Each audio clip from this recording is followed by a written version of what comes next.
White Stripes, Dead Leaves and the Dirty Ground on XFM 104.9. I'm Ricky Gervais. With me, Steve Merchant, Karl Pilkington. We have got a great show lined up for you. Absolutely. Today it's just, Valentine's weekend, some love songs, we've got some chat, and of course the competitions. I'll tell you what, I was walking here today, and the West End is crammed. There's helicopters, there's police, there's about 1 million people sort of just milling around, standing around with placards and stuff. I don't know what they're doing, but they've got too much time on that. They need a war. You don't read the newspapers, do you?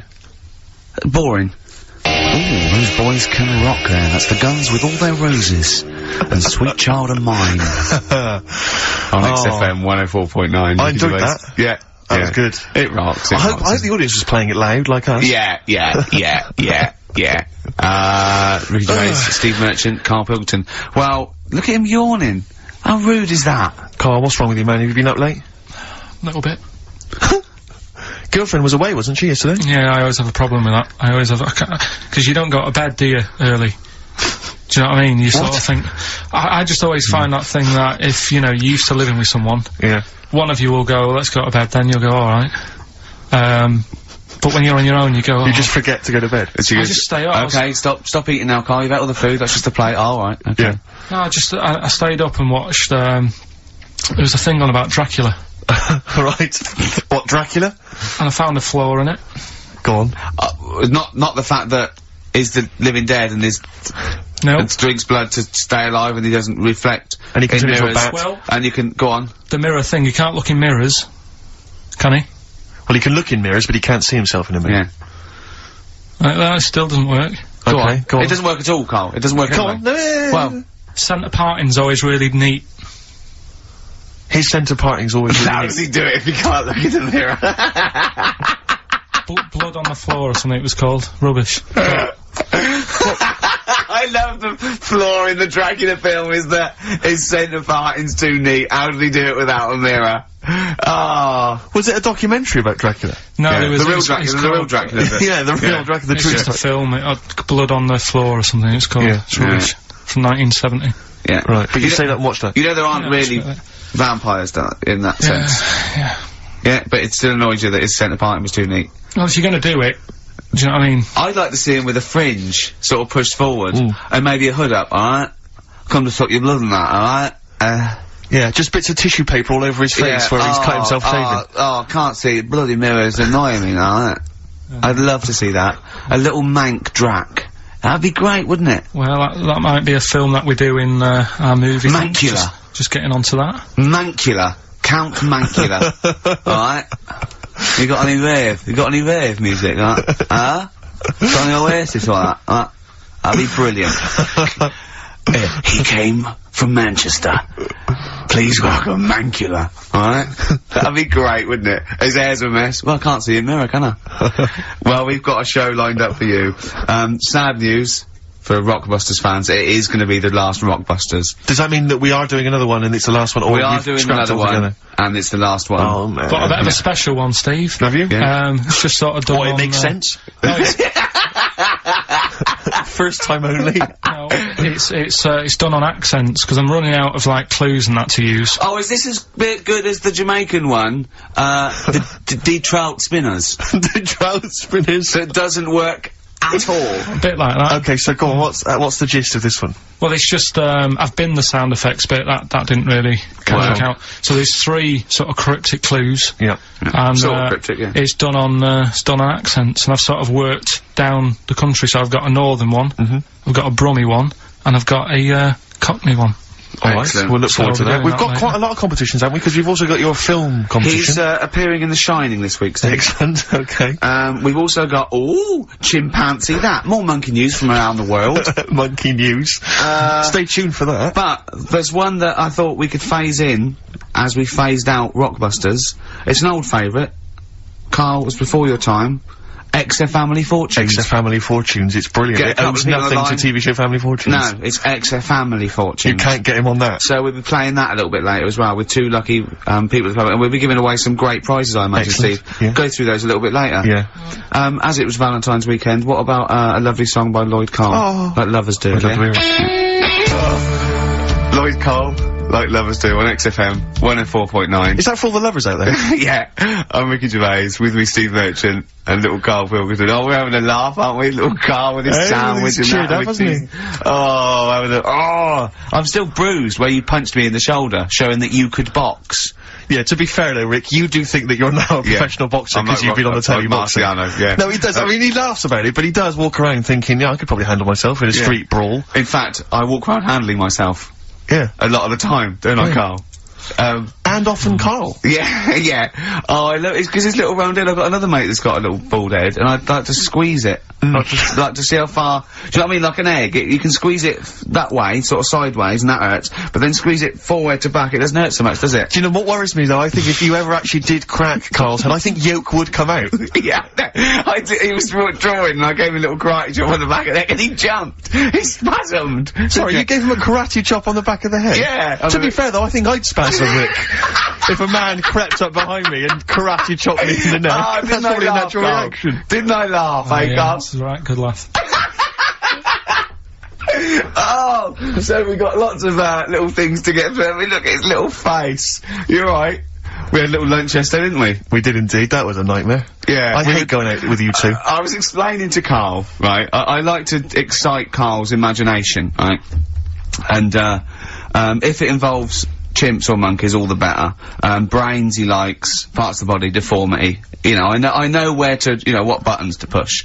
And I told him about this thing. I don't know if any of you out there know about this, but there's an experiment they did in the 50s, a clinical psychology experiment where there's your two hemispheres of the brain, okay? They're joined by a thing called the corpus callosum, right? Which is just a little flap of skin, like a little scarlet lead that joins your two hemispheres. And what they did, they cut that in half, and they thought it was a cure for schizophrenia, but what it turned out to be, or epilepsy, I think, I can't remember, was that your two sides of your brains didn't function together. You couldn't get information. I was telling Karl all this thing, and one of the things I told him was that they did it on a monkey, and it fought itself over a nut.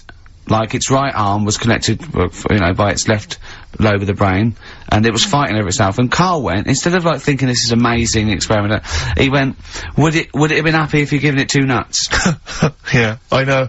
Well, you started off by explaining it, and I remember you mentioned, because I was watching the two of you as you were describing it to me, you said, of course, one side of the brain deals with symbolism, and as you said the word symbolism, I noticed Karl drift away from looking at you, pick up his mobile phone, and start pressing buttons randomly. And I thought it was the word symbolism that got him, and I noticed it took you just a moment longer, and I think the first thing you said was, when did I lose you? Yeah, I know I'd lost him. It's extraordinary, and he doesn't even try to disguise it. I said nomenclature at one point as well. Right, yeah. And I knew I was dicing with death there. Yeah. But, but you tried to look it up, didn't you, on the web? You didn't find anything about it, did you? The spelling of it's, what is it again? What's the word? Corpus callosum. Yeah, I couldn't do it. No, there's no point. Yeah. Don't bother. Give up. Don't bother. So if anyone knows any interesting facts about that, but yours hasn't been cut in half, has it, Karl? That would, again, might explain something. I'll tell you what we will be talking about later. I don't know if you're sort of aware of them, Steve. Go on. Bonobos. Oh, I don't know much about bonobos. I told him about, he was looking for stuff. I said, put in bonobo. He was having no luck with chimp. And they're a form of chimpanzee, but, they're even closer to us, evolutionarily speaking. They've got their social, groups are more like ours, they're more intelligent. And he was loving it, weren't you? So is it human bonobo Karl? Is that how it works on the evolutionary ladder? Chimp Karl. Yeah. Yeah. So we're talking about bonobos, you're excited about that? Yeah, That's coming up in, monkey news? No, I think it's a bit of a monkey bonus.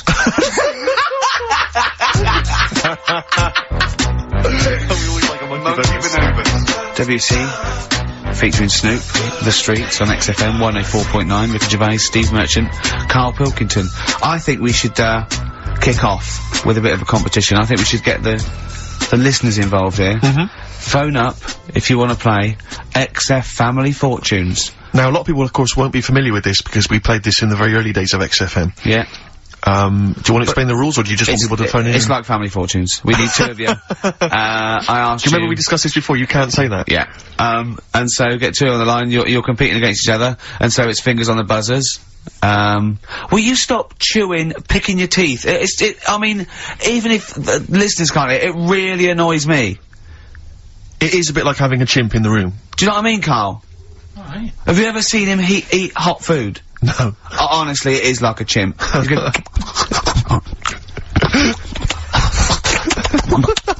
what are you doing? What? Just get... Oh, God.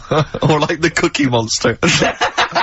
Yeah. Oh, God. I'm never annoying, Carl, so why are you? Do you know what I mean, Steve? You're so annoying. Have you been with him for trying to have lunch with Ricky? Yeah. It's the hardest thing possible. You wander around for hours. It's a combination. It used to be bad even before he was a celebrity because he has a tolerance level. It's extraordinary. I mean, he is irritated by a car honking its horn in the street. It's like, I can't believe it, let's go in here, I'm so angry. He gets annoyed by police sirens, by rain, wind, birds in the air, other people in the streets. They're the most annoying. Children particularly, whether they're in a school playground we happen to be walking past, whether they're on TV. It's just noise that isn't mine. Well, I know, but this is the thing, you are the most irritating man I've ever met, without a shadow of a doubt. I mean, you know that, Carl, don't you? I mean, noises he makes, it's extraordinary. I mean, I've been editing some behind-the-scenes footage we shot of, making the second series of The Office. It's extraordinary. I've had to cut sequences out involving Ricky because they'll just think he's a gibber, just think he's an idiot, like some kind of puppet that the rest of us are controlling, because he's shouting, he's whistling, he's honking, he's making noises, he's dancing around. It's extraordinary. And if you're out trying to find somewhere to eat with him, all these irritants, all these annoyances, and it's, oh, that music's too loud, I don't like that particular song, I'm not going in there, there's more than 8 people in that cafe, I'm not going in there. It's just extraordinary. I think we need a woman. I'm thinking of hiring a woman, like a PA, to just go out ahead of us, scout ahead of us, go in, you know, and she can just stand back and say, oh, sexist. Oh. Or a guy. Oh, that's or a fella. Oh, sexist. Or a fella. Just to scout ahead. Oh, I'm thinking of hiring a woman, subservient role. We couldn't hire him. Oh, no. Oh, sexist. Well, that or a chance to meet a woman. Yeah. That I'm also paying. It's like paying for him. Exactly. Slightly more above board. Yeah. So, if you want to play Family Fortunes, call up. What's the number? 08700 800 1234. Yeah, it's just like Family Fortunes. 2 of you are competing for some great prizes. And, I go, something you know how it goes, and then go Buzz and play it on board. It's not as high-tech as Family Fortunes. Current single from Nick Cave and the Bad Seeds, that's Bring It On. Yeah, on XFM 104.9, Ricky Gervais, Steve Merchant, Karl Pilkington, and 2 people on the line to play XF Family Fortunes. Brilliant. Hello. Steve Hello. first. Steve, hello. Steve first, hello, how you doing? You alright, mate? Where are you calling from? From my pub in Barnes. You got a pub? Yeah. In Barnes? Yeah. Are you posh? No. Oh. I suppose you're the local landlord. Do they come in and sort of like go, good man, there's a shilling, get me some ale? They're all posh in Barnes, aren't they? Well, no, not all of them, actually. Does Nigel Havers come in your pub? Because he lives there, doesn't he? Well, none of them do, actually. I know there's lots of them about, aren't there, in Barnes, but no, not You've banned them. You've banned them. Who's on the other line? It's, Jennifer. Jennifer, hello. Hello. Where are you calling from? I'm calling from Forest Hill. Forest Hill, that's Yeah. right south, and I don't go out of WC1. Oh, you should. Do you run a pub? Do I own a pub? No. Do you drink in one? Yes. That's just good. just from friendly chat there? Yeah, You know that thing between the brain that you were talking about before? Oh, yeah. I can't remember what it's called, but they did an experiment, and apparently the length of it determines whether you're straight or gay. Is that That's right? what I heard. Yeah. Well, so what? You could actually trim it if you fancied. It didn't go that far. Oh. Well, Always. you've just interacted with Karl Pilkington. Oh my God. I treasure that. Right, here's the prizes. Okay, now, listen, don't be disappointed, because, as ever, Karl has just gone through some people's drawers here at XFM and found some really quite shoddy prizes. So, you get, on DVD, I don't know if you're a fan of, are they a German band? Rammstein? Or Rammstein? Oh, you'll enjoy that. But there's any number, that includes Asch zu Aschk, Spiel mit mir, and Helgelade. That's just some of the classics on this, DVD of their greatest videos. Red Dwarf, the first Do you think series. Germans sit around looking at Oasis records and going, look at these Wonderwall? Possibly so. Wow. The very best of the Stone Roses, although I might have that, so anyway, there's also an I Love You compilation, kind of appropriate, and, a tribute to the Ramones, which might be interesting. So you can get the idea, Steve and Jennifer, the stakes are pretty high. Okay, here we go. Very hard. Extra family fortunes. So, fingers on the buzzers, just both go, wah! If you think you can answer this right, and then we, the highest answer or the top answer gets a chance to play or pass. If you play, you've got to get all 5 answers. There are 5 answers. Every wrong answer, you get a life, and I go, and when you get 3, when you lose 3 lifelines, then the other person can steal. It's as simple as that. If you've seen the show Family Fortunes... No, this is not based on anything I've ever seen ever in my life. Okay, right. Okay, fingers on the buzzers. Okay. Name something. We asked 8 of my mates, right? Something you associate with Karl Pilkington. Okay, Jennifer, what? Silliness. Yeah, that's the top answer, thick or dimness. Do you want to play or pass? Play, please. Okay. Stay tuned, Stephen, because you might be able to steal if she gets 3 wrong. Okay. Right, okay. Right, we've got a top answer, 4 to go. Thick or dimness is top answer, obviously. Okay, Jennifer, some other things associated with Karl. Comedy.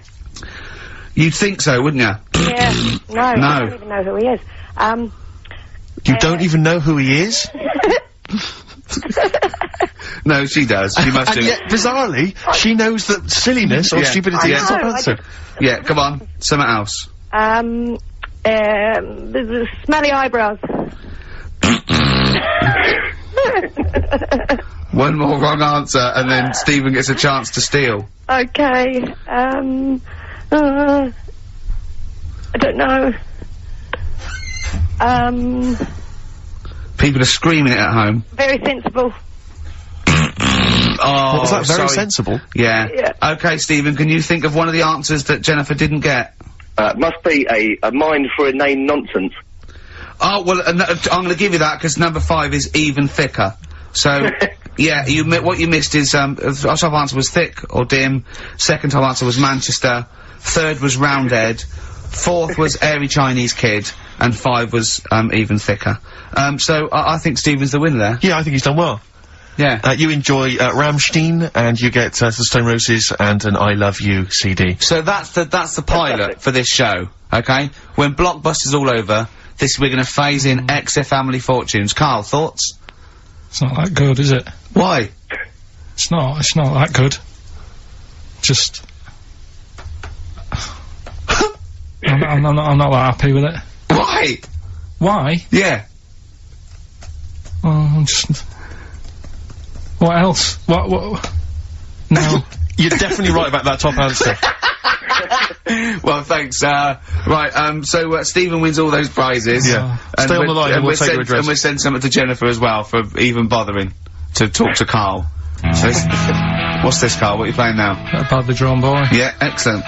We're doing Rockbusters then. Later. Eminem, sing for the moment on XFM 104.9, Gervais, Steve Merchant, Karl Pilkington. Right, Karl, moving on. Got a lot to cram in. If you yawn again, or pick your teeth, or chew, can I just, sometimes I get told off by Karl, he gets a little bit sulky if I slag off the prizes that he sources for each competition. This is from Rob in Croydon. He's a former winner of Rockbusters. Yeah. He said he didn't even know what the prizes were going to be when he entered. He won, and sure enough, for one night only, he was a hero. The following morning, it was just Rob again, and all I had to show for my triumph are 5 compilation CDs I'll never listen to. Yeah. And 2 DVDs I'll perhaps get £9 for on eBay. Please get some decent prizes. Ricky, you're BBC's golden child of comedy. What are you doing? How many of your listeners really are into Stephen Polyakoff's The Lost Prince? No one. That's how many. Now that is a winner. That's someone who's got a reason to like us and like you. I think he's got the same attitude as Steve when you give him something for free. Yeah. Yeah. Sorted you out with NERD tickets for last night. A lot of messing around, a lot of phoning round going on to get you them tickets. Yeah. Come in today. You enjoy the gig. Couldn't be bothered going, Karl. Typical.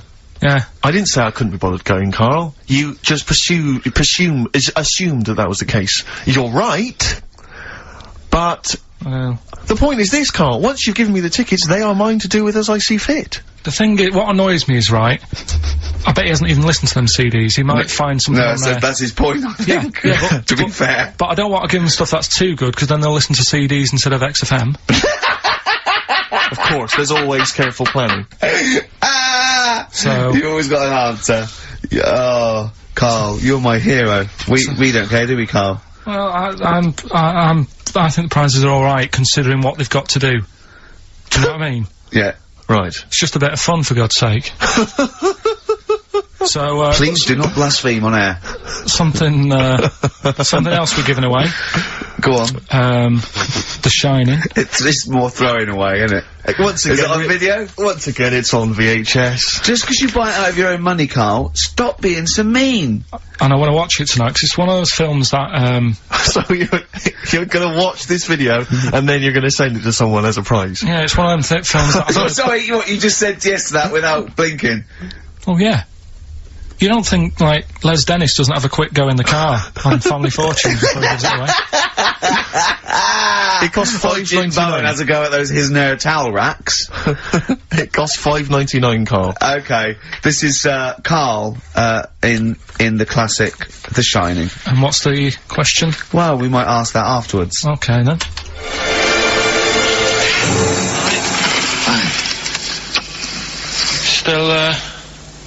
Still trying to write the book then? No? Yes. Good.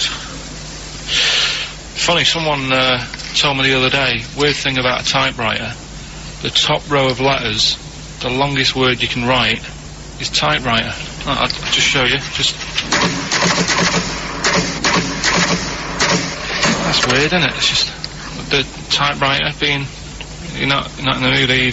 You're in one of those grouchy moods again, that you get into when you're writing. I'm not being grouchy. I just want to finish my work. Yeah, just being a bit funny, a bit offhand and that. Let me explain something to you. Go on. Whenever you come in here and interrupt me, you're breaking my concentration. You're distracting me. And it will then take me time to get back to where I was. Understand? Yeah, but I just was coming in to try and cheer you up, you know, if you... I mean, I'm full of ideas as well, you know, if you're having a problem coming up with stuff, got loads of stuff, loads of ideas you could write about. The other day I read about this airy Chinese kid. What do you want me to do about it? No, it's just that it could make a good book, do you know what I mean, sort of following round. That's swell. Well, I'd buy it, you know, but if you don't want to know, don't bother doing it, but, do you know what I mean? It's just, airy Chinese kid, it's weird because they're not normally that airy over there. Yeah, this kid caked in it, but if you don't care... I wouldn't touch one hair on his goddamn little head. You wouldn't have to touch any hair on his head, like I say, he's covered, leave the head alone if you want, touch his hands, he's totally covered in it, but... I love the little son of a bitch. Well, don't go that far, you haven't met him, but I can sort it out. I'd do anything for him. I don't think you'd expect that much, just take him to the barber's 3 or 4 times a week.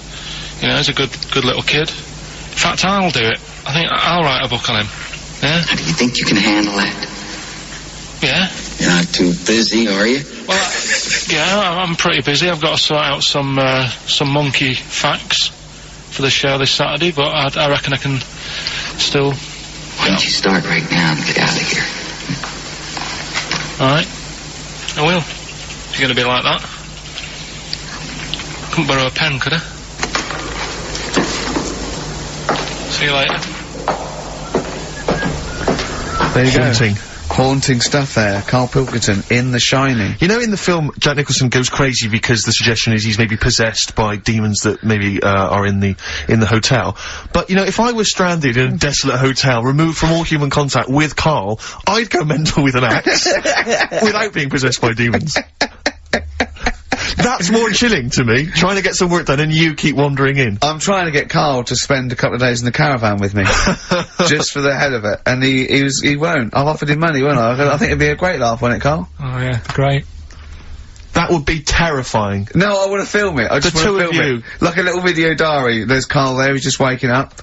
Well, if I was stranded in that would be like being, I may as well be with Freddy Krueger and Jason Voorhees. That's more scary. The thing is, Ricky doesn't mess you about as much as he messes me about. No, you see, you've given him an inch. You've given him an inch and he's taken a yard. 12:30 you got in today. In 30 minutes between 12:30 and 1. The old bin lid on the head. He wanted to do that again. Yep. Squeezing my head, think he had a go at. And karate chop on the back of the neck. Yeah. All in 30 minutes. Yeah. Who else can say that? couldn't say that. Who else could say? What do you mean? Anyway, have we got a question then? Yeah, to win a copy of, I'm so embarrassed to say it, The Shining On VHS. is worth $5.99, and it will have already been watched by Karl Pilkington, probably not even rewound. Yeah, to win that. Round, and a little bit of tripe and cow eels where it just slipped into his dinner. A barm cake outside. As he was reading the back of the box trying to figure out what was going on. The ingredients. What about this, right? Here's a question. I've got a question. No, go on. No, I want to hear Carl's first. Okay. No, it's about the film. Because when I was whizzing through it, I saw something. I thought, oh, that's good. The kid who's in it, he was writing something on the back of a door with lipstick. What was it? Well, that's a tricky question. I can't remember. Nor can I. Alright. So the kid in it was writing something on the back of the door. Is that going to be too hard for anyone? Let's see if, I mean, I wouldn't be surprised if there's somebody. Right, the phones are going, so it might be. Yeah, but this is email, isn't it? Alright, ricky.gervais@xfm.co.uk. What was being scrawled on the back of a door by the little kid in The Shining? Be honest, if you know that, it means you've probably already got it and you've watched it about 8 times. Yeah. Fair enough, though. Alright. Bob Dylan. Oh. You're gonna make me lonesome when you go on XFM. Sorry, they're arguing. Steve and Karl But he just goes, you've got to keep it slick. You know, can I just tell them what you're arguing about? Think of this, right? This is the argument. They're arguing whose fault it is why this show is rubbish. Think of that!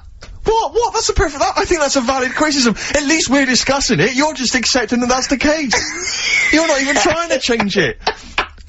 We're ashamed of it. Yeah. We have to go out there. I should be, but I quite like it. In fact, I remember when we went out about 2 weeks ago, and said we've got to, you know, make it tighter and that, make it good. Went out for something to eat. You were happy sat at the table talking about squids and having to, you know, go off with one if you wanted to have a kid. I brought up the topic, right, what we're going to do about the show. Suddenly you've got to go. It's like, oh, I think I've made plans. So me and Steve sat there coming up with stuff. See, I do that. I do acknowledge, quite shamefully, that this is more enjoyable for me to do than for you to listen to. But it's like 2 hours sort of playtime for me. It's like, you know, the study period when you're meant to read a book, but you actually can't afford to run around and draw pictures. I think like this, even though I'm getting paid for this and I'm meant to be working, it's nice. It's cool, isn't it? Not for the listener. But for me. But the problem is, the only way we can improve this show, Karl, to be honest, the only way we can make this good is if the 3 of us resign. Yeah. And they replace it with someone else. Yeah, but Karl, you're getting flustered and you're getting stressed because you know, I don't know what, I was saying, answer the phones, you were letting them ring, you're still letting it ring. You're still letting people phone. You go, oh look, leave that. And people have phoned in, good enough to phone in, to ask for something for free. I think you should at least answer the phone and say, it's not worth it, the prizes are rubbish. Well, whilst I'm doing all the other stuff, maybe you can do that. No way. Right then. But to be fair, Rick, I'm not accusing you of being lazy. No. But you're sat on a chair, and yet you're almost vertical. I don't know how you've done it. It's like you're almost asleep, but you're sat on an upright chair. I don't know how you've angled yourself in that way. I'm gonna have a bad back when I'm, in old age. I'm just gonna be bent double. Right, so come on now. Pretend we're starting now. Okay. We've just started the show now. Yeah, it's 2 o'clock. It's right. XFM. It's the Ricky Gervais show with Steve Merchant and Karl Pilkington, or our show. It's our show. From now on, I'm at least cutting up the blame as well. XFM 104.9. What do you want to know? Funny thing happened to me on the way here. Okay. Actually, it was about Wednesday, Thursday. I was walking along Charing Cross Road. I was on my way here actually to meet Karl for a drink, and this little fella came up to me. I think it was an overseas student. He's sort of like a student type, but he had an accent, and he came up to me and went, "Excuse me, are you one from the office?" And I went, yeah. He went, would you sign a script book of the office for me? I went, yep, by all means, yeah. He went, can you come to the bookshop? And I went, what, you haven't got it on you? He went, no, but if you come, I will buy one for you to sign. And I went, I can't really. He went, were you gonna pass one? I went, I'm not, no, I can't. He went,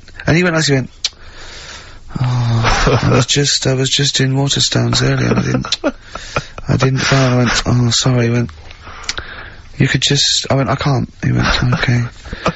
I went, I'll sign something else. Have you got something else I can sign? He went, of course. and I signed a pamphlet or a brochure or something for him.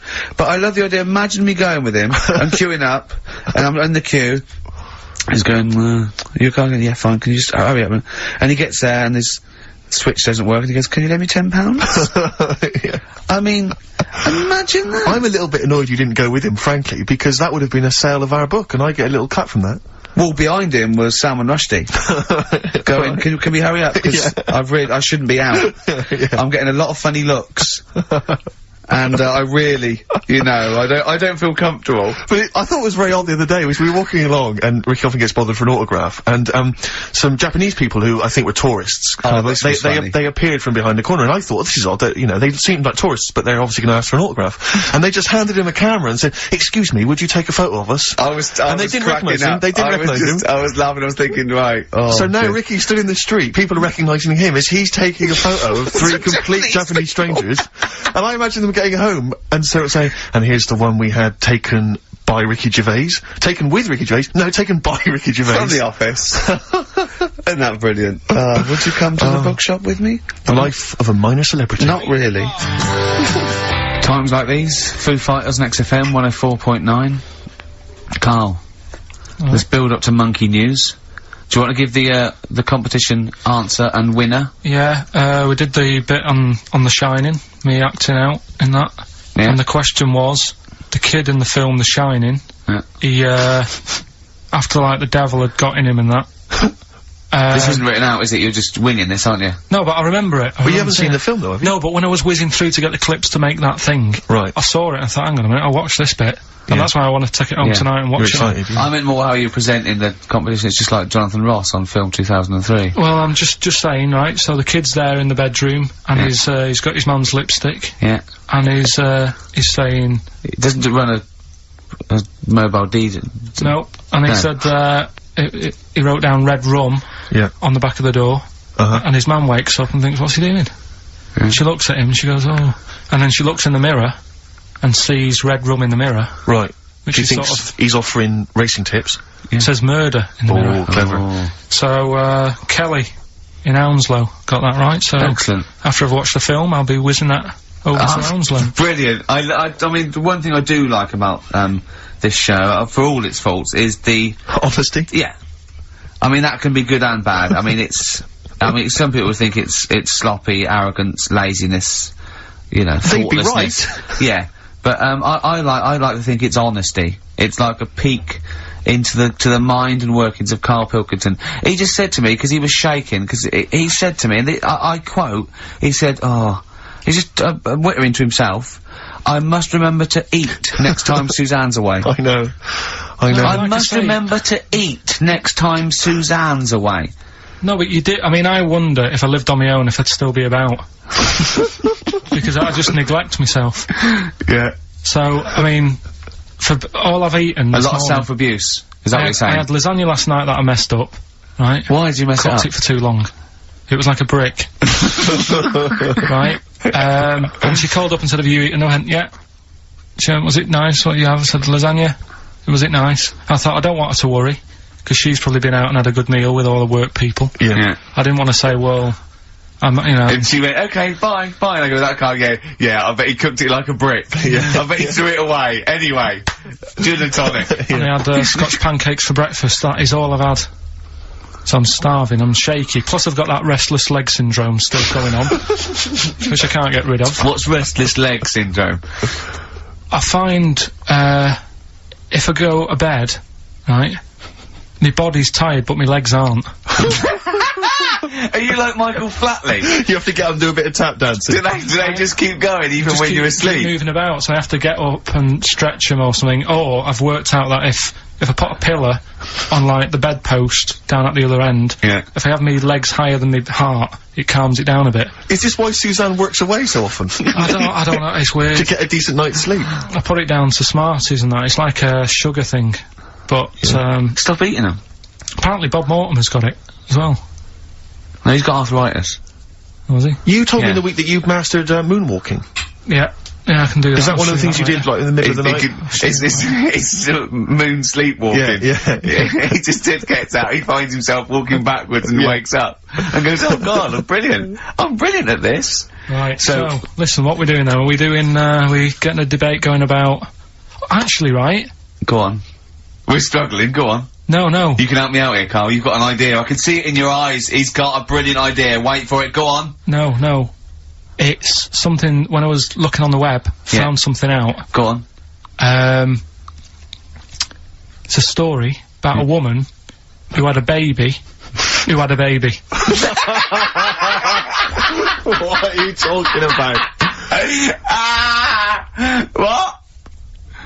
A woman who had a baby who was having a baby. It was no clearer when you repeated it. No! Carl! I don't know what to do. I don't know what to do for the common good, right? Pursue this line of inquiry, right? Because I don't know where it's going. Or play a record. I'm actually torn. I don't know what to do. No, I remember seeing it and thinking, I've got to tell Ricky about that. It's brilliant. What should we do? Should we go with it? It's entering into the abyss. It's opening Pandora's box. It's peeking. It's going down to the cellar. I've got a couple of questions, though. Go on then. Well, come down there with me. Okay, come down in the cellar with me. Okay, right, Carl. What? First of all, it was on the web. What do you mean? The baby was what? Had another? Was it? She didn't give birth. They didn't. The doctor didn't find one of those set of Chinese dolls up her. Russian dolls, whatever they're called. That's what I pictured it like. Those dolls where you take the head off and there's another one in there that all look the same. But no, the story was there's a woman who's... No, don't just say it again. That's a headline. That's not a story. There was a woman who had a baby, That's not a story. Imagine handing that in as a thesis to loads of the BMA. There you go, and read that. That's a children's rhyme. Yeah. There was a woman who had a baby What do you mean? So she had a baby, right? Yeah. And, that bit's fine. We're okay with that. That's normal. That's normal. A woman had a child. Yeah, totally normal. She gave birth. Fine. Yeah. Next. Well, I don't know that much more. Apart from the fact that the baby's, like, roaming about. And then, 12 months later, she's like, oh... Interesting. So the gestation period of that baby was actually 3 months more than an adult. Yeah. Excellent. Weird though, isn't it? So, was the headline, my baby's 12 months pregnant? What are you talking about? 12 months later it had what are you talking about? Forget it. No, you haven't even finished the story. That what you said, and 12 months later, you didn't even finish the sentence. So what do you mean? No, I didn't read any more into it because I just saw that and I thought, that's weird, and then I just was thinking, oh, like, imagine the kid at school, at parents' evening. Go on. And it's like, well, your kid's pretty good, now let's have a look at your work, sort of thing. Don't you think that'd be weird? But what? Did the child have a baby? Yeah. Of course it didn't! Play a record! We shouldn't have gone down in the cellar. We should have just left the cellar door closed. I never learn. That's the Zombies and a song called Time of the Season. I've enjoyed that. What do you think of Zombies, Carl? It's alright, yeah. No, not the group, but the Living Dead. Don't worry about them. No? Why? Not about, are they? Doesn't happen. You don't believe in that? Listen, right? You don't believe in zombies? So, but you do believe a baby had a baby? Yeah. On you go. Are you still saying that didn't happen? Yes. Right, well, I'll find the thing again, I'll print it off and then you'll read it. All I'm saying is there's more information that we need. Yeah, but it always annoys me that when I do get the information, you'll go, yeah, but it's named Sally, you didn't say that, and make out... No. As if... No, don't make it look like we're over-inquisitive or over-cynical. You come out with the most abominable things man has ever uttered, and you expect us to accept them. Usually headlines, usually illogical, not just probably wrong. So, fleas are born pregnant. Are they? Interesting. Yeah. Right. Okay. See? On we go. So see, that's true, and you're not impressed, because it doesn't involve a little werewolf child. Or half man, half shark. You're just not, it's not good enough for you. No, but if I read the first line of something, and it's not that interesting, I go next, right, and I move on. Now, when I saw a woman had a baby, and it had a baby, but you still didn't read on. No, but, alright, I didn't read on, but it got me thinking. Like I said, you wonder about the parents' evening. I was thinking about, you know, is it a good thing? because you're going to spend more time with the kid. Do you know what I mean? There's a lot of mums who have to go to work and that. She's going to be a great mum. Grew up with her, literally. Yeah. Do you know what I mean? So She's going to be a great mum. I just wonder if, I know it sounds weird, but if was it the you know the baby that woman had, was that a girl or a boy? It would have been a girl, wouldn't it? Of course it would. It'd be mental, wouldn't it, if it wasn't? Right. It'd have been a weird story, wouldn't it? So anyway, that reminded me, because we were talking about other amazing stuff that Ricky told me to find out about. Steve, are you aware of bonobos? We mentioned them earlier. I'm not particularly familiar with bonobos. Right. It sounds like a cream cake. No, they were a sort of a chimpanzee, but more advanced than the traditional chimpanzee. They live in one sort of particular area, and you know, it's the sort of closest animal to the missing link. They're very intelligent. They take on a lot of social aspects of human. They have sex for pleasure and no other. Steve's looking annoyed. He's done, yeah. Yeah, what did you find out about? Apparently, I found out it's 98% not human, this kind of thing. It's nearly human, but it's not. We share 98% of DNA with it. Yeah, 98%. It's a higher percentage than you. They have sex for pleasure.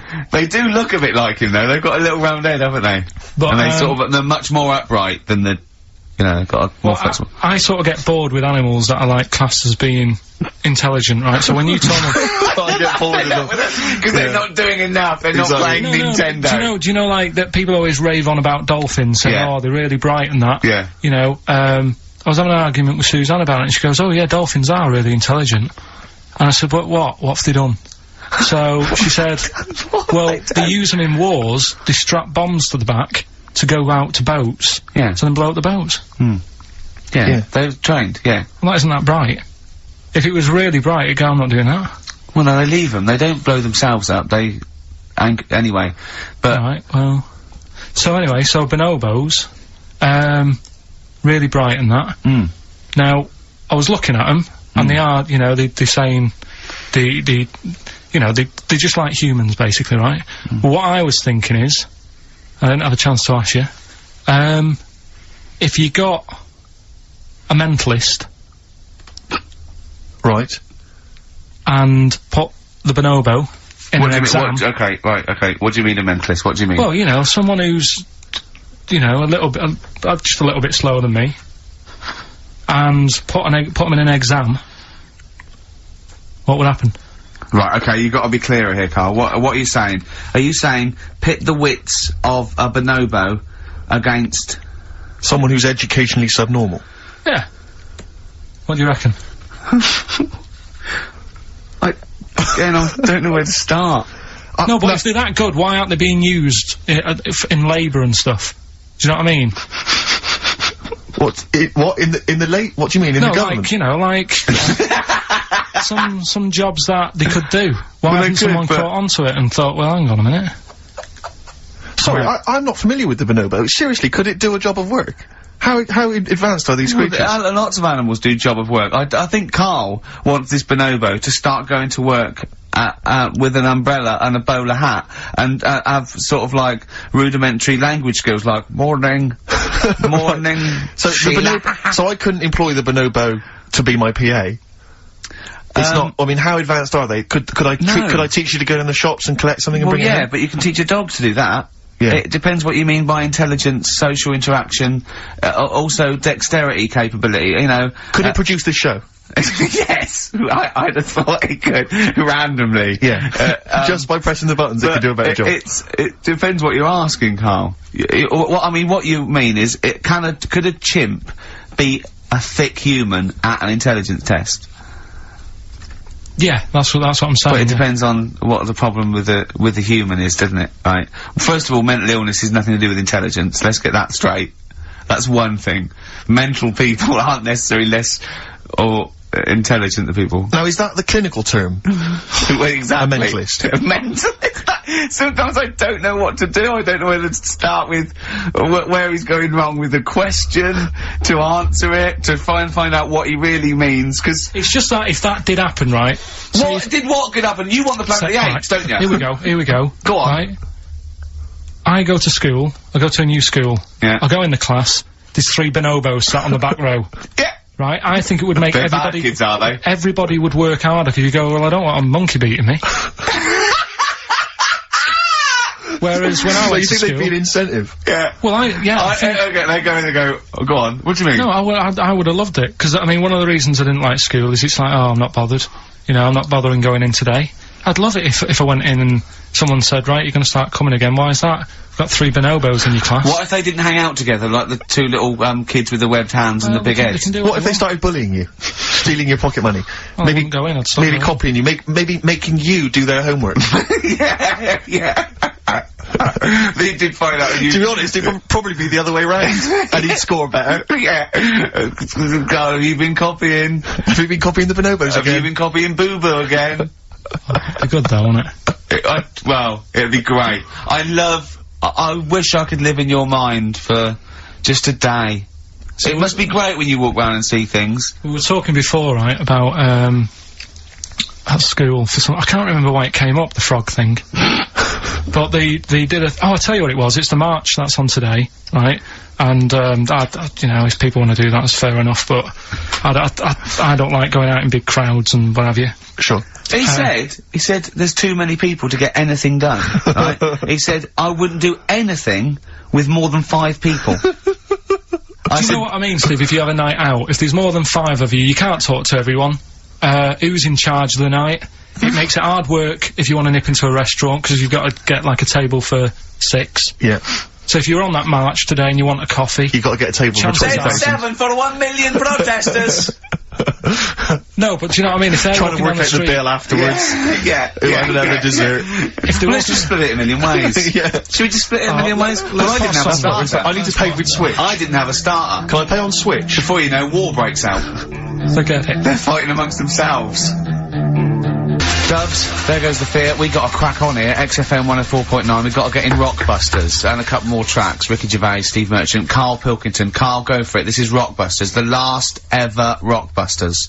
Right, yeah, it's a, accents special one today. I've done it before in the past using accents, so... Yeah. 3 cryptic clues, initials, email in, you can win, Do the email address now, so take it down and start going. Right, ricky.gervais@xfm.co.uk, right? Yeah.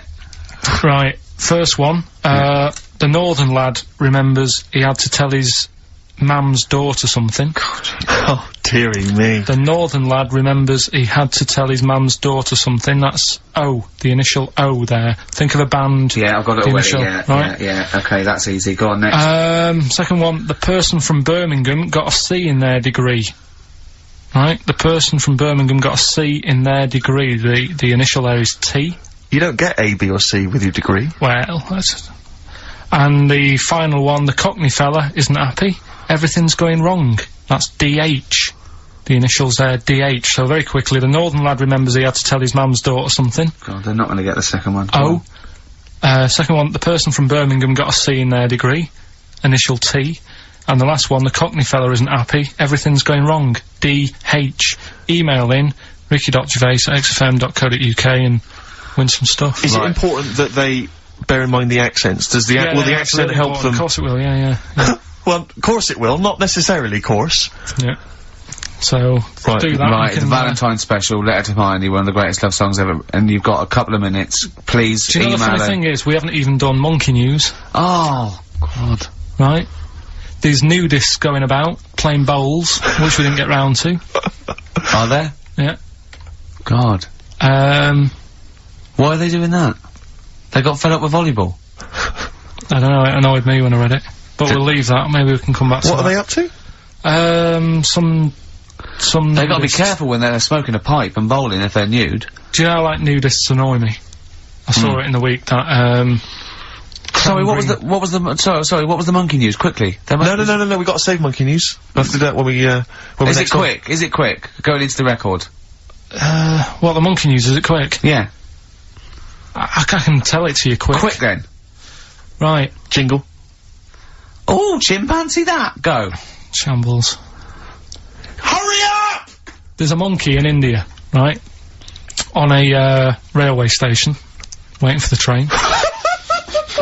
No, don't mess about, because I've got to get through it quick. There's monkeys sat there. and this robber nicks somebody's handbag or something, goes running off down the platform, the police are chasing him, monkey steps in, trips the fella up, pins him down, police come and arrest the fella. He tripped over the monkey. Okay, play a record. He didn't. He tripped over the monkey. The monkey was waiting for a train. He tripped over the monkey. The monkey was waiting for a train. He tripped over the monkey. Did you check the timetable? Okay, leave it. Letter to Hermione by David Bowie. Well, we're all getting stressed here. We're going to run out of time again. We haven't had enough answers. We left it so late. We had so much rubbish to pack in. You did it on purpose. What? What do you mean? You did it on purpose. What left? I love Rockbusters. I think it's the highlight of the week. But I remember in the early days of Rockbusters, we used to get reams of emails. Do you know how many we've had today? Go on. 2. Yeah, because we've just done it in the last link, and people have to think about it and do research. They have to guess, because I don't think XFM Family Fortunes is gonna be a success. Don't knock XFM Family Fortunes, Carl. It ran on ITV for years. Right, well... Yeah, so has anyone got any right, Carl? Well, what we'll have to do just as well, we haven't got any prizes to give away anyway, because we gave them away our next month. Yeah, we're coming through now. Let's see, just hang on a minute. Well, this isn't radio. You can't just sit here looking at a computer screen going, hold on, that isn't radio. Right, well, it'll have to be the one who got the closest, right? Okay, who got the closest? What are the answers? Give us them again.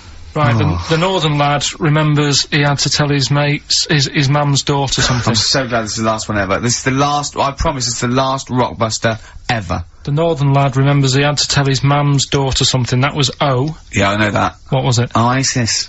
Oasis. Right. Yeah. Oh. So that was a northern I like that one, lad. that works. That works, though. Go on, what's the next one? This is what this one worries me. Go on. The person from Birmingham got a C in their degree. No idea. That was T. Go on. Toto. 2-2. A C as well. Just made it up.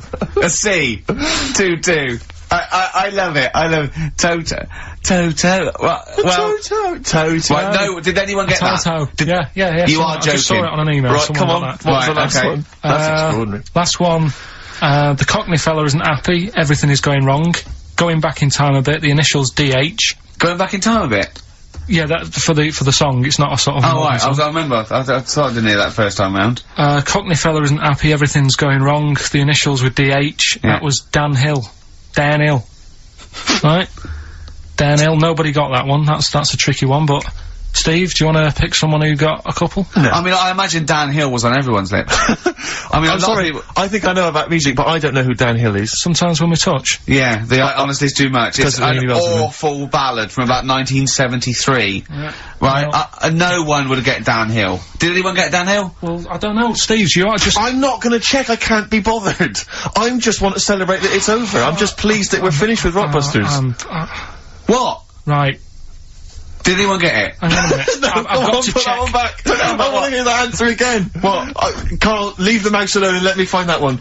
That is someone's contempt for you. Yeah. They've put Oasis, fair enough. Second one, Travis, they've just gone. Third one, Oliver Hardy. They don't care. That's how much contempt people have for you. What's the answer? What's the answer? NERD? Yeah. Provider. Oh, I hope the Sonys weren't listening to that. I'm not going to come in for a couple of weeks. I'm not going to be here next week. Okay, no, leave it a couple of weeks. Yeah. Right, I think we should just take a break. Everyone should just take a break. Do a special or a best of, Carl, because this is. Well, I've got to go away and rethink this whole thing because I think it's actually probably damaging our reputation. Definitely. What are you going to do next week? Are you going to come in, Carl? I'll have to be here to play it out, won't I? Fine. Yeah, right. Because we didn't give the winners of the competition. See you later. Yeah, I'm not going to be here. 104.9 XFM, Ricky Gervais, Steve Merchant, Karl Pilkington's pressing the buttons. We're playing some great moments from the last 3 weeks. And some great records, Steve, from the last 2 weeks. That's true enough. Yeah. We're not actually here today. What are you up to today, Rick? It's 8 hours earlier, so, this is about 2 o'clock, probably. Mm-hmm. So, it's about 6 o'clock in the morning. I'm still in bed, mate. I'm asleep. In the hotel room. Now, where are you? We're in LA. Los Angeles. Yeah. City of Angels, Rick. Yeah. City of Angels. Yeah, and so that's what we're doing. We're doing stuff like that. That's why we're not here. We're not here next week either. So next week is the best of this week.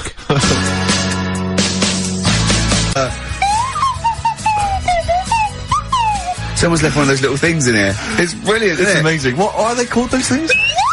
I imagine just there, I was thinking of being in the front row at a Morrissey concert and going, can I just play along? They are brilliant. I don't know what kind of sound that is. I don't know. It's only used for when Kenneth Williams yeah, exactly. sees someone undressing. Yeah. That's the only time that is used, that noise. Exactly. That is But brilliant. it's like it was specially created for the Carry On films. Yeah, we need, I don't know what it is, but we need something when I walk in and see someone changing. Well, what about this? There is a light that never goes out by the Smiths. I phoned, Karl up in the week, yeah, and, I said, what are you doing? He went, well, even though it's one of my days off, I'm just doing some research on the web. Found anything that said, yeah, I'm doing science.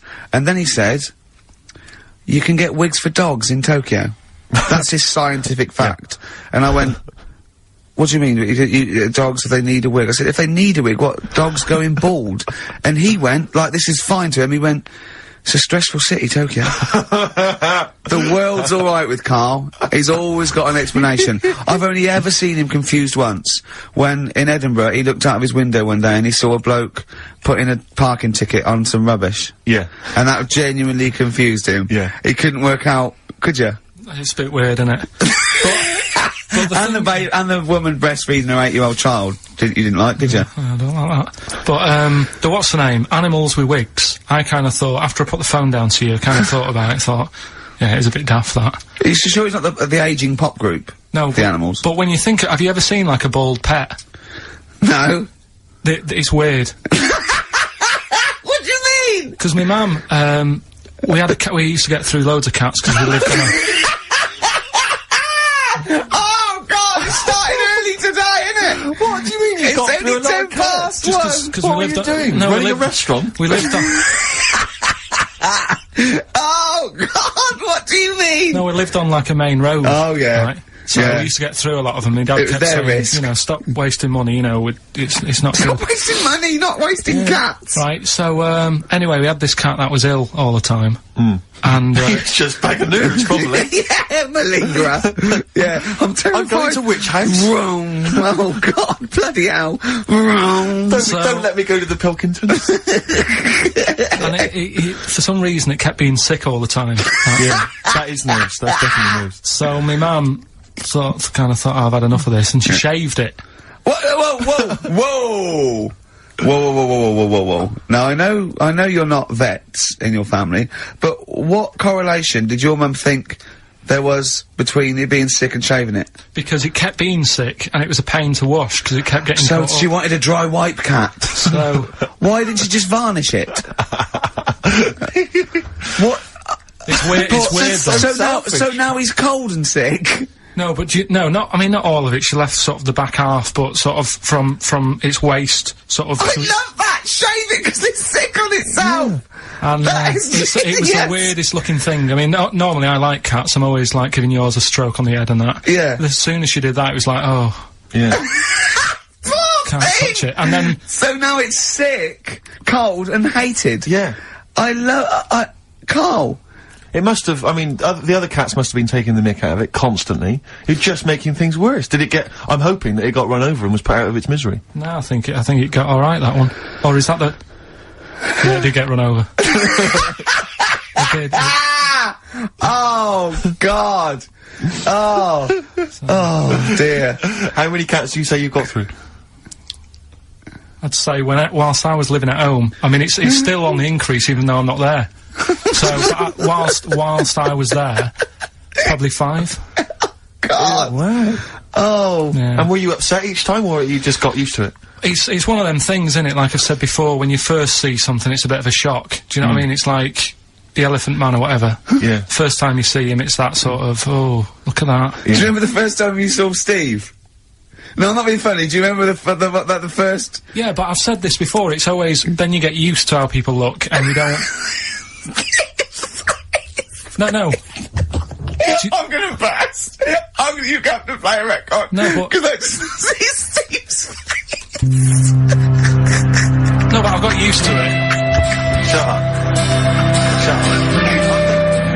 Well, here we are again, XFM, on a Saturday. Just gone 1 o'clock, Steve, if I'm very much mistaken. But we're not here, as such, we're away again, gallivanting around. We've got to do the special sort of best of again. Okay. Which we did a few weeks ago, so this is the best of the last 3 weeks. Which I think is, I think it's the best 3 weeks we've ever had. But I'd like it condensed into 2 hours. Yeah. Yeah. Some great music as well in there? Yeah, there'll be some great music, interspersed with fine chat that you've already heard. Yeah. Except this bit's new. We've actually, out of the kindness of our heart, we've come in last week. Yeah. Yeah. And we've done a few clips, just because we felt a bit guilty about shooting off. Yeah, even now, having heard this link, I'm beginning to wonder if it was worth our time. Yeah. Well, should we play a classic link? Let's play, what, from the last 3 weeks? After this is Feeder. Right, if you've just tuned in, it's XFM 104.9, you've got that bit right. Ricky Gervais show, with me, Stephen Merchant. Hello there. Karl is actually in a little booth. We're not in the studio, you see, this is pre-recorded, we recorded this last week, because we're away. And it's sort of like the best of the last 3 weeks, since last time we were away when we put out the best of. It's a long time since we've had any white van, Karl. For those that don't remember this particular hot feature, we basically ask Karl some of the questions that are asked of a white van driver in the Sun. They always have this on Saturday afternoons. Anyway, here's the first one. They're not fascinating, Karl, but I'm just interested on your take, really. Yeah. What do you make of Cilla Black quitting Blind Date after her husband sent a message from beyond the grave? You familiar with this story? I didn't know that. What's that? She went to see a medium, and supposedly her husband passed on information through the medium, which was incredibly vague, but persuaded her to quit live on air. Well, it's about time, isn't it? If even dead people are saying, enough's enough. But I'll tell you what, though, talking about ghosts and that, do you know how I'm into them? Yeah. Right? How weird do you think this is, right? Well, it's not true. Before you say it, play a record. No, go on. Go on. Right, it's this woman. I don't even know if it's ghost, really, it's just a bit weird. Sure. Yeah, sure. There's this woman, and she's not a woman, she's a kid. Sure. Okay. Sure. She's walking down, like, a street in her area, it's a nice day and everything's normal. She's walking down, and a woman comes up, cycling past, right? The woman on the bike looks at the kid, absolutely terrified, right? Got a really scary face on her. Yeah. The kid's thinking, why is she doing that? Yeah. Right? So anyway, she thinks nothing of it, goes, I think she was playing in the park or whatever, goes and has a nice day. About 15 years later... Oh, right, yeah. She's, I don't know, I think she was going to work, right, on a bike. She was riding her own bike? Riding her own bike. Cycling down the road. Oh, yeah. Looks at the kid. That's the thing that happened, like, 15, 20 years ago. Right. It's her on the bike looking at her as a kid. Right. Not another child. No. So it's her, she's seen herself. Karl? I mean, I don't know where to start. Firstly, where's this information come from? But, I mean, why do you ever I don't know what part of that you think can be true. I'm speechless. I don't know what to say. What are you talking about? Bit weird, though, isn't it? But it's not true. It didn't happen. Nothing happened like that. She said it did. Well, then she's wrong. She said she saw herself. She saw herself as a kid, didn't she? Did she carry on riding and as an adult when she was a kid. Did she stop and talk to herself? Or did she ride on by and think, that's a bit weird, there's me as an 8-year-old. I won't stop, I'll be late for work. Yeah, if I'm late again, the boss said he'd be in trouble. Yeah. Well, and where is this information? Did it happen to someone you know? No. You overheard it on the bus? No, it was in the 14 Times. Ah, right. Well, okay. that's the answer. Good. We've got to the bottom of that. Right, good. Karl, let me ask you now. Karl, you will be a little bit unnerved about this. Have you seen the film Jurassic Park? Yeah. You know what happened there? Well, according to the Sun here, it says scientists are planning to clone mammoths for a theme park. Look at his face, look at that, he looks like a dog caught in the headlights of a car, he's terrified. I love Karl. He sprung to attention there. Is that the best news you could have? Man moths.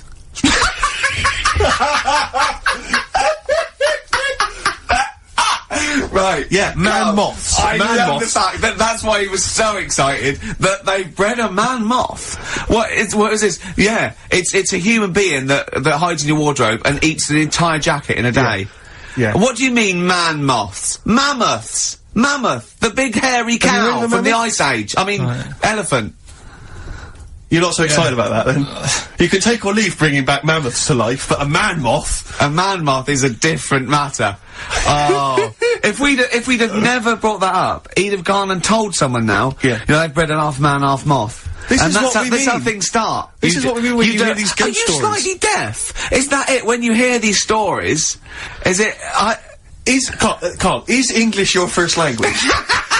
Are you actually foreign? Is that the thing? Yeah. Should we speak when we say foreign, we mean not of this planet. Yeah. Should we speak slower? Would that be a help to you? No, go on. What do you make of that? Do you think that's good? Would you think that's good to bring back mammoths? Prehistoric animals? These giant elephants. They're slow, aren't they? It's not as if they're gonna, like, get out and run fast and they can't capture them. They'd probably be a fence, to be honest, Carl. They'd probably be a fence. No, but you're asking it as if, like, oh, it could all go wrong, but it couldn't, could it?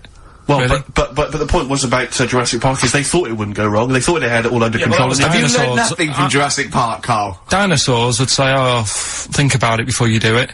But with a airy elephant, it's not gonna... Not a concern for you? Would you go along to see him? Would you be interested in that? If it was in the area. He's the best. He's great, isn't he? I'd love a queue, Nothing right? impresses No, him. but what I'd like to do is Carl sitting like Yoda in a little cave, and I'd just like to see people like Tony Blair and, you know, Stephen Hawking in a queue, and they go and say, Carl, got a bit of a problem, and thinking of cloning a man and a moth. Problem? Not an issue. No, if I'm in the area, I might cruise around and have a look at it. Otherwise, just don't send it near my clothes. Oh, that's fantastic. So it's just for a second. As the words man moth came into your head, how excited were you? I mean, were you both terrified and excited? Just for the moment when you thought that they cloned a man and a moth? I pictured, what kind of face did he have? Did he have the moth's head, or was it a man's head? Just a little man head. Right, what was his face? What did it look like? He was like, a bit shocked. Perplexed, yeah. So it was like he'd been grafted onto the body of a moth without his consent. When he was asleep. Yeah, he'd woken up. He just went in to have a goiter removed, and they said, we've replaced your goiter with the body of a giant moth. Yeah. Is that alright, Mr. Jenkins? So he had the head of a little, was it a little boy or a man? Little man. Right, okay. And he's just bumping into a lamp. He's just bumping into a lamp. Carl, if you went into hospital, and they've done something. What's the worst thing they do, right? What would you rather have done, right? You wake up and you've got, lobster claws for hands. Right. You wake up and you've got duck's feet. Or you wake up and you've got one horn coming out of your head. The worst thing? Yeah. Probably the horn coming out of my head. Why? Get in the way. That'd be useful, wouldn't it, in fights and stuff? And, for, like, parties, people would play points. I suppose the lobster claws would also be quite handy there. Oh, that's a wonderful, wonderful clip, and, a great record that preceded or followed it, I'm not sure. But, could I make some dedications? Yeah. Because last week, just before we had to come in to record this, I popped out, trying to get onto the tube, and I had a nightmare, because there were millions of protesters, so-called protesters. Now, a lot of them obviously doing good work. There was one fella, I think you'd have appreciated it, because I know you are very politically active, and I think this guy has really studied hard, and he's realised the best way to make his voice heard on the international political stage is to ride around on a tricycle wearing a jester's hat. He was really shaking up the bloody government. I wouldn't want to be George W. Bush about now. Not indeed. Once he sees that. Once he sees that guy. Imagine his aides rushing in and going, George W., look at this guy. Where's that? That's in London, England. Okay, call off the forces. Is that a large tricycle? Yeah. Is he wearing a nappy? Get me Colin Powell. Why'd you call him Colin, not Colin? It's the way he likes it. Don't about. Just call off the troops. There's a in a jester's hat. Call the troops off. Just bleep some of those bits. XFM 104.9 of a Saturday. Ricky Gervais with me, Steve Merchant. Hello there. But we're not here. No, we're away. So this is a best of, and I hope you're enjoying it. We certainly are. I had some exciting news this week, Carl. You'll be pleased to find out. I'm worried that you might get a little bit jealous, because it's obviously going to impact on your world quite strongly, because I know you think you'd like things to be quite samey. You'd like the status quo to be maintained. You like the fact that in the past, we've had some crosswords, because I remember, what did you think of me when I first walked in? When I first came in on the first day of XFM? I don't know why you're making a big deal out of it, because I'm just being honest, though. I'm just being honest about a lot of people who see you for the first time sort of go, well, he's a bit weird. I love the fact, Steve, that you brought it up, and then you're again. But I'm sure that wasn't what he said before. No, did he say before? Yeah, well, he was a bit weird. Yeah, well, he looked at you, and I knew, I could see by the look on his face. You know when you know your kid, and your kid's sort of scared of something, and they go, "Why's your kid?" He goes, "Oh, he doesn't like pigeons or spiders." Right. It was like that when I saw Karl, and I brought you in, and I went, "What do you think of that, Karl?" I could see the look on his face that he was disturbed. Sure. And then, as he said, you get used to it, don't you? Yeah, you get used to it. And you have changed a little bit. Your hair's a bit smarter now, and you got some nicer glasses and that, I think. Or I might just get used to it. Whoa! Don't bring it up, Steve. Don't look at me like that. So you say that you think some other people in the office thought the same? Do you know that for sure? Karl. Did you discuss it? Karl. Yeah, I think they do, yeah. Okay, leave it there then. But not just in the office, as you walk through the building. Oh, it's worse than you ever thought. Well, no, it's not worse than I ever thought, because as you well know, Ricky Gervais, Yeah. What did I do on, Thursday morning? Oh, is this the thing, For those that perhaps are not of the female persuasion listening, there's a magazine. Apparently, it sells quite well. It's one of the sort of female, you know, kind of issues magazines. I think it's called Company Magazine. You know, it's like your sort of, I guess it's a bit like your Moore or your Vanity Fair or whatever. Anyway, they run every year the 50 most eligible bachelors in Great Britain section. Ding dong, hello. Who's in there this year? In the 50, in the top 50 of the entire country. And then they vote, and they put them in order and see who's the most eligible bachelor. But that's 50 people, right? It always annoys me slightly because bachelor, it kind of seems like a more sophisticated word for loser. Yeah, doesn't it? no. Which always sort of unnerves me And also slightly. they try and do a different 50 every year, so they're getting pretty desperate to get different ones. No, you know, no, it's not no, really, no, no, because no. also a lot of people who are sort of like successful, you know, are married, so there's very little to... No, Go on, then. there's a huge, I don't know if this is international, it could even be international, I'm not sure actually, so I could be up there with the likes of Justin Timberlake, etc. So, Fred Durst. Yeah. That sort of person, you know. So anyway, this is what's exciting, right? Although I'm slightly frustrated because they were telling me that last year, alright, because what happens is the readers of the magazine, they vote for who they think is number one most eligible bachelor, right? Last year, the prize was a 2-week trip in the Bahamas, okay? This year, I'm rather annoyed, because all I'm gonna win is a moped. That's the prize this year, that's the prize this year, a moped. Whoa, backtrack. What? Sorry? Last year was a 2-week trip to Bahamas, and this year Just what? a moped, all I'm gonna get is a All moped. you're gonna win is a moped. Yeah, You've got no chance. You've got no chance. Who else is in it? Who else is in it? Well, I mean, I don't know, lots of people you'd never heard of. There was, I know Duncan from Blue was in Ding, this. so you're second to him, at least, already. I imagine you're gonna come behind the other 49. Because you know, there'll be people voting for me. They get to vote for me. Yeah, Steve. They'll see my photo and then they can vote for me. Yeah, according to Heat, I was 22nd most sexy man in the world. I better take that helmet back. I would. AC/DC. Brilliant. You shook me all night long on XFM 104.9. Well, this show is a rockin'. It is Ricky indeed. Gervais, Steve Merchant, Karl Pilkington. Quick query for you. This is from Jay. He's got a problem here. He says, my parents won't let me ditch my studies. He's currently reading modern languages at London University. Sure. He wants to follow his dream, but his parents won't let him, of being a dancer. Carl. Worse than that, he says that they're trying to arrange a marriage to a bunch of minging daughters of people they know from good families. He doesn't know what to do, so he's got the arranged marriage coming along, and he's also got, you know, he basically wants to be a dancer. His parents are forcing him into something more practical. Well, the first thing, right, I don't think Live your dreams? the arranged marriage thing is such a bad idea. Okay. Because I think too many people go on looks. Right. And then you soon get bored of that, and you find out the person who you're knocking about with is actually not your type. Right. Why don't you arrange marriages for people? Well, I'm just saying, right, so I'd say, Jay, go along with that. I wouldn't worry about it. Okay. I mean, if they're really ugly, then, you know, don't go along with it, but if they're half bad, put up with it. That's Sure. all right. The dancing. Brilliant. Right? That's that solved. Brilliant. I wanted to be a dancer. After I did the boxing, right, I joined a dancing thing just near, Man United's ground, right, called Twiggies. Went along, I wanted to learn some moves. And How old were you?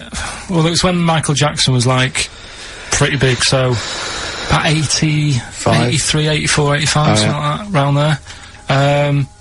Wanted to do it. When I went, it was shut, and I'd become like a warehouse for toilet rolls. So in a way, I wonder what would have happened. Sorry, how is that an anecdote about you going through dancing? You've told me before, you did boxing for a while, you did dancing for a while. You had the true fight in the boxing, you didn't even get in the that's not an imagine if that was a film! This is a boy's dreams of becoming a dancer. Oh, it's shut. Next on. I mean, how is that a story? Yeah, if that was Billy Elliot, do you think it would have won quite as many awards? Yeah, brilliant. Footloose. Alright? Yeah. I'm fed up they banned it. Let's go. Oh, it's shut. Flash dance. First, there was... it's a warehouse. Never mind. I'm just saying, you know, you'll find something else. I think I got a go-kart after that. I bought a motorised go-kart and kept myself busy with that. So... There's always other things. Just think, Alan Bennett has to sit down and really sweat over his stories.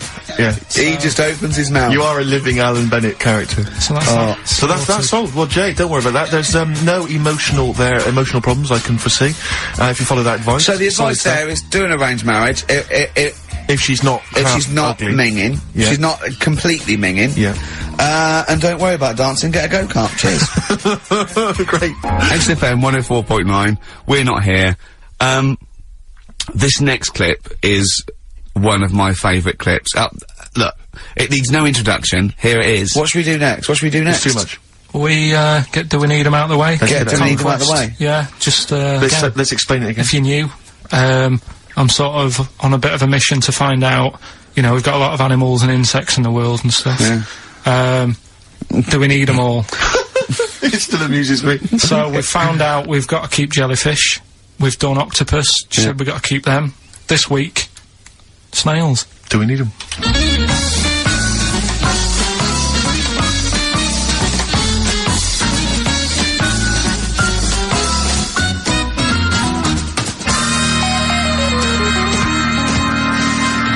Just doing some research, right? I'm sort of working my way through different creatures and insects and stuff that's on the planet. Yeah. Right? And finding out if we need them or not, right? Yeah. Do you know much about snails? Well, sea snails? Well, yeah. Snails in general. Don't know much about snails, land snails. Know a bit about sea snails, like whelks, top shells, that sort of thing. Would you say they're important? What sort of sense do you mean by important? Say if we had to sort of get rid of some animals and insects and that because we're running out of room. Right. Do you know what I mean? Because I'll tell you what I know about some snails. I don't know if this applies to sea snails as well. I mean, I called you today because a lot of other places are shut. Yeah. Right? So, I know, they like to eat stamps, apparently. The glue on stamps. They love it. Right? Right. Apparently a lot of, letters and stuff aren't getting to where they're meant to be getting because snails are crawling into letterboxes and eating the stamps. That obviously doesn't apply to the sea ones, but that's a problem they're causing. All right. Were you aware of that? No, I didn't know that. Bet you're glad you answered the phone today. Right? They love beer. Beer, yeah, who doesn't? And also, I don't know if this is right, but I heard that they sleep for 13 years, or can do. Right, I wouldn't know if they can sleep for 13 years or not, but... I mean, sea snails are pretty important, yeah, they do quite a good job in the sea. They graze on algae and they provide food for other animals. I mean, you can say that about any fish, you know, any animal. Why do they exist? Would you be upset if, you know, someone said we're getting rid of them? Oh yeah. You would be. They're an animal, you know. I wouldn't. Forget being like favouritism and all that I get for them, right? There'll be other things knocking around you can sort of spend your time looking after. You'll still have a job, don't be worrying about that. Because I'm not going to get rid of all the fish. Jellyfish need looking after, so you're safe. Yeah. But do we need them? Come on, there's loads of people saying, come on, we've got to move on through the animals, and you're holding them up saying, well, I want to keep them. Well, who's saying we need to... That just sounds a bit crazy to me. Just imagine. Do you know what I mean? And they would come to you because you're working in an aquarium, so they'd be asking for your advice. Right. And you're slowing it down. Well, they asked my advice and I'm giving it to them, so, you know, that's what I think, anyway. Yeah, but snails, you know, I mean, like I say, they drink beer and that, you know. What do they do apart from some food for a whelk? They were around, their descendants were around a lot longer than we have been. Yeah, they've been around a long time, but what have they done? Well, they survived that long, so they must be doing something pretty good. Well, apparently they sleep for 13 years, so really, even though they've been around for ages... I think that sounds a bit...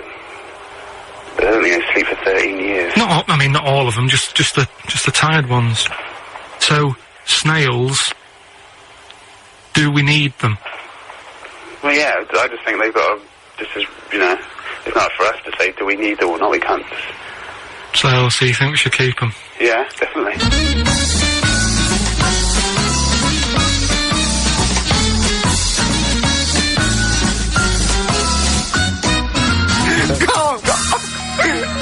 Carl, I'm proud of you. That was getting really quite annoyed. I know. What did he think he was doing? What? I don't know what you tell these people. I mean, you don't get their permission to play this out, do you? You just don't say the thing is, right, I sort of told him what it was about, but we won't say who he is or where he works, because it doesn't matter. I just needed to speak to someone who knows. I know the fact that you were trying to get an answer out of him by suggesting that he would be safe, because he could look after jellyfish if he gave the okay to destroy snails. He was getting livid, you can tell. Oh, God. Brilliant. So they've been around a long time, but what have they done? Well, right, last week when I did Do We Need 'Em, do you know when I called up one of the museums in a science museum? Yeah, you talking to me? Yeah, I'm just saying, I wanted to tell you before when the song was on, but you're so busy listening to it. Yeah, was I so busy listening to a song I was playing? Yeah, but we're doing a radio show, aren't we? Alright, what's your point? Well, I just wanted to say, she emailed in to say I got her name wrong, so I'm just apologising for that. What did you call her? I think I called her Jessica. What was her name? I don't know, I've got it on email somewhere. This is not an apology! No, I'm You've just got saying... it wrong again! You've not even said her real name! How is that an apology? Well, I remember, I read the email, so, yeah, But who are you apologising to? I think her name's Jackie, I think. Oh, you've got it wrong again, haven't you? Well, anyway, and she just said if you want to see dinosaurs and that, go to the, museum. You were complaining about that as well, weren't you? You went to a museum and there was too many dinosaurs. He said you just need 4. No, well, Steve, have you been to the one in Knightsbridge? I think this so. one that I called up, right? It's nice. You go in, you get a good collection of stuff. You walk in, there's 3 or 4 dinosaurs. You've had enough, right? I went into New York, right? Went to the museum there, hundreds of them. You can't move for dinosaurs. Yeah. It's almost like they're responsible for them being extinct. There's loads of them. So all I'm saying is, if you want to see a dinosaur, go to the one near Knightsbridge. They've got a nice selection, some old vases and stuff. It's worth going. So that was great, Carl. Play a record. Well done.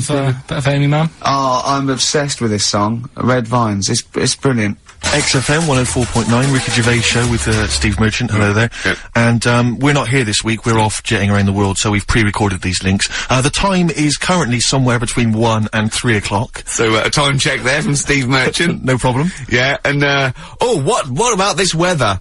Isn't it warm, stroke, edit that, Carl, cold? Okay, whichever one. I'm pleased to see that the congestion charge has had some considerable effect. Had no effect. So just, yeah.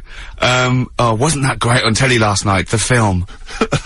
Yeah. I particularly enjoyed last night's EastEnders, Coronation Street, Brookside. Okay, yeah. XFM 104.9, Ricky Gervais, Steve Merchant, Karl Pilkington. Tell us about this monkey, Carl. You're gonna love this one, Steve, right? Yeah, so last week we were talking about how, like, a lad left his family because there was problems at home and that. He went and lived in the wood, he got airy, right? No! Leave it there, Rick. We haven't got time to go into Right, it. so... That's what happened. And that's what happened. He lived with the monkeys, he went airy. That's Anyway, what happened. That's what happened. Looked into, some other stuff about, like, airy kids and all that. Yeah. Came across this story about a bloke, right, who worked in a zoo. Oh, dear. Right? So, Trouble's brewing. Loving his job and that, but it's quite a lonely sort of job because you don't see many people, you're just dealing with animals all the time, right? So, anyway, he gets a bit pally with a monkey because it's the closest thing to a human. Well, that ape is. Right. Yeah, but you can't really go that close to apes. It's dangerous. What do you mean? What type was it? Do you Just mean it was let him tell the story. Was it a chimpanzee? I reckon it was a chimp, yeah. Yeah, Oh, you don't even know, so it was that's a an chimp. eight. It was a Okay. chimp. Yeah, but it doesn't matter, does So it? he It's the gets story. pally with him? Right, so he gets pally with Well, him. do they go on and holiday together? well, no, I mean, it starts On the off, pool together. just checking each other out and, you know, probably sharing lunch and that together. Yeah. Right? Anyway, this goes on for a while. You know, they're getting on well on that. And then after a while, right, the monkey starts sort of imitating him a bit more and sort of walking upright. Oh, God. Yeah. Right? So he thinks, oh, that's a bit weird. Anyway, they get on really better and what have you. So he thinks he could live at home with me, this. Yeah. Because we're getting on the storm. Yeah. Right? So he takes him home and before Is you this know the it, beginning of Beneath the Planet of the Apes? I think it is. I think you've seen this on video. I'm worried, because he's already imitating him and they're moving in together. I'm thinking it's maybe a bit like single white female. Single white zookeeper. Oh, brilliant. Right, so Go on. anyway, so it's moving in and it's getting used to sort of the normal human life. It's having a cup of tea in the morning. Yeah. PG tips. As it finishes the day off with Oh, dear. Finishes the day off with what? He with does, a he doesn't little have to brandy. move a piano at one point, He does he? finishes the day off with a little brandy. Yeah. What, he pours himself a Is he wearing a smoking jacket? I'll tell you what, Carl. You're a maniac, listen, mate. no, this is why it attracted me. It's amazing, right? So he's having his brandy and that, loving his life. Next thing you know, he sort of, I don't know if he loses it or he gets shaved, but the top half of his body is hairless. Right? Apart from his head. Right, so he's got a nice so it's the head. opposite of the kid. Well, Yeah, this is what well, I'm saying. that would happen. Right? Well, hang on, but so you don't know if You he don't was even shaved know. or if it's How did it say? Then the hairless. What? I'll bring it in for you, the story, and then you Alright, can well, see if okay, I've gone wrong. keep going. So anyway, so this is going on, and he's having a great life. Then the zookeeper starts getting a bit annoyed because he's having a better life than the zookeeper. The zookeeper's in the zoo. This is such So the rubbish. zookeeper's still got to do a day's work. The monkey's at home, he's partying, well, he's it got gets his to other a point when he chipmates says, round. there's no point you coming in to the zoo, because the whole reason of you being there was because you're being kept there. Right. And he didn't want to bring the memories back, so he said, you stay at home. So You are you're talking such. Just let him finish. God, I don't know if I can sit here and listen to this drivel. Let me. I'm fascinated. it's It nearly sounds over anyway, amazing. right? It sounds extraordinary, Carl. So he's walking upright, he's having a tea in the morning, finishing the day off with brandy.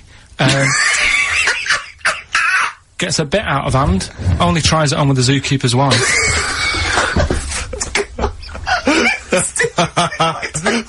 Make him go away, Steve. How does he do that? Well, because he's around humans a lot, he becomes a bit of a charmer.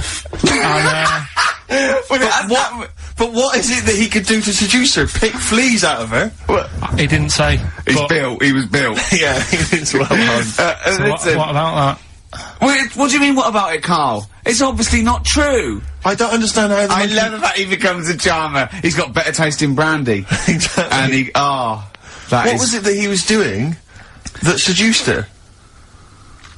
I don't know, maybe because he was at home more than the zookeeper was. But what would he be doing, I Carl? love the fact that- He's not going to be talking with her. They're not going to be playing, like, Trivia Pursuit. Maybe she liked the silent type. He didn't go into that, he just said that's when the trouble started. Carl, anyway, go on. Right. Is that what Suzanne did when she brought you in? Oasis and Songbird. It's a nice little ditty It's alright, yeah. of a It's not too bad. Saturday. Yes, thank you. XFM 104.9, Ricky Gervais, Steve Merchant, Karl Pilkington. I think we should go straight into it, Carl. I think we should do the competition. There's Karl in the corner. It seems a little premature. Do you reckon? Yeah, I think Do you reckon so. save it? It's Yeah, so good. We should tease it out of Well, them. it's a big thing. It's just that I've got absolutely nothing to say. Sure. I haven't really. Well, I mean, like often I know you'll have spoken to Karl in the week. This week, for some reason, I've been speaking to him. Oh, right. I spoke briefly to him about Michael Jackson and the documentary. Yeah. Now, of course, I thought that was extraordinary. Amazing, and I asked amazing Karl's piece of opinion. work. Yeah. And he didn't mention to me the fact that Michael Jackson likes to climb up in trees. No. He didn't mention anything about his bizarre relationship with children. He didn't mention anything about his obsessive billionaire spending sprees. Right. He didn't mention anything about the mannequins he has in his thing, or the fact that he drives around his sort of 7 hotel suites in Las Vegas in a little kind of old people's scooter. The only thing of note for Karl was he said to me, "Did you notice how big his hands are?" I tell you what, though, I did. What? Yeah, how you look at the man's got like a face that he's had reconstructed. Well, I can't I seem know. to say that's libelous. Yeah, but, no, he hasn't. He's got he's had two nose face. jobs.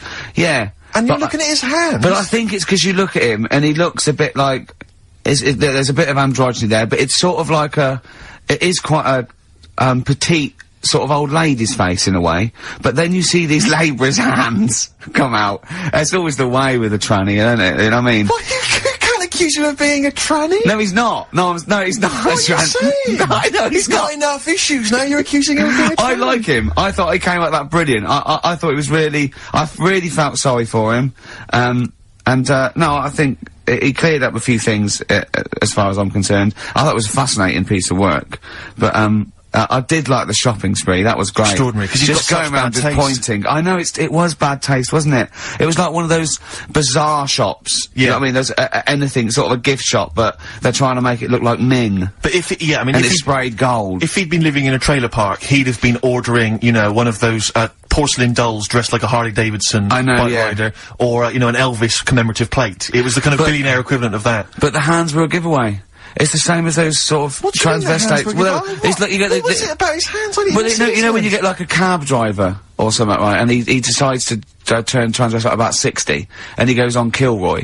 Do you know what I mean? That way, he got a twin set of pearls, and he goes, "I've never felt so comfortable." But his hands are still big. He's got a little wig, and he's got the lipstick on, and he's with his teenage kids who are going, "Kill me." Do you think he's been having surgery on his hands to make them larger? Bigger, yeah. Is that why he was wearing that glove through most of the Exactly, because I think he wants to be a goalkeeper. Right. And they said, well, you can't, Michael, you've got big hands. It would help him climb the trees. Yeah. And he can play tennis now without a racket. Yeah. So what did you make of it, Carl? Were you intrigued? The Michael Jackson thing. It's, you know, it was alright. But, like, that got a load of attention in the press. But the Trisha programme got nothing. Okay. Which, I know, like, well, Steve called me up in the week, right? Like 10 o'clock in the morning, I was at work. And he goes, you think so at 10 o'clock? Preparing this show. Most people go to work about 8, 9. You're watching Trisha and that. I said, no, what is it? He goes, oh, you'll be loving it, right? Freaks. Was it, Help Me, My Mum's a Freak? Siamese twins. Right. So I couldn't watch it, but he said, oh, it might be on again, because they repeat stuff on ITV2. Right. So I had my dinner late. Right, instead of having it at like 1 o'clock like I normally do, I had it at like 2:30. Yeah. Sat in the office, put the telly on, ITV2. These Siamese twins. Did it blow your mind? It was amazing. You know, we talk about a lot of things on the show quite a lot. The Airy Kids crop up a lot. I was waiting. It's been 10 minutes and you haven't mentioned the Airy Kid. Right. And last week we were talking about Siamese twins, weren't we? So it was weird that this programme was on, but it was amazing. I mean, what I think you can't refer to them as Siamese twins. I think they're known as conjoined twins. Why? I think Siamese is maybe considered derogatory or as an old antiquated phrase. Yeah, I think it's because the first famous ones were actually from Siam. Right. And that doesn't exist anymore. No, it's conjoined, Carl. Yeah. Get the phrase right. But you'd think that if that's happened to you, that wouldn't be that sort of offensive. The names that you must get called. Right. You think that's the least of your worries? Siamese twins, I'd say, well, that's, yeah. Now, were you stunned by where they were connected? Just live with it, we'd say. Right. Because they were connected, of course, at the forehead. Oh, sort of, which was quite extraordinary. Well, there was one set of Siamese twins. One had a job and the other one didn't. That's ludicrous. Yeah. The other one was unemployed. The other one had a job. She had to go to work. She had to get up at 6 o'clock on her day off. I'm supporting you, literally. Yeah. Didn't they get done off the social for sort of? Yeah, because the other one was signing on. That wasn't a question that Trisha asked. Annoyingly, because I know that much of the audience was thinking that. There was a few things that didn't crop up. What questions would you have asked of them? Because what things did you feel weren't mentioned? I'd love to just watch Carl watching amazing things. Exactly. Do you know what I mean? It's like early learning thing. Mouth slightly open. Yeah, mouth open at dribble, looking round to see if anyone else has seen it. You know, I mean that. Like when a cat sees a bird land on the balcony. Exactly. It can't believe it's luck. I'd probably say, how do you buy her, like, a birthday present? A surprise gift, yeah. Because everything's ruined. Sure. Right? I'd probably ask, Yeah. Well, did you not think it was interesting that one of them had a boyfriend? Well, that was a bit weird, wasn't it? Uh-huh. But, what was the other thing that I was thinking when I was watching it? Was thinking if one got into crime, and that was sent to prison... Right. What would happen? How would you handle that? It's brilliant. It is brilliant. If a chimp could talk. And, what was the other one? The other thing was, what did they talk about? Because it's not as if you can say, oh... Well, guess what I did today? Do you know what I mean? Yeah. So, Right, if you just tuned in, it's XFM 104.9, you've got that bit right. Ricky Gervais show with me, Stephen Merchant. Hello there. Karl is actually in a little booth. We're not in the studio, you see, this is pre-recorded, we recorded this last week, because we're away. And it's sort of like the best of the last 3 weeks, since last time we were away, when we put out the best of. Me and Karl went out, right, with, me and Jane, Karl and Johnny, and Gigi, wasn't it? Gigi, is it important who went? No. Okay. But we're walking on the street. Karl was there though, and he can back me up on this. We had a curry. We were walking back, and this little funny homeless fella, didn't he? He oh, I got to tell it before I go, didn't he? Yes. he came up to me, right, and he recognised it. And he came up to me and he went, oh, he said, I've just nicked one of your DVDs from HMV. And he shook my hand. He was so happy with it, and I went, right, excellent. He went, all I do is I just swing the bag over the top. Like that, when I'm going out. And he had a bag full of DVDs, didn't he? And he was so pleased to tell me that he'd stolen. That great. He said they're going like hotcakes. Yeah, he said they're going up, of course they are! Yeah, you're nicking them. I know, we get paid for them though, don't we? So not the stolen ones? Don't we? No. What do you mean? Did you sign them for him? you idiot. What, so, he just nicked 5... Yeah. Well, and you say he was homeless, was he? Well, don't know, maybe. No. Surely, how would he have seen the show? He'd just walked past Curry's one morning. Dixon's. Yeah, tell you, Seen a trailer for it, thought, interesting. I don't know if he was homeless, I didn't go into his home life. He shook his hand though, and... But he made Karl look smart, do you know what I mean? So, how does he sell them? Where does he sell them? Does he go up to people and go, do you want an Office DVD? They're not nicked. Yeah. £4. Yeah, exactly. Are these stolen? No. They've still got the tags on them. Well, it's like those people who, those cab drivers that you'll meet at sort of 3 in the morning who've just got a car. Yeah. And just went out with a car.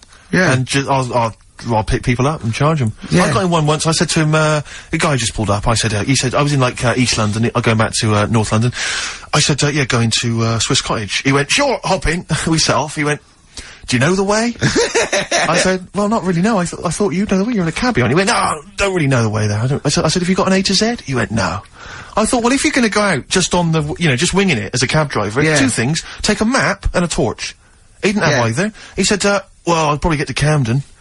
I said, right, I'll direct you from there. Drove on for about 5 minutes, making conversation. In fact, 5 minutes later, he went, do you know the way to Camden? I thought you knew the way to Camden. I don't really know the way. I thought it was... Oh. It was lewd. I mean, let me out. £4. Exactly. And that's... I don't know who's got that sort of time on their hands, that they just think, it's 3 in the morning, I'm at a loose end. I think I'll go out doing a bit of cabbing. Wow. Yeah. Because your dad was a cabbie, wasn't he? Yeah, he was, yeah. Couldn't stand it, but it's good money. He was he wasn't like a chancer, though. What was he doing when he put that little Forrest Gump in a weedy bin? That was part of the cab company thing. They had to do like a charity event once a year, and he did it 1 year. Never asked him again.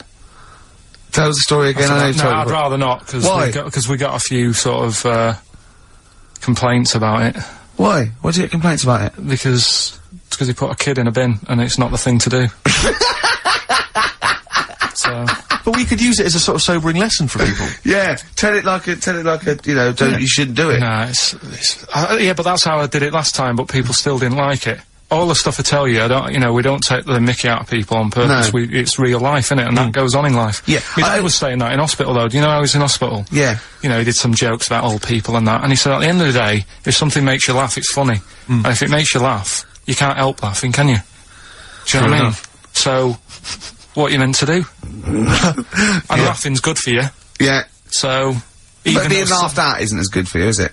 No, but there's probably more people laughing at one person, so if you balance it out, there's only one person who's upset and there's a bunch of people laughing. So, it's... Genius! Give me an example of that, give me an example. Well, for instance, Karl Pilkington as he talks and the people listening. Yeah, no, give me an example of like, so, I can't, because again, that's what I'm saying, I can't tell you the story, because there might be someone out there who... This person might even be listening and think, I forgot about that and you brought it all back to me. So, I prefer to leave it, but I think people know... Why did he put him in the bin in the first place? Because he was getting out of hand. What was he doing, though? You see, I can't explain... You can't! That'd be silly! I prefer to leave it, honestly. What was he doing? Was he annoying him? He was annoying my dad and the other people in the cab. Right. And he thought, how can I deal with this before it gets too out of hand? Yeah. He pulled over and put the lad in a wheelie bin. I'm gonna burst. So we'll leave that. Well, here we are again, XFM, on a Saturday. Just gone 1 o'clock, Steve, if I'm very much mistaken. But we're not here, as such. We're away again, gallivanting around. We've got to do the special sort of best of again. Okay. Which we did a few weeks ago, so this is the best of the last 3 weeks. Which I think is, I think it's the best 3 weeks we've ever had. But I'd like it condensed into 2 hours. Yeah. Yeah, some great music as well in there. Yeah, there'll be some great music, interspersed with fine chat that you've already heard. Yeah. Well, except this bit. This bit's new. We've actually, out of the kindness of our heart, we've come in last week. Yeah. Yeah. And we've done a few clips, just because we felt a bit guilty about shooting off. Yeah. And even now, having heard this link, I'm beginning to wonder if it was worth our time. Oh, dear. You know, I've said in the past to you, Rick, that my grandparents, so I love them dearly, but it's like, for the last 30 years, they've been waiting to die. I know, It's like they just sort of, it's like, you know, the novelty wore off of life. Life in the 50s. Yeah, they got kind of bored of it. Like, yeah, in the 40s, it was brilliant. All sat around the old Joannas, the bombs fell, singing. They loved that. The 50s, you know, that was great as well, because that was the post-war years. It was, you know, it was a bit tight in the pocket, but it was alright, everyone pulled together. And then the 60s came along, all the crazy music, the funny hair. Let's stay in bed. Exactly, they basically stayed in bed. And, it was one Christmas when, my grandmother said to my dad, what do you like for Christmas? What do you fancy for Christmas? And, this must have been, I don't know, 20 years ago. She said, what do you fancy for Christmas, Ron? And he went, well, you know, I could do with a nice big kind of warm winter overcoat. She said, don't worry about that. Don't worry about that, because your father will be dead soon. It's right, you can have his. Meaning my granddad. Well, to be honest with you, my father's still waiting. Which is good news. Good news for my grandfather. Less good news for my dad. He's freezing. He's freezing. He finds out, how is he today? He's fine. Oh, okay. Oh, I'm freezing. It is such a weird mindset, that. I think that, to me, is what sums up people from that older generation, the 40s and 50s. And it seems to me that you've got that kind of mindset. It's like you were born in the 30s. And whenever you talk of your childhood, it's like you had, like, a baked potato to take to school. And a poop and a stick as a Christmas gift. The other thing is, I think that that sort of generation, it seems that the man is dependent on the woman. There's a total dependence. Oh, absolutely, If she dies, he's done. Yes. He's done for. He'd just pine away. If he dies, she's got 30 years of pottering. Absolutely, yeah. Do you know what I mean? And going to, like, you know, the youth club and the church. I know what you mean, It's sort of like that. It's sad. Of course, it's sad for them, but it's not the end of their life. No, sure. And it sort of is the other way around. I don't know why that is. Yeah. It's terrible. That's a little melancholy thought for. I know. I've really you brought it down. You've brought it down. This isn't a nice show at all. This is terrible. Well, we're gonna have people just killing themselves. What? Well, I didn't really want to make it a Christmassy type show, because I don't really like it. Oh, he's done it again. Well, he did Christmas once, didn't like it. No, my dad always said... Alright, steady on. Dad said Christmas morning was for, like, you know, for me, so he used to stay in bed. So he never... That's brilliant. That's a great thing to say, isn't it? Yeah. Christmas morning's for you. Run wild. Do what you want. Just don't bother me. I'm going to Honolulu for 2 weeks. That's great. Dad, it's Christmas. Do I have to do anything? No. So my mum used to get up, because she used to like to see my face light up, you know, when I opened my presents. And then, fireworks. And then I'd have to go to my bedroom from about 6 o'clock onwards, because, like, my mum and dad were into having big Christmas parties, and I wasn't, like, old enough to go. Right. So they'd say, right, you know, you've had your fun there, you go up to your bedroom, stay in there.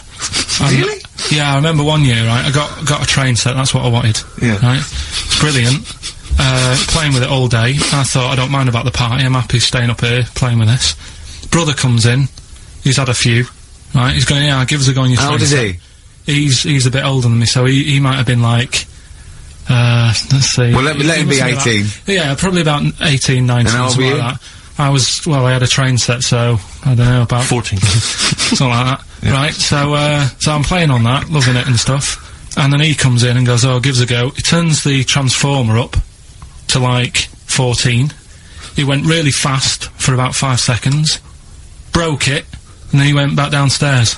Wow. So Christmas, I haven't even got to Sounds Christmas like Day. the Conservative government with British Rail. Satire, that is. Rick, I just thought that there's satire. If there's any satirical shows listening or it magazines. doesn't work in any way, because there's the analogy falls down apart from there being a train. Think it through though, British Rail was trains. Yeah. And the government broke the trains in many, well they didn't break them, like not officially breaking them, but they kind of... It does work, it's perfect. Oh, I'm pretty pleased with that. And I can't, and no one's asked him to be on Have I Got News For You. It's weird, isn't it? Because it is strange that, when you've got a satirical mind that's this quick as that. Yeah. All and right. he's broke your little train set, and so what did you do? I just like watched telly and had some sausages. I bet you were happy with that though, weren't you? It's a bit annoying though, isn't it, when your main present of the year has been broke. And did it ever get it fixed? No, that was it. That was it. Put away. I'm intrigued why your parents wouldn't let you come and join in the festive fun. Was it like really debauched down there? Was it like eggnog everywhere? And Well, no, but I mean, that's fair enough. 6 seems a little bit early, but I just think, you know, if you're a kid, you know, he had his fun, put him to bed at 8 maybe. And you think so on Christmas Day? I thought that was a day for family. Well, not if there's a party going on. And well, don't have the party on to Christmas Day. Well, that's another option. Yeah. Your parents are weird, aren't they? A strange breed. Well, I think that was the year, right? You're talking about buying presents and stuff. I think I did treat my mum to... I didn't buy my dad anything. I think that was, like, when I got a bit older, he used to get me dad something, because he wasn't that bothered anyway. No. So, got me mum, there was a cheap shop, right? Of course. Thank God for that. Called Snips, right? So I went in there and I thought, let's see what I can get her. And remember, Victoria Plum? I don't think so. Well, it's like a fairy character. Right. Right? I mean, mum's into gnomes and stuff, right? So, I thought, right... She must be pleased with you, then. Victoria Plum. I was thinking, is that one of the neighbours? Is it like a brandy Do you liqueur? remember Victoria Plum? Victoria Plum? Victoria Plum, yeah, it's like a little fictional sort of character, right? Okay. So I saw it, I thought, yeah, she'll love that, right? So I did my paper round, saved up for 2 weeks, right? Got that sorted, went to Snips, bought the Victoria Plum. Next day, I'm in town with her, right? So I think, I know what I'll do. I said, come in here a minute, right? So we go in, and we're looking around, and I tested her, right? I went, look at that there, that's alright, innit? And she goes, oh, it's bloody awful. Oh, Carl. Oh, Carl, oh, God. So then, Christmas Day comes, I said, don't bother opening it. She said, no, why? I said, Oh, no, why did you still give it to her? So, well, it was too late, I'd already bought it. Oh, Carl. So she opened it, and I was like... And she said, oh, well, that's nice. I said, why are you saying that? I said, the other day, he said it's bloody awful. She said, oh, no, I thought you were pointing at something else. Oh, no. So that's why I don't get anyone anything anymore. Oh, God. Play record. Oh, God. Oh. XFM 104.9. We're not here. This next clip is one of my favourite clips. Look, it needs no introduction. Here it is. Something else we're giving away. Go on. The Shining. It's more throwing away, isn't it? Once again, is it on video? Once again, it's on VHS. Just because you buy it out of your own money, Carl, stop being so mean. And I want to watch it tonight, because it's one of those films that, So you're gonna watch this video, and then you're gonna send it to someone as a prize? yeah, it's one of them films that... Oh, sorry, you just said yes to that without blinking. Well, yeah. You don't think, like, Les Dennis doesn't have a quick go in the car on Family Fortune before he gives it away? It costs Jim Bowen has $5.99. a go at those his and her towel racks. It costs $5.99, Carl. Okay, this is Carl in the classic The Shining. And what's the question? Well, we might ask that afterwards. Okay, then.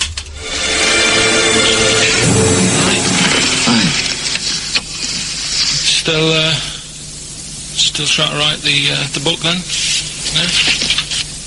Yes. Good. Funny, someone told me the other day, weird thing about a typewriter, the top row of letters, the longest word you can write is typewriter. I'll just show you, That's weird, isn't it? It's just the typewriter being... You're not in the mood, you're in one of those grouchy moods again, that you get into when you're writing. I'm not being grouchy. I just want to finish my work. Yeah, it's just being a bit funny, a bit offhand and that. Let me explain something to you. Go on. Whenever you come in here and interrupt me, you're breaking my concentration. You're distracting me. And it will then take me time to get back to where I was. Understand? Yeah, but I just was coming in to try and cheer you up, you know, if you... I mean, I'm full of ideas as well, you know, if you're having a problem coming up with stuff, got loads of ideas you could write about. The other day I read about this hairy Chinese kid. What do you want me to do about it? No, it's just that it could make a good book. Do you know what I mean? Sort of following round. That's swell. Well, I'd buy it, you know. But if you don't want to know, we'll have to... Don't bother doing it, but... Do you know what I mean? It's just hairy Chinese kid. It's weird because they're not normally that hairy over there. Yeah, this kid caked in it. But if you don't care... I wouldn't touch one hair on his goddamn little head. You won't have to touch any hair on his head. Like I say, he's covered. Leave the head alone if you want. Touch his hands. He's totally covered in it. But I love the little son of a bitch. Well, don't go that far. You haven't met him. But I can sort it out. I'd do anything for him. I don't think you'd expect that much. Just take him to the barbers 3 or 4 times a week. You know, he's a good little kid. In fact, I'll do it. I think I'll write a book on him.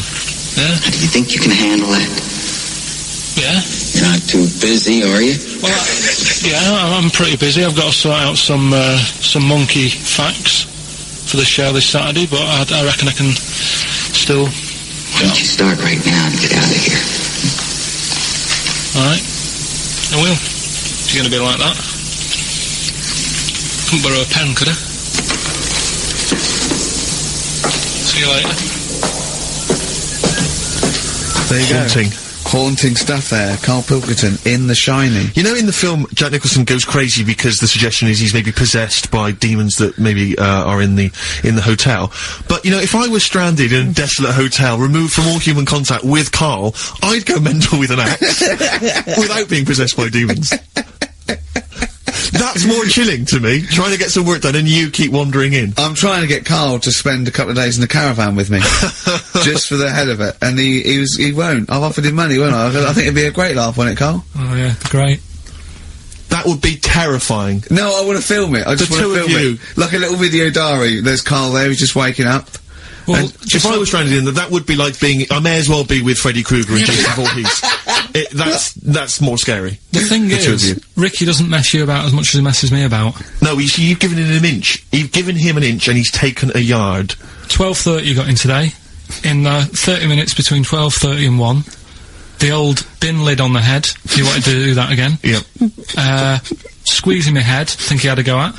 And karate chop on the back of the neck. Yeah. All in 30 minutes. Yeah. Who else can say that? XFM 104.9, Ricky Gervais show with Steve Merchant. Hello there. Good. And we're not here this week. We're off jetting around the world, so we've pre-recorded these links. The time is currently somewhere between 1 and 3 o'clock. So a time check there from Steve Merchant. No problem. Yeah, and oh, what about this weather? Isn't it warm? Stroke, edit that, Karl. Cold. Okay, whichever one. I'm pleased to see that the congestion charge has had some considerable effect. Had no effect. So just, yeah. Oh, wasn't that great on telly last night, the film? Yeah. I particularly enjoyed last night's EastEnders, Coronation Street, Brookside. Okay, yeah. But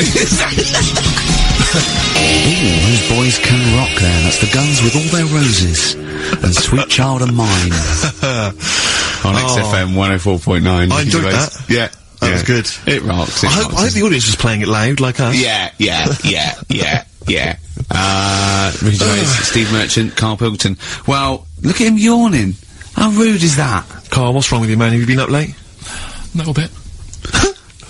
Girlfriend was away, wasn't she, yesterday? Yeah, I always have a problem with that. I always have... Because you don't go to bed, do you, early? Do you know what I mean? You sort of think... I just always find that thing that if, you know, you're used to living with someone... Yeah. One of you will go, let's go to bed, then you'll go, alright. But when you're on your own, you go, You just forget to go to bed. I just stay up. Okay, stop eating now, Karl. You've ate all the food. That's just a plate. Oh, alright. Okay. Yeah. No, I stayed up and watched, there was a thing on about Dracula. Right. What, Dracula? And I found a flaw in it. Go on. Not the fact that he's the living dead and is... No. And drinks blood to stay alive and he doesn't reflect. And he can turn into a mirrors. bat. Well, and you can... Go on. the mirror thing, you can't look in mirrors. Can he? Well, he can look in mirrors, but he can't see himself in a mirror. Yeah. Right, that still doesn't work. Go on. It doesn't work at all, Carl. It doesn't work at all. Go on. No. Well, Centre parting's always really neat. His centre parting's always really how neat. does he do it if he can't look in the mirror? Blood on the floor or something it was called. Rubbish. I love the floor in the Dracula film is that his centre parting's too neat. How did he do it without a mirror? Oh. Was it a documentary about Dracula? No, Yeah, it was the real Dracula. The real Dracula. Yeah, the real Dracula. The It's true just a Dracula. film. It had blood on the floor or something. It's called. Yeah. It's rubbish. We had a little lunch yesterday, didn't we? We did indeed. That was a nightmare. Yeah. I hate going out with you two. I was explaining to Carl, right? I like to excite Carl's imagination, right? And if it involves chimps or monkeys, all the better.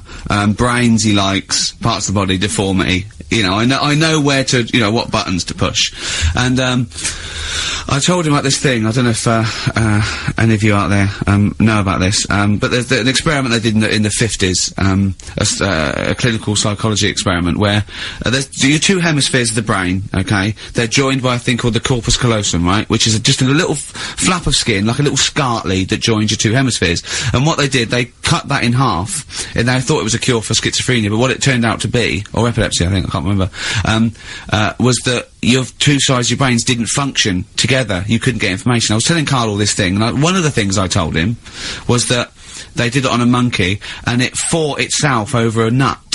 Like, its right arm was connected, you know, by its left lobe of the brain, and it was fighting over itself. And Karl went, instead of, like, thinking this is amazing experiment, he went, would it have been happy if you'd given it two nuts? Yeah, I know. Well, you started off by explaining, and I remember you mentioned, because I was watching the two of you as you were describing it to me, you said, of course, one side of the brain deals with symbolism, and as you said the word symbolism, I noticed Karl drift away from looking at you, pick up his mobile phone, and start pressing buttons randomly. And I thought it was the word symbolism that got him, and I noticed it took you just a moment longer, and I think the first thing you said was, when did I lose you? Yeah, I knew I'd lost him. It's extraordinary, and he doesn't even try to disguise I said it. nomenclature at one point as well. Right, yeah. And I knew I was dicing with death there. Yeah. But, Yeah. but I told you, you tried to look it up, didn't you, on the web? You didn't find anything about Yeah, it, the did you? spelling of it's what is it again? What's the word? Corpus callosum. Yeah, I couldn't do it. No, there's no point. Yeah. Don't bother. Give up. Don't bother. Give up. So if anyone knows any interesting facts about that, I don't expect yours hasn't been cut in half, has it, Karl? That would, again, might explain something. I'll tell you what we will be talking about later. I don't know if you're sort of aware of them, Steve. Go on. Bonobos. Oh, I don't know much about bonobos. I told him about he was looking for stuff. I said put in bonobo. He was having no luck with chimp. And they're a form of chimpanzee, but they're even closer to us, evolutionarily speaking. They've got their social groups are more like ours. They're more intelligent, and he was loving it, weren't you? So is it human bonobo Karl? Is that how it works on the evolutionary ladder? Chimp Karl. Yeah. Yeah. Talking about them. So we're talking about bonobos, you're excited about that? Yeah, That's yeah. Coming up in Monkey News? No, I think it's a bit of a monkey bonus. Oh, that was great. That was very, very funny What indeed. a wonderful clip that was. I enjoyed Do you it. remember that? Yeah. Wow. It was a few weeks ago, wasn't it, really? I mean, I think it was last week. we'd have to have very, very bad memories not to remember that hilarious clip. I'd like to hear that again maybe in a couple of weeks' time when I'm away. Yes, absolutely. It's embarrassing, isn't it? And we, you know, but you know the good thing is, on telly, I feel a bit guilty about putting out shoddy rubbish because I'm getting paid an awful lot. Yes. But here, you know, I don't give a They can bleep that. They will do. They will do. Bit of David Bowie. When's that ever hurt anyone, Steve? Never. Lady Stardust off Ziggy Stardust and the Spiders from Mars on XFM 104.9. I'm Ricky Gervais, Steve Merchant. Karl Pilkington is in the middle of educating me. Then, educate me. Did I tell you the time when the doctor said I was going to die? Alright, keep talking. Right, ages ago, must have been about 15, right? And at lunchtime there was this. We used to have a choice of stuff to do at lunchtime, right? We used to have like a burger place that had an arcade machine in it, right? So we used to go there and play on that and have a burger. Or there was this baker's, right, that my mum worked at, and did great cakes and stuff, right? So she used to like bring some home and that, but she couldn't always bring them home every night because, you know, they'd cost money, and she used to get them for free. And they used to say they'd rather chuck them away then give them to the staff because there's a chance that the cream might be off. Right. Right, so they used to chuck them round the back. So I used to go round the back with my mate and eat a load. Brilliant. Eating out of bins. No, it wasn't out of bins, they were still in trays, but they just stacked them up near the bins, right? So this got out, I mean, it used to be chocker. Once the school found out, everybody used to go there and it'd be like, well, have a cake. The headmaster crawling through, fighting the kids off. Right, so I'd have, like, you know, you just eat, I don't know, 6 jam donuts or something, and then you'd spend your dinner money on the arcade machine. Brilliant. Right? So it was a good afternoon, really, right? So you'd do that, and this one day I must have had 6 or 7 jam donuts, a few Congress tarts. What's the Congress tart? I love them, I can't get them in London, right? So I'd have some of them. If anyone can get a Congress tart for Karl in London, please let him know. So anyway, this day, that was just a normal day. Do you know what I mean? You'd once or twice a week, you'd have a load of cake. In your life, yeah. A normal day in your life. Were the frog boys there with the webbed hands and the big heads? And the horse in the settee? Yeah. But the day after one of these days, I had really bad cramp in my belly. Right? Okay. I was like in agony, could hardly walk. So I said to my mum, you could hardly stagger to the free cake. So, I was in absolute agony. I said, I don't like doctors, but you'll have to get a doctor in, 'cause I don't know what it is, I can't walk. Just gets the doctor round. I won't say his name, but he said, well, doesn't look like he's got long left. Blimey. So I was a bit like, hang on a minute, I've only had a few cream donuts. Yeah. My mum was panicking. Sure. He went, my dad came in from work, she said, oh, something's really bad with Karl, I think it's serious, you know, the doctor said he ain't got long left. So he said, what, he said that and just left? So she said, yeah. He said, I'll have to call him then. So he called him up, said, what's all this about? You know, Karl hasn't got long left, how long's he got? So he goes, oh, I was only messing. He's just had some bad cream. Can you believe that? Well, the thing is, I like the fact your mum didn't ask any questions. I know. She didn't go into detail. Can you explain more, doctor? No, I got a shoe off. But she doesn't. You know, I don't want to diss you or your family, but I imagine if I was there, I'd have known the doctor was joking. Yeah. That's all I'm saying. I mean, I sound very arrogant there, but I imagine he went, what's he done? I had about 6 cream cones. Oh, right. Oh, wow. He hasn't got long to live then. I'll see you later. Yeah. That's what I think the doctor did. Yeah. I just love the idea your mum just let him go. Yeah. Terrified, thinking, well, I'm not going to probe him, he's that's it then. Dad comes in, hi honey, I'm home. Anything happened? The doctor said Karl's gonna die and then left. Did he? I'll call him. But anyway, that's why these sort of things fascinate me. So, we'll move on to this next one, right, which is brilliant. Dead short story, so, right, old woman, about 70 years old. Yeah. She's normally fit and healthy and stuff, nothing wrong with her, she's having a good life. And, one day, she goes for a check to the doctors, just to check herself out, 'cause she's getting on a bit. Yeah. Says, take your clothes off and that. So, she does. And, checks her out, says, yeah, you're looking good, you're looking good. Turn round. He said, oh God. He says, you got a tumour on your buttock. Right? So she goes, oh, what, can you do anything to sort it out? So they go, yeah, we could book you in for an operation, it's best if we remove this. Books her in for an operation. Operation day comes, strip her down and that, they're all stood round, the doctors, start to operate. It only turns out it's a pork chop that she sat on 5 years earlier, and it had stuck to her buttock. Right, Karl. I can forward you. I'm not. Listen. Serious. Right, okay, Karl. I'm telling you now. I'm leaving. I'm never doing this show again. No, I'm serious. Honestly. You're talking. I've never had such. What do you mean? You couldn't believe it? No, when I read it, I said I've got to tell Ricky that. This woman had a pork chop stuck to her arse for 5 years. You mental case. Of course she didn't. That is a blinding record. And before that, Rick, what do you make of those adverts? They were great, weren't they? I like them. Yeah, I'm going to buy all them products on the way home. And that's endorsed by Ricky Gervais. He's won awards. Yeah. Rick, do you remember this? This was a hilarious moment. No, you'll remember this when you hear it. It was when Karl said something that was basic. Well, I think for a lot of people it sounded like a lot of old bollocks. What have we got now? Right, so we're looking into animals that we get rid of. I've spoken to someone about snails, I've spoke to someone about jellyfish, and that, and, looking at cockroaches today. She's an expert, she's just not just some random person. No, she works in a museum, a good museum, I said I'd give it a plug. It's the one near Knightsbridge, it's got dinosaurs and that in it, it's worth seeing. Natural History Museum? Yeah. So, He's not sure. He's not sure. this is what happened.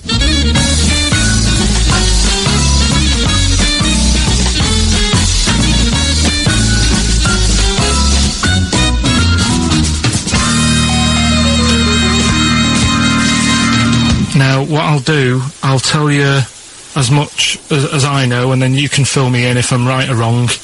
And then, at the end of it, we'll get to the bottom of whether we need them or not. Okay. Alright, so, first of all, the first thing that I found out is that they have 18 knees. That's not exactly possible. They're insects, so they have 6 legs. Yeah. And a knee is usually the junction between femur and tibia. That's sort of classic human knee, and every other animal knee. So with 6 legs, you can only have 6 knees. Could somebody sort of got mistaken for seeing one that was a bit double jointed? I think you're grasping at straws or something. Alright, well, we might have to come back to that one then. Okay. They can hold the breath for 40 minutes. Well, they don't do that, because they don't breathe in the same way as us.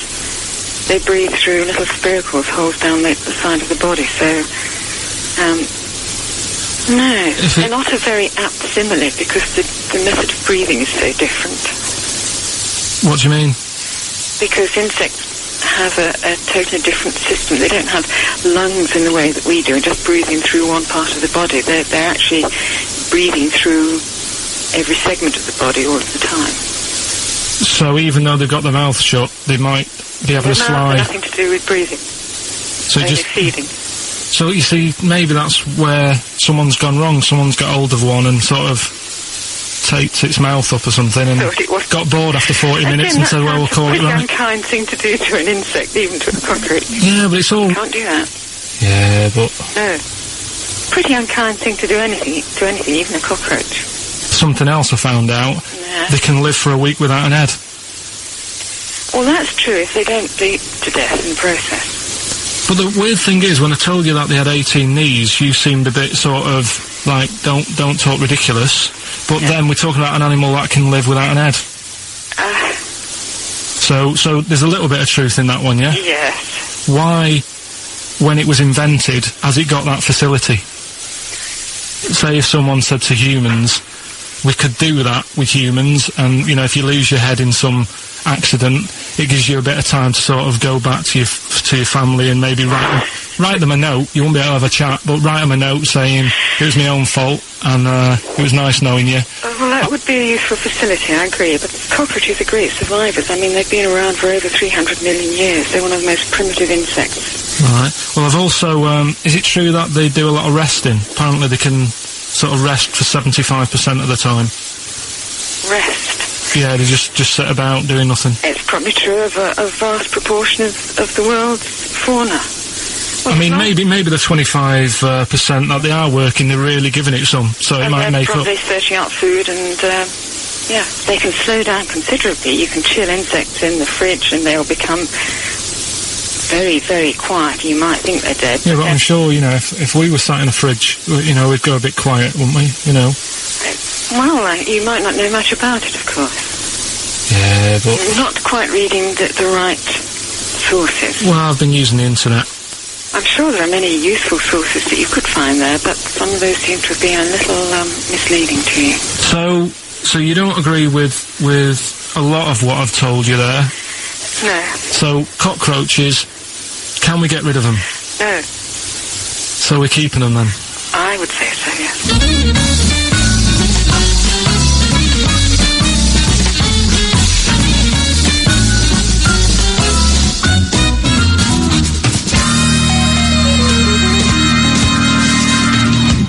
I think we should get her on more often, because she sounds like she'd be a bit of an ally, really.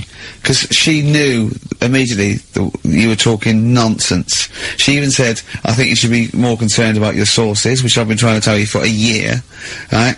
The fact, I mean 18 knees, where did you get that from? It was on the internet. They can hold their breath for 40 minutes. I mean, I don't know what you read and take on. Mad world, isn't it?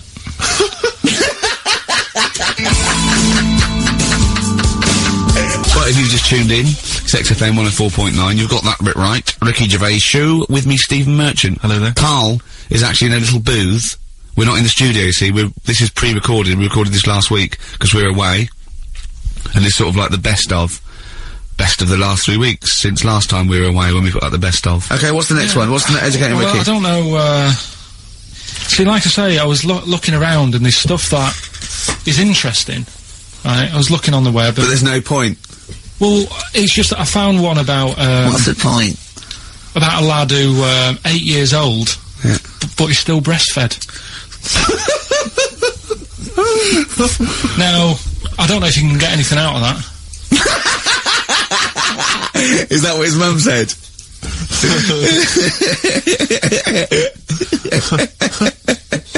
What do you mean I don't know if I can get anything out of that? You don't need to. No, it's just that, you know... Where did you read that? That was on the internet. Oh, well, yeah. You're always unspecific when you mention it. It's just it was on the internet. Well, I'm trying to think what I put in. I think I put in Y to see if I'd confuse a computer. And then, Karl, you are... No, honestly. I did a search, put in Y, and it came up with funny things that, like, why is this person doing that? Why is that? And it had a picture of this 8-year-old lad, sort of, you know, on his mum's nipple. And, it was saying, you know, is this healthy? You sure that wasn't asking you that question? What? I put in Y to confuse the computer. Like, go, what do you mean? Yeah. Stop it. Yeah. Oh, look, yeah. Last week, I was walking, home with him, and I went, he was saying something stupid, and I went, I've got a competition for next week. Let's do a phone-in, and it's called Karl Pilkington, Genius or Fool. Yeah. Right? And he went, no. I went, why not? He went, well, it'd be confusing, because they say there's no difference between genius and being a fool. We do though, don't we? No, but it's rubbish, and people say there's a fine line between madness and genius, and, you know, it's a ridiculous soundbite. They don't say there's a fine line between a genius and an idiot. Well, the people who do are idiots. Yeah. So what would you do there, though, just to sort of wrap that little thing up? What would you do? That lad loves his mum's milk. What are you asking me to come up with? No, I'm just... A title for the story? No, it's just what would you do? Right. What do you mean, what would I do? Well, it's causing a bit of a problem in the area, right? What area? In America, I think it was. Oh, America are a problem, are they? George Bush is worried about this kid who's breastfeeding at 8. Imagine it like this, right? Right. So, Karl, what are you asking me? About this spurious story you saw on the internet? I saw it on the internet. There's an 8-year-old lad, he likes his mum's milk. Yeah. And it's saying, is this right? Should it No, it's not. But what do you want Ricky to do about it? It's not his responsibility. Yeah. No, but the little town that he lives in, they're all causing an uproar, right? Going, this isn't right. You know, I can't let my kid play out in case he's in the garden with his mum getting a bit hungry, right? So, what should they do? Because his mum's saying, well, he likes it. Yeah. And he, you know, so what do you do? I don't know the laws. No, but I'm not asking you to sort out the laws. I'm just saying, if you lived in that neighbourhood, what would you say? If you went up to him and said, look, everyone's getting a bit fed up with this, look. I'd say, what would I do? What do you mean, what would I do? What are you asking me? Right, it doesn't matter. No, what are you asking me? What are you asking me and Steve and the public? I'm just saying, say if you live next door to this woman. Yeah. Right? The kid's hungry, 8 years old, he's out playing on his bike, and he goes, Mum, I'm getting a bit peckish, and he goes, alright, son. She whops one out, and he starts having his milk, right? You live next door, you're putting your washing out, and you see this going on. You're getting a bit sick of it, because it's gone on for months. 8 years, I see. Why is it your business? Why are you such a nosy neighbour that you're concerned? What would you do, Karl? Let's turn it back on him. What would you do? What's your solution? What would you do? Well, I thought I'd say, right, why are you doing this? And she'd say, because he likes it. And I go, alright then, put it in a bowl first. And you think that would sort that out? No, because I was thinking about the whole thing, right, and you do that when you're a baby, and everything's alright, innit? Yeah. No one bats an eyelid at a little baby having a bit of milk from its mum's breast, right? Yeah. You'd almost say it was natural. But you grow out of it. It's like, you don't see. It got me thinking about things you don't see. And you don't see... Did you put this into a computer? Show me things you don't see. What else don't you see? Well, you don't see, like, an old man having a Twix. You never... So what? You know the terrible thing about all this, Steve, is he's right. You don't see it on that's a terrible thing. So what they have got, right, they've made old man toffees, haven't they? They've come up with Werther's. Is that a song? Oh God! You don't see it on So they've got their Werther's, right? Yeah. Look at him! You think he's giving a lecture at Oxford? It's not going anywhere. No, go on, sorry. Go on. I'm just saying... Right. You grow out of things. Yeah. And the old man, I'm sure when he was a kid, he'd have a Twix. Yeah. Now it doesn't look right, so he's having... It doesn't look right! So... Right. I don't think Werther's originals were specially designed for old people. I think they were sweets that just happened to have been made for years. That's why old people eat them. Yeah. They didn't go, hang on, there's a market here. I've noticed old people aren't eating Twixes. Quick, let's make some old man sweets. But the little advert, he gives it to his grandson as well, doesn't he? He goes, have a Werther's original. Now, I think it cuts, though, before he throws it back in his face and get me a Twix. XFM 104.9, we're not here. Oh, it is a bit like being Dennis Norden, playing some great moments from the show. I was just imagining Dennis Norden one day, sort of just waking up out of his stupor, he's doing this, and he'd go into the producer and go, I've just seen a couple of my programmes. I just saw It'll Be Right on the Night 18. It's shit. It is terrible. Why didn't someone tell me? Well, we didn't want to upset you, because, you know. But I've been doing it way too long. Well, you could just let me go on forever. Well, until you died, yeah. Well, why can't my son take over? Well, he's 80, Dennis. And the jokes I'm doing, they're awful. They're just... Why have I got that clipboard? I've written these jokes, they're not funny. There's an audience, they're laughing. What are they laughing They're not at? laughing, they're not laughing, that's canned laughter. Who are those audience? Who goes to an audience for It'll Be Right on the Night? A lot of them are older than you. It can't be right. You know, we have 15% fatality in one of your audiences. But I went home at Christmas, I watched one of the episodes, it was with my family and friends, I said, watch this, you'll love it. Stony face, no one laughed, they all thought it was shit. Well, it is shit. Well, why didn't you tell me earlier? We didn't want to hurt your feelings, you're an old man. You may be upward of 102.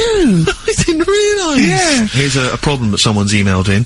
We're taking emails today. If you've got a problem, a concern, or, you know, just a general query that you think Karl could answer for you. It could be about anything. It could be about some of the big kind of philosophical questions. Yeah. It could be, you know, something to do with war or famine, anything like that. Or it could just be a personal dilemma. You know, something that's happening locally. Anyway, this seems one that I think you probably have... You and your father have probably come across this sort of dilemma in the past. And I'd be interested to know what your take is on it. Let me see, this is from Lee Matthews by the look of it. He says, he lives in a suburban area where the local teenagers also live on the same road, and they're running riot. They're smashing wing mirrors off the cars, they're crashing into parked cars on their skateboards, they're just generally making mayhem, you know, night and day. What can he do to stop this going on? The parents of the kids don't seem to give a damn. Anyone who complains to them, they just say, oh, piss off. You know, the police are useless because they never catch them in the actual act of violence, which is what they got to do to apparently convict them. So they don't know who to turn to, really. It's rather like when a little old lady went and got the A-team, you know. You know, and he was dressed as an elderly Chinaman. Exactly. She knew who he was. Colonel Decker didn't have a clue. Yeah. You see, it's weird, because now it has got out of hand. Do you know what I mean? Like, years ago when I was growing up on the estate, yeah, you had problems, but not like you have now. Do you know what I mean? You know, Summers were nice as well, weren't they?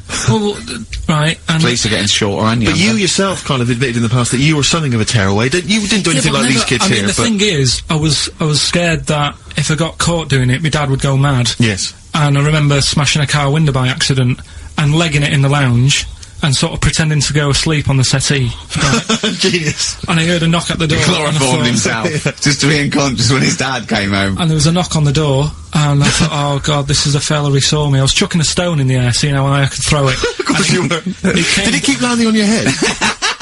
That would explain a lot. And it came down. Chucking a stone in the air, love it. To see how far I could throw Brilliant. it. So, you know, I wasn't bothering anyone. Did you invent that game? Right, Did you get the stone for your birthday? Go and play with your stone. He gave one to Suzanne. Karl, go and play with your stone. The thing is, right, and it came down at a funny angle, and it Of course it did. It ate the back of this car, and the back window is the most expensive because it has that heating thing in it. Yeah. In case you got a frosty window. Yeah. So I thought, oh god. So I legged it in, got on the settee, went to sleep, knocked at the door. Genius. This is a brilliant plan. It's a brilliant plan. I couldn't be guilty. I'm asleep. So I love the idea. So the thing is, our lounge used to sort of, you could see in from the door, right? So this family who saw me do it, saw me asleep on the settee, and my mum said, "Go and get the door," and I sort of went, "Oh," as if I'd been asleep. Yeah. I went to the door, like rubbing my eyes, and the fella said, "What did you run off for? I saw you." I was like, "Oh no," and I didn't see my dad. I went out. It was when he was working sort of evenings, so I went out so I didn't have to see my dad. And then the next day I came home from school, and my dad said, 45 quid. Oof. That's all he said. That's all he looked at me. And then you fell asleep, and he went, wake up, you know what I said? No, 45 quid. Now the thing Carl. is, he didn't have to do anything. £45, Carl. Now, I know you were saving up for a brick, but you can't have it. Yeah. Just equally, if you're doing a bigger crime, you know, a bank job or a murder. Remember to take the stocking off your head, because they wake you up and go, why have you got a stocking on your head? Just go, oh, I had a weird dream. Right. Okay, look, quick query for you. This is from Jay. He's got a problem here. He says, my parents won't let me ditch my studies. He's currently reading modern languages at London University. Sure. He wants to follow his dream, but his parents won't let him, of being a dancer. Carl. Worse than that, he says that they're trying to arrange a marriage to a bunch of minging daughters of people they know from good families. He doesn't know what to do, so he's got the arranged marriage coming along, and he's also got, you know, he basically wants to be a dancer. His parents are forcing him into something more practical. Well, the first thing, right, I don't think Live your dreams? The arranged marriage thing is such a bad idea. Okay. Because I think too many people go on looks. Right. And then you soon get bored of that, and you find out the person who you're knocking about with, it's actually not your type. Right. Why don't you arrange marriages for people? Well, I'm just saying, right, so I'd say, Jay, go along with that. I wouldn't worry about it. Okay. I mean, if they're really ugly, then, you know, don't go along with it. But if they're half bad, put up with it. That's Sure. right. The dancing. Brilliant. Right? That's that solved. Brilliant. I wanted to be a dancer. After I did the boxing, right, I joined a dancing thing just near Man United's ground, right, called Twiggies. Went along, I wanted to learn some moves. And How old were you? Well, it was when Michael Jackson was, like, pretty big, so about 83, 84, 85, something like that, around there. Wanted to do it. When I went, it was shut, and it had become like a warehouse for toilet rolls. So in a way, I wonder what would have happened. Sorry, how is that an anecdote about you going through dancing? You've told me before, you did boxing for a while, you did dancing for a while, you had a true fight in the boxing, you didn't even get in the that's not an imagine if that was a film! This is nice, a boy's dream of becoming a dancer. Oh, it's shut. Next on. I mean, how is that a story? Yeah, that was Billy Elliot. Do you think he would have won quite as many awards? Yeah, brilliant. Footloose. Alright? Yeah. I'm fed up they banned it. Let's go. Oh, it's shut. Flash dance. First, there was... Oh, it's a warehouse. Never mind. I'm just saying, you know, you'll find something else. I think I got a go-kart after that. I bought a motorised go-kart and kept myself busy with that. So...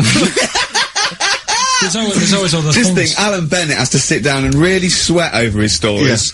Yeah. He just opens his mouth. You are a living Alan Bennett character. So that's solved. Well, Jay, don't worry about that. There's no emotional problems I can foresee if you follow that advice. So the advice there is do an arranged marriage. If she's not ugly. minging, she's not completely minging. Yeah. And don't worry about dancing. Get a go-kart. Cheers. This is XFM 104.9. I'm Ricky Gervais with me, Stephen Merchant. Hello. You're listening to the best of basically Karl Pilkington. You don't talk to anyone, do you, in the week? You just hide in your little sound booth thing, and you really don't talk to anyone, do you? Much. Not really. No. I mean, you know, you might call up. Yeah. But no, I keep myself to myself. Yeah. Then you don't get bogged down in the office politics and stuff. Yeah. Is there a lot of office politics here? I don't know. I don't get involved in it. Oh, yeah. Proved your point. So when we're away and we're like out of action, who other than Suzanne, who will you talk to of the day? How will you get a sort of feedback from the world? How will you get sort of like input and? I always, if ever I've got like a question on anything, the internet's sat there and I can just go online and find out. The internet is good. It's brilliant, but it's not all verified. It's not all necessarily factually accurate. Anyone can put things onto the internet. It's the, you know, it's freaks and things that put on things one, right? Here's one that I read in the week, right? Go on. About this woman. Yeah. She was a bit of a punk. And, to get her hair done like she wanted it. Super glue? Right, no. She got lard. Apparently it's a popular thing, you might know. Put lard on your head. Yeah. And you put it in the oven. Now, apparently the heat that you get from the oven is different from the sort of heat you get from an hairdryer. Right? And she had to do that to get the style that she wanted. But anyway, she comes into the money or whatever, treats herself to a microwave. Right? It's not true, Carl. Opens the door, jams the things, you know, like the little catch, so the microwave works. She jams it with a screwdriver or a knife or something. Yeah. Puts the microwave on, sticks her head in, boils her brain. Don't be ridiculous. Right? Well, why is that ridiculous? Boils her brain. She boiled her brain. She boiled her brain. And this is what's good about the internet. I went straight from that, and there was a subject about brains. And do you know that Russell Crowe, when he dies, is giving his brain to charity or something, some sort of some people who can do stuff with it. She gave hers to Pot Noodle. Vesta. Yeah. Oh, That's boiling the a sort of skull. Yeah. That's not true. It's not true, Carl. Just urban myths. Someone made it up. Yeah. For a laugh. They're just too convenient urban myths. Everyone's you can tell an urban myth's not true because it's always this happened to a mate of mine, and when you say what happened then, they go, don't know, that was it. Was it? Was that it? Was it? Someone boiled a brain and that was it. There was no more story. Well, were there any dates, locations, times? I think it was in Belgium. There's that one that a bloke, right, was gonna get a phone call at 4 o'clock to find out if his business was, you know, okay, right? And if he didn't get the phone call, he knew he was, broke, destitute. So, dead on 4 o'clock, the phone didn't ring, so he went up to the roof, his office, and he jumped off to commit suicide. And as he was passing his window, the phone was ringing. Oh, no. Carl, it didn't happen. Didn't happen. Think it through. Think it through. Who told that story? Who told that story? As he hit the pavement at 120 miles an hour. He's the only person who could have known that series of incidents. Also, why didn't he wait? Dead. As his life's at stake, why didn't he wait till 5 past? I said I'm gonna give it 5 minutes just in case. In case the lines are busy. Yeah. And what sort of bloke goes out, I'll call you at 4, okay, if your business, well, call me anyway. No. If I don't call exactly 4, then, no, you commit suicide. Commit suicide. I would, because if I don't call at 4, that's the end of it. Well, call me anyway. No, that's not the way I work. Why can't you just call me and tell me the other way? Well, I'm telling you how I do it. If you're bust, I don't call. Can't you just call to verify in case something goes wrong? What if it's engaged? It won't be engaged. Just commit suicide at 4, please. It didn't happen, Carl. The other one, right? A bloke, right? He's on a train station, and I say I heard it. He's waiting for his cruise station, waiting for, and he shits himself. As you do. And so he goes, oh, my train's in 5 minutes, so he runs across to Millets and goes, quick, Levi's, 36. The bloke just puts it in a bag, he runs onto the train, he goes into the toilet, takes his, trousers and pants off. His soiled yes, and pants. Throws them out of the window, I won't be needing those again, cleans himself off, open the bags, it's a jacket! Oh. No, it didn't happen, Carl! At what point did he go into it and go, quick, Levi's 36, and the bloke went, sorry, Levi's 36, what, a pair? No, shall I wrap them? Them? It, shall I wrap? Just wrap whatever it is. Do you want to look? No, I'm not looking when you're putting it in the bag, please. Right? Well, 36 waist stories, well, don't say anything. I've told you 36 Levi's. They put it in a bag and charged me for it. Yeah. I don't want to discuss it further. Yeah. There was one, Here we go. There was one about a woman whose husband died, and she had him cremated. Yeah. And made like a little egg timer out of him. And she said, I did that, so it can still help around the kitchen. Well, that might be true. That might be a joke. That's quite sweet. That might be true. It's true story, again. It was all... No, not again, because the ones I just told weren't. Nor is the boiling the brains in a bag curry microwave head story true. Yeah. That's all. I'd like to play a beautiful song now by Cat Stevens called Lillywhite. It's lovely. A song for the lovers room? Yeah. Big Sal. Beautiful day. You too. To kick off the show, Steve. Absolutely. The Ricky Gervais Show with Steve Merchant. Hello there. And Claire Sturgis. Hello, boys. Carl's ill. Well, he's not here. I mean, I never believe people when they're ill. I think they're always malingering. I never take any days off work. I just think you can drag yourself in unless it's life-threatening or... To be fair, Rick, can I just stop you there? It's not so much that you take days off as you'll just suddenly decide around lunchtime that you've overeaten and you need to go and lie down. But I'm my own with boss. a cold compress. Yeah, and I'm Swedish masseuse. I'm my own boss. Yeah. So it's not so much you take days off. It's not so much you take days off as you never actually do a full day's work. Yeah, you actually prevent that. I never take that hour and a half off a day. Exactly.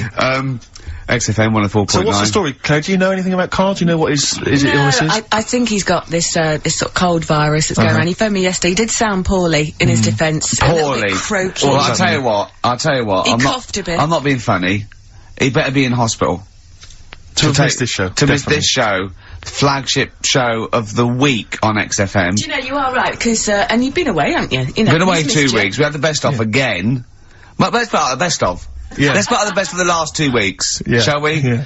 I mean, we're going to try and get him on the phone. We're going to phone him, and I want him to really explain himself because, you know, I think he's malingering, to be honest. Well, he phoned me in the week and he said, Steve, don't forget, there's a documentary on Friday night about Oliver the humanzi, the human monkey. He said to me, it's gonna be brilliant. And it wasn't. And it wasn't brilliant. It was. I especially stayed in and watched it. I taped it and watched it afterwards, and I've never seen so much hype and desperation. They kept showing the same clip of this, definitely, this chimpanzee that walked upright like a lot of chimps can. Exactly, right? yeah. It lost its hair, so it was half human, because all humans are bald. Yeah. So that's the half human bit. It didn't have hair. I'm sorry, humans do have hair on their heads. Yes. The other thing was, this desperation to go, could it be half chimp? No. It's a chimp that superficially looks less like a chimp than other chimps. So, Lee Evans looks a bit like a chimp. Is he half chimp, half human? No, he's a human who looks a bit like a chimp. That's libelous. Yeah. That's a bit insulting, isn't it? Could have you there. Should we just play some music now? I'm really sorry about that. I'll get back to you on that. Yes. TikTok, that's Coldplay and Clocks on XFM 104.9. Actually, can I tell you a Coldplay coming in a couple of weeks' time to co-host Zoe Ball's show? Right, 1, don't ever interrupt me. 2, don't tell them about other people's shows. No. Okay, moving on, thank you. Please do not mention that there are any other television celebrities on this channel, on this station. We don't want to convince people it's only Ricky. But the interruption was the main thing. Sorry. Well, we can't get hold of Karl, right? We looked, it's got his old number out there. What, his home number? Yeah, it's a hold on, alright. So, we went to the new records. He hasn't even given him this new home number, so something's funny going on. He doesn't want to be contacted. He hasn't given me his home number. I've tracked down a friend who's looking at it for us. That phone might ring any moment. I apologise for that. But why is Karl not available? It's interesting that neither you or I, and I like to think of ourselves as being fairly close friends of Karl. Yeah. We have made him the man he is today. We cannot get in touch with him. In the same way that bloke bought Oliver. Sure. I think that Karl is now ours. Yeah, exactly. Well, exactly. I think very much that's true, yeah. Karl is very much like a humanzi. If we look, we're gonna lose contact with him and find him 5 years in a circus in Manchester. Exactly, they're doing experiments on him. Yeah, and they're going, we can't figure him out. Yeah. Well, there's something wrong with his looks like a human, he acts like because usually humans stand upright. Yeah. And Karl likes to walk on all fours whenever he can. Yeah. He's not interested in other human women, he's only interested in apes. Yeah, it doesn't make sense. Oh my god. And he's bald. He is bald. Oh look, there's as much evidence for Karl being a humanzi as Oliver. Yeah. I think there's more. And, well, Karl barely walks upright. I know. Scared of fire. Yeah. I know. It is interesting, isn't it? Oliver was built, wasn't he? Yeah. I don't know. Why were you looking, Rick? I'm interested that I couldn't, what, your eyes were kind of uncontrollably, drawn Steve, towards his... just there. No, I didn't see anything. I was just looking at his face. No, sorry, Rick, but if there's something you want to get off your chest. Yeah, and that was the human part of it then, was it? Being built like that? Because that's humans, but... Yeah. Although Karl's is very tiny and hidden behind it. And I've noticed something else as well. He's got a big red arse. That's true. Hasn't he? Yeah. Yeah, it's all beginning to slot into place. And I've seen him climb up a cabinet and eat a banana as well. Just over lunchtime. And peel it with his toes. It's all coming together. Yeah. Right, we're gonna track him down, because he's malingering. He's definitely I'll tell you what, he's at home now, in the garden, swinging on his tyre. He's not ill. I think more truthfully, someone said to me, that I said Karl might be ill. They said, right, are you not gonna do the radio show then? Well, that's what annoys me. I mean, that's the biggest problem, is that, let's be honest, we haven't got anything without Karl. All we've got is the hook. People are staying listening, because eventually they think we might get through to him at home. Yeah. And there'd be fun on this show to be had. If we don't get in touch with Karl, I think we may as well just shoot off and leave Claire to do the show. I've got some great music. Is that not a... Well, it's a small, Well, you could leave the music with me. I could just play There's not really That is true, isn't it? to be here. Okay, well, play some great music now, play a Steve. great tune. Okay, wedding present, Steve. Yeah, I'll explain what it is afterwards. Just play it. It's a joy. There's a monkey theme. There is a monkey connection. Call in if you know the answer. Wedding Present doing their cover version of Pleasant Valley Sunday. That's from this new compilation of those. Remember they brought out a load of 7 inches in 1992? Of course I did. It was my favourite day. Yeah, absolutely. And on the do you remember on the B-side of each one there was a cover of a different song? Steve, I even played the B-side of each one and listened to the song. The connection there that we're talking about was, of course, it was by the Monkeys. Indeed. Yeah. Brilliant. They turned up in yesterday's episode, didn't they? A lot of people, I'm sure, won't have seen this documentary. It was on Channel 5 after all. So I always feel like we should remind people that what we're actually talking about. If we just happen to mention Oliver, a lot of people don't know what that means. Yeah. If we explain that it is the primate version of Karl. Yeah, that's exactly. a sort of shorthand, isn't it? Yeah, the half. Yeah. Yeah. But they were on a the Humanzee. The Humanzee. He was on a Japanese TV show they were doing experiments on him to find out if he was half human, and the monkeys happened to be there. Yeah. Mickey Dolenz saying, I'm quite interested to find out because, I'm a monkey. One of the monkeys. Excellent. It was utterly bizarre. Of course, we've been off jetting around the world, Claire. I don't know. I don't want to boast. I'm sure you don't want to boast either. Karl told me you'd been off, off to the States. Yeah, that was the reason we weren't here the last couple of weeks, that we went to Los Angeles. Business or pleasure? It was a little bit of business, a little bit of pleasure. I like to combine the two. Nice. It was, we were, meeting, a company about doing The Office for America. Actually redoing it. Yeah, redoing not with it Ricky or any of the cast, but with American actors. American actors do it, yeah. But the thing was, they were flying us over, and it was like the whole business class trip, spending a little bit of money, and, Virgin Upper Class, actually. Virgin Upper Class. I'd like to recommend Nice. Excellent. Excellent It's brilliant. Very good service. Definitely get free flights now. Easy. Yeah, definitely. Easy. Brilliant, yeah. Richard Branson, lovely bloke, and I love It's Tubular brilliant. Bells. I don't think he owns it anymore. Does he not? But he's still a Still a lovely great bloke. guy. He's still a good. What does he own? He must own something we can get. Oh, does he involve with Virgin Records anymore? Wouldn't have thought so. No, V2. Well, What does he do? V2. And Virgin V. What's that? Right. Virgin V's some Is that phones? beauty products or Brilliant. something. What about what- Virgin underwear? Brilliant. Whatever. Yeah, give us some of that. Give us some of that, Branson. Give us some of that. But I was going to New York before going on to Los Angeles, where all the meetings were, just for a little, just meet some friends over in New York. And, it's amazing, because Virgin Business Class, they pick you up in a sort of chauffeur-driven car, they drive you down, there's no you don't have to check in with all the wish. Virgin Upper Class, it's like, Yeah. It's, you don't need to sort of queue up with the great unwashed, with screaming kids, with ordinary people. Yeah. Basically, they just send your information ahead to the airport, and you just drive through, a kind of drive-through McDonald's-style check-in. They take your bag, they check your passport, boom, they drop you at the executive lounge, where there are, I swear to God, lovely free plums. I had 2 lovely juicy free plums in the executive. I haven't eaten plums for years. He forgets the bloke's name, but he had lovely juicy free plums, alright? That's the sort of wit that I'm capable of. I heard the word he is plum. Flying first class He meant to America. a sucking fruit. I changed it, I transposed the whole thing, so suddenly he was sucking on a man's testicles who he'd never met before. Exactly. For money. Exactly. That's the sort of things I'm capable of. Which is only half true. So he's used his comedy mind. No money involved. Right. That is why he was being jetted off to America to talk comedy. That is the kind of quality. But it was great. It was a really lovely flight. It was a lovely car, luxury car, and the flight. It was like the advert. They've got those beds that sort of just the totally seats kind of recline, so it's almost and you got anything you want as much. And I sort of I was falling asleep, and I sort of woke up, and one of the heiresses was like covering me with a blanket. It was like the advert. Yeah, it was just brilliant. Oh, the lights came down. And comes around and says, "Do you want a massage during the flight?" You can have, you can have as much drinks, although you can't drink, you have a drink and then you fall asleep because it's so comfortable and they take the lights. So anyway, it's brilliant. I can't believe my luck. So I'm driving down, I get to the airport in my chauffeur-driven car, right, I'm sat there, I'm phoning people, my mum and dad, you never believe what I'm off to. I'm just in a car, just chauffeur-driven car. And I get to the airport, and you just hand your passport through the window of this car to this little woman who comes over. And I'm just there, I'm just sort of buzzing the window down, handing it to her, buzzing it back up, like I don't want to talk, check the passport, take my luggage, I don't want to discuss things. You know who I am. And she hands the passport back through the window, she says, "It's expired." I went, what do you mean? She went, "It's expired." I said, "It's business class, what can you do? Can you do anything?" And she went, "No, we can send you to America, but 8 hours later you'll have to just turn around and come back. They won't let you through immigration." I was like, "What am I gonna do? I gotta go to Los Angeles and talk about, like, the office and that." And she said, "Well, it's up to you." So, the chauffeur-driven car drove me straight to the passport office down in sort of Victoria, which I have to say. Back into town. So I had to come back into town. I didn't get on a plane. I'm wearing my suit because I thought I'd wear the suit so I look like a real player. So I'm wearing my suit. I love the fact that you wore a suit. I wore a tracksuit because I thought I don't need to get upgraded. I'm first class. Exactly. I wanted to go on in my pants and slippers, but you know, in fact, wasn't that why she covered you with a blanket at one point?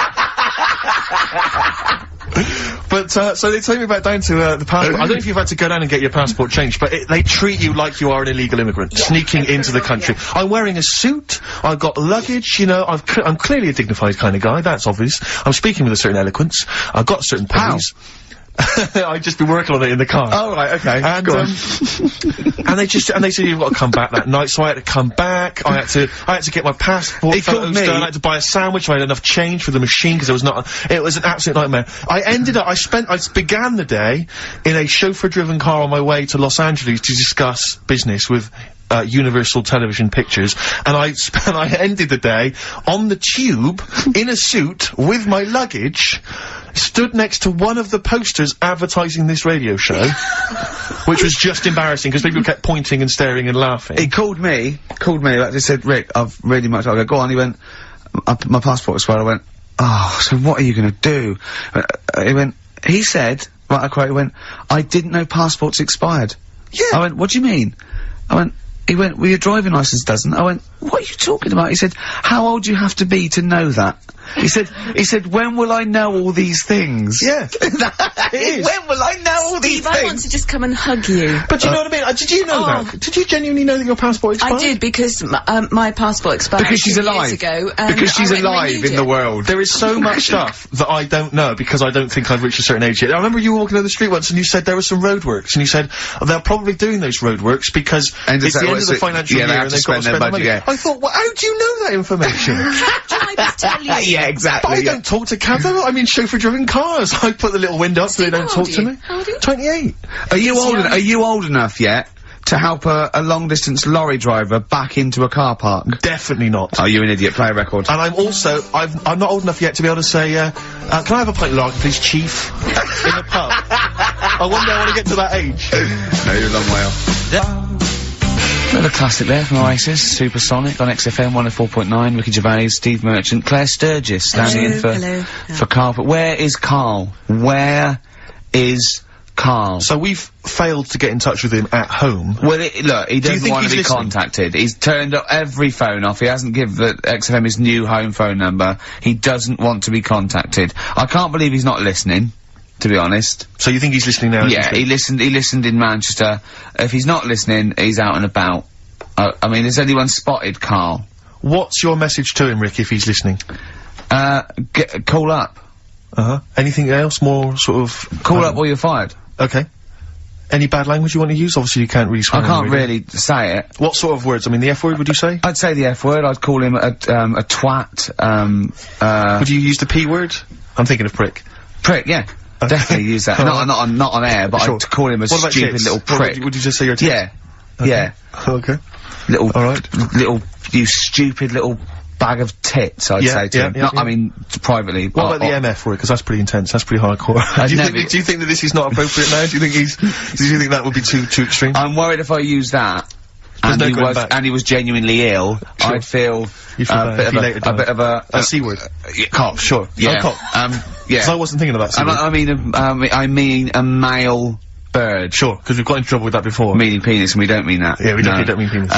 But if anyone out there, sorry about that, there was a discussion about bad language, we weren't actually using it. But if any of you out there do see the little twat, get him to call XFM immediately. Yeah, and likewise, if you're listening, Karl, you cheeky MF, well, you sexy MF, as Prince once said, then give us a ring, because we'd love to talk to you. We just want to find out how you call in, we know you're listening.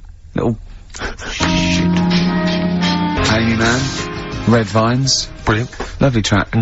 On XFM 104.9, Ricky Gervais, Steve Merchant, Claire Sturgis, in for Karl Pilkington, little... He hasn't called. He may be really ill. I'm feeling a bit guilty. How ill is he, though? I mean, do you know what I mean? How ill have you got to be to not be able to make a phone call? Yeah. I find that hard I've got a sore bottom, and I made it in. Keep talking. I pulled a muscle in the bum. How? I don't know. And it really hurts. Have you tried to trace back through the week and figure out what made it happen? I went to see the osteopath yesterday. He put an elbow in it for half an hour. I cried. Yeah. Is it? Oh, they got detachable elbows for that. Prosthetic elbows. Elbows. Just hold this elbow in there for 2 hours and. Yeah. Can I take that away? You can take that away. I won't be needing that elbow for quite a while.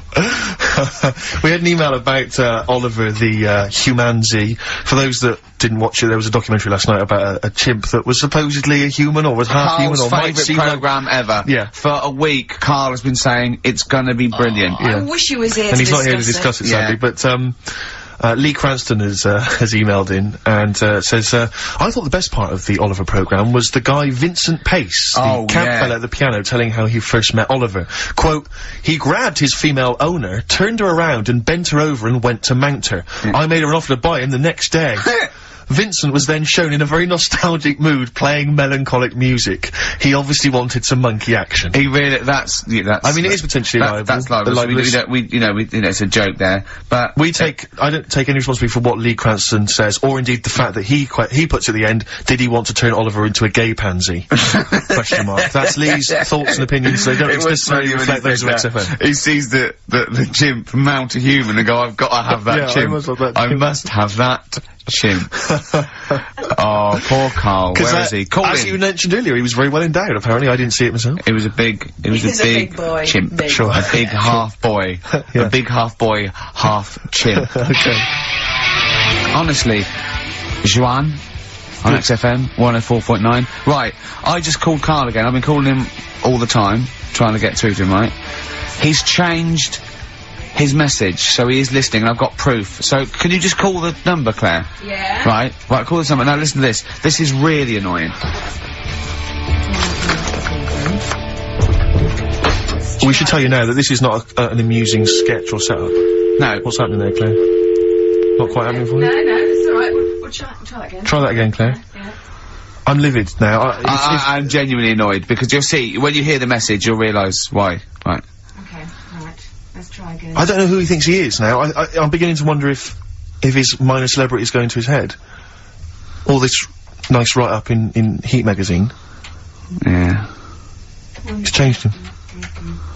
Richard Anderson, incidentally, has emailed in. Go on. Dickers Anderson. It's not happening, is it, there? Is it? Why not? Because I'm a bit stupid. I can't work it out, can I? Can't figure it out. How would you call someone normally? Well, normally I just pick up the phone and dial it. Sure. No, I don't mean... I mean... But it's like, I have a problem getting it through the desk. I tell you what, can I play an ad break and practice?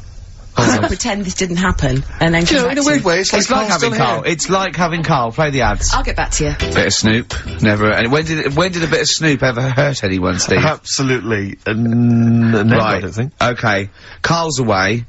He pulled the wool over Claire's eyes. There's a few people out there that believed he was ill. I knew he wasn't. In fact, at one point I thought, maybe he is ill. His message on his answer machine has changed in the last 5 minutes, and listen to it, and this is evidence that he's not ill. Right. Okay, here we go then. Yeah. Who don't read out? Yeah. Richard Anderson, I should just say, has got in touch. Okay. Here we go. Hold on. Oh, Claire! No, I can do it. Just tell me what Anderson. This is ludicrous. Yeah. So obviously Richard Anderson, he's humoured in his thoughts. Dickie Anders, Randy Anders. You. Dickmeister General. And he says there's something making Have we got it clear? There's something, he says, there's something making strange yelping noises in the thicket at the end of my garden. Shall I go and prod it to see if it's Karl? Sorry, I'm not in today, but not well on that. No more Rockbusters. I think that's what's affected me. It's got me down a bit. So he's joking, yeah. The doctor said I'll be back swinging on my tyre in no time. So. See you later. So he was listening. He's clearly listening. So he was listening because we said about swinging on the tyre. Message. At any time. Right, Karl, call me. In fact, I'll tell you what, we've played a little game. Karl would appreciate this. Call me, Karl, or I'm going to give out your number. What's the first 5 or 6 digits, Claire? Well, it's 07968. 07968. Okay. Phone now, Karl. Start calling now. Right, give the next number, Claire. You said give the next number. 1. Make a note of this, because if you want to call Karl yourself... 07968, and the first number to be given out is 1. He's not ill. How do you feel now, Claire? Because he's made a fool of you, because you believed him. I actually He's felt made a monkey really out of sorry you. for him last night. But now, passed out, I feel a little bit let down. Right, okay, so we give a number out every 5 minutes until Karl calls, because we know he's listening now. He's taking the piss. He's not ill, obviously, you can hear that. He could, that was as long as a link, so he could have been here. He could definitely call. Are we leaving this message? Is this a message we're still leaving on his phone? Yeah. We're still leaving it. Good. Yeah. Good, yeah. Why don't we leave the rest of the show on his phone? Yeah, as a message. Leave it up. He's got to listen through it all so he can delete it. Yeah, exactly. And the other thing, of course, is that he's not going to get paid for this. No. So he's thrown away 80 quid. That's 80 pounds. Now, in Manchester, that's a week's wages, so he's obviously been spoilt. So for all his mank charm, he's down here, he's living the life of Riley. He thinks 80 quid's nothing. He thinks 80 quid's nothing already. Up there you could be buying you could buy yourself your own horse. Yeah. You could probably get yourself a deposit on a flat. I'd have thought so. I'd have thought so, easily. yeah. And so, you know, or sun lamps, because it's always dark. Yeah. He could go mental up there. Now, dog piece of string. So what's the first few digits we've given out? 07968. Yeah, That's and the then code. and then got 1. Okay, we give out a another number of Karl's phone number digits. So take that down because we love calling him. Should we have a little bit of feed or something? Let me just tell you what Dick has said. He said Richard Anderson. He also said, "P.S. The show's still rubbish without Karl."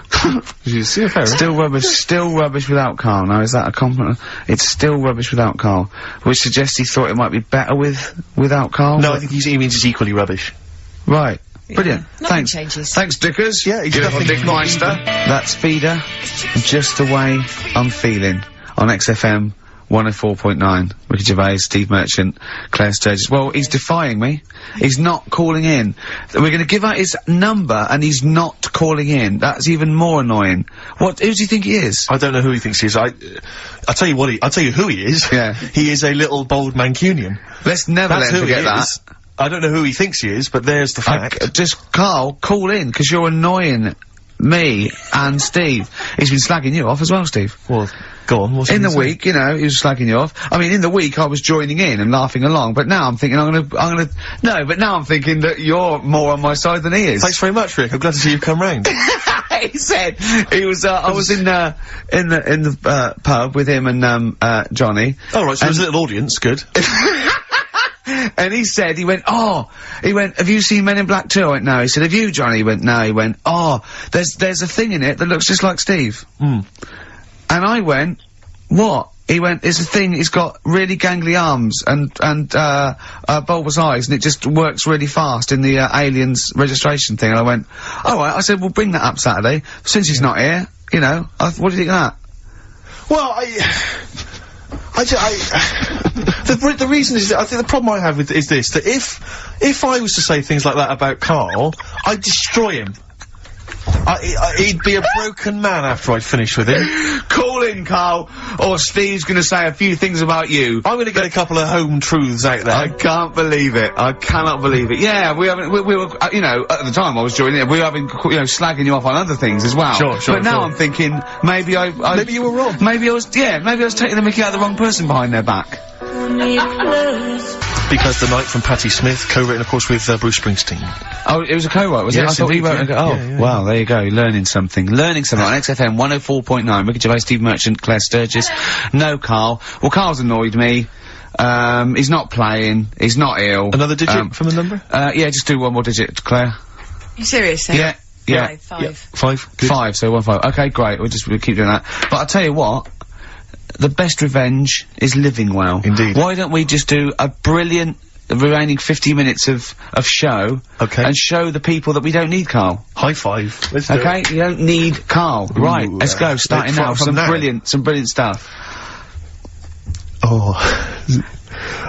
You're gonna say something? Yeah. No, I remember when I was growing up in Manchester. No, you can't. It's funny to me. I'll tell you. XFM 2.9. I said no.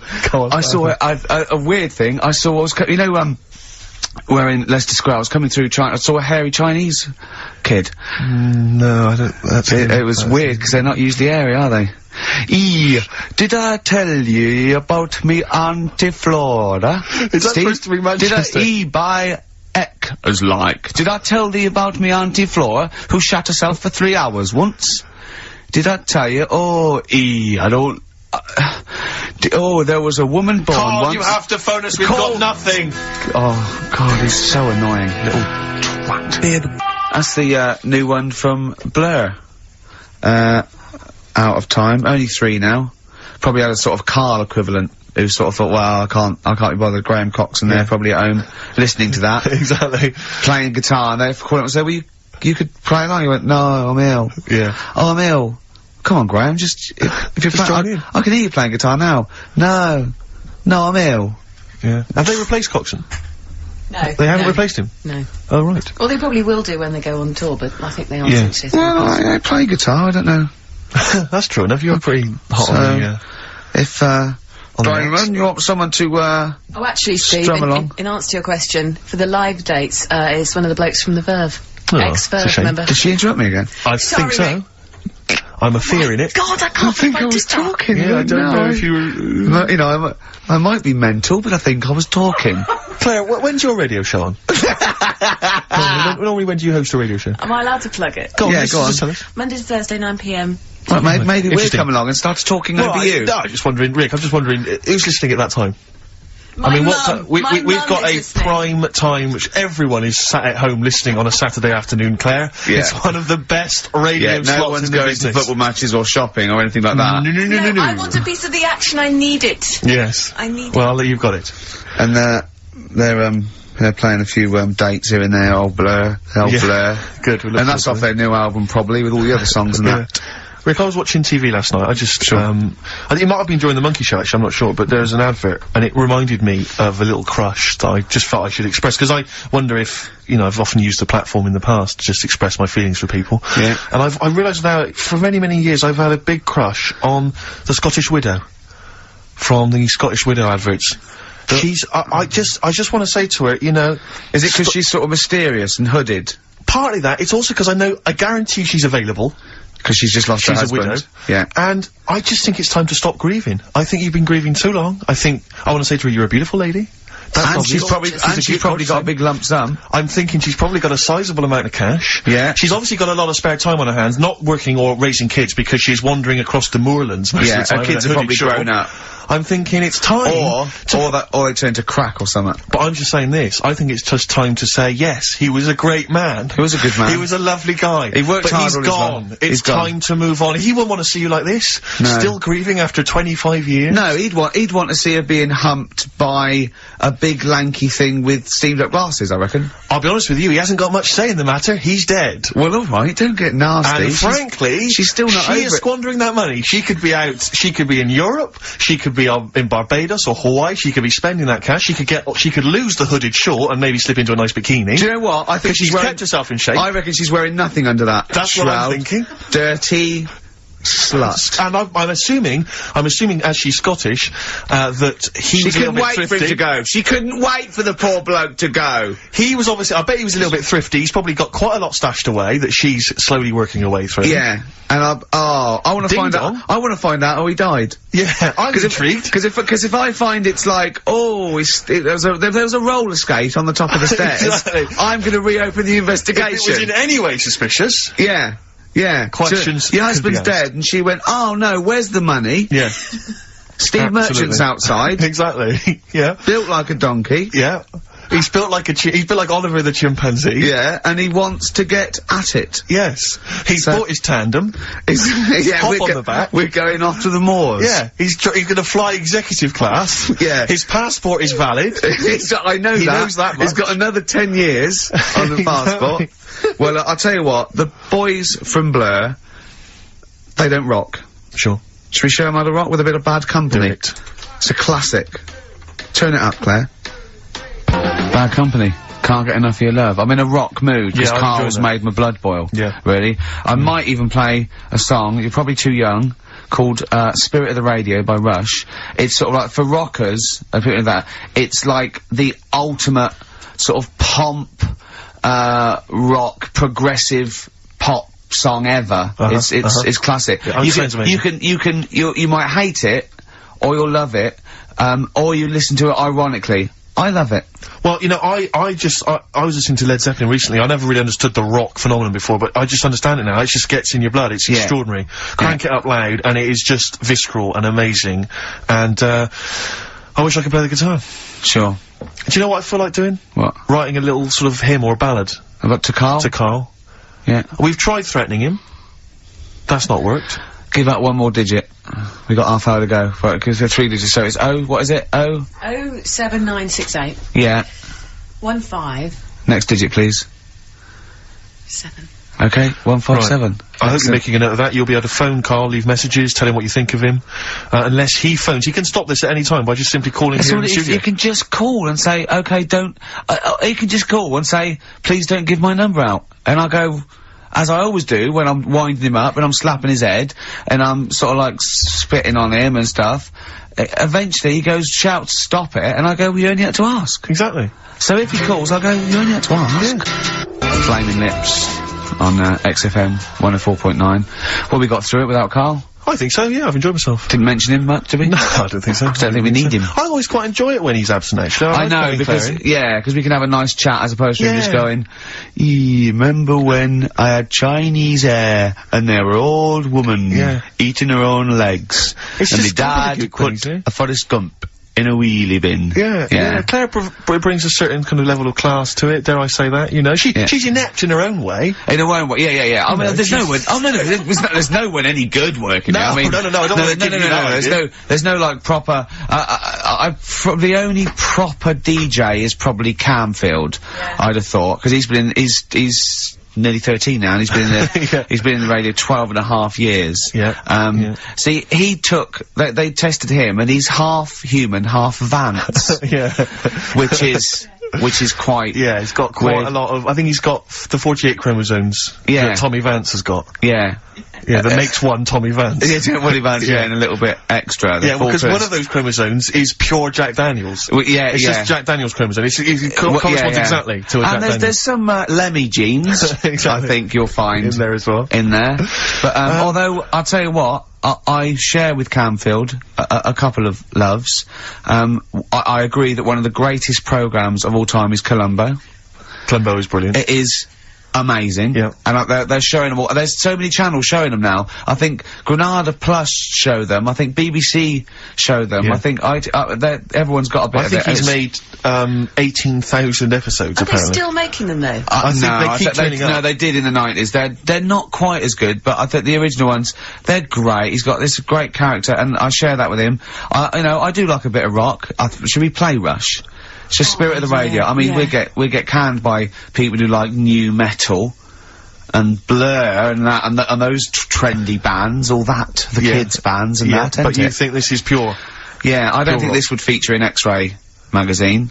They've got some great bands in them. They've got Kaloop, they've got Demp, they've got Flap Nibble coming out with their new single. It's an EP, and Strep, the early, not the later Strep, the early Strep, the unrecorded years, which is the only ones I like by Strep. And that guy in it, you know, the drummer Kibble, he's got his own fringe. He's in for a chat with Christian on the Breakfast Show, where you could win a trip to O'Neill's in Camden. This is Rush. Rush. and Spirit of the Radio. Everything in that. Let's look quick. Let's put every type of music. Okay, go to reggae, into rock. Okay, opera. Go mental now. Go mental on the drums. Double that. Double the. How many bass drums have you got? Just the one. Go mental on it. Yeah. Right. It is obscene. That is everything in that, isn't it? How long is it? About 4.5 minutes. Yeah. Yeah. It's crazy. That's lovely. They should people don't play music like that anymore. There's only 3 of them. I just think only 3 of them? Yeah. There's that, and just one day in Canada. Yeah. They just went, right, we're only gonna make one single. Yeah. So let's put every type of music into that single. It's almost like a Stars on 45 version of music of all time. Of every music rock they've heard. Exactly. Yeah. Brilliant. Good, Are they still going? Do they still play? I don't know. I've no idea. But that was for Camfield. There was Bad Company there in Rush for Camfield. Colombo. That was for Camfield as well. The A-Team. Do you remember once when we were talking about the A-Team and I was slagging it off on your show in the old XFM? Yeah. And I was going, I mean, I quite like the A-Team, but sometimes it's too far-fetched to enjoy without it being ironic or it being for kids. And, I could hear fuming from outside. I could feel him going, he didn't know who to call. He wanted to call Vance or someone or Lemmy. He didn't know, right? And then I said, if you can't find the A-Team, they outwit the might of the FBI every single week, but an old woman who's having trouble with her landlord can find them. Yeah. And the door burst open, and Campy went, that is because Hannibal sometimes disguises himself as an elderly Chinaman. Yeah. And that was his explanation for the whole series. Yeah. Ah, that was for Camfield. That's lovely. That's for his 12th birthday, which is coming up very 13. soon. Oh, he's 13. Yeah. Teenager, yeah. Oh, he's gonna rock, Steve. Indeed. Oh, the phone's going. Play that break. I'll answer the phone. It might be Carl. Well, here's a bit of a turn up for the books. Karl Pilkington on the line. Right. Yeah, where you been? I'm off ill, aren't I? Right. Okay, what's the matter with you? Just, a bit bunged up and that, and got the shakes, got that sort of, that shaky thing to get. Yeah, that's because you didn't eat last time when Suzanne was at work. Yeah, well, I think that's what brought it on. Plus, she was away in the week and I put some wet jeans on. And I think that's what's caused the problem. Well, when did you put them on your head? No, they were just on the Maiden and the legs felt dry, but they Just on the what? On the what? Have you got the Maiden? What was she doing there? What do you mean?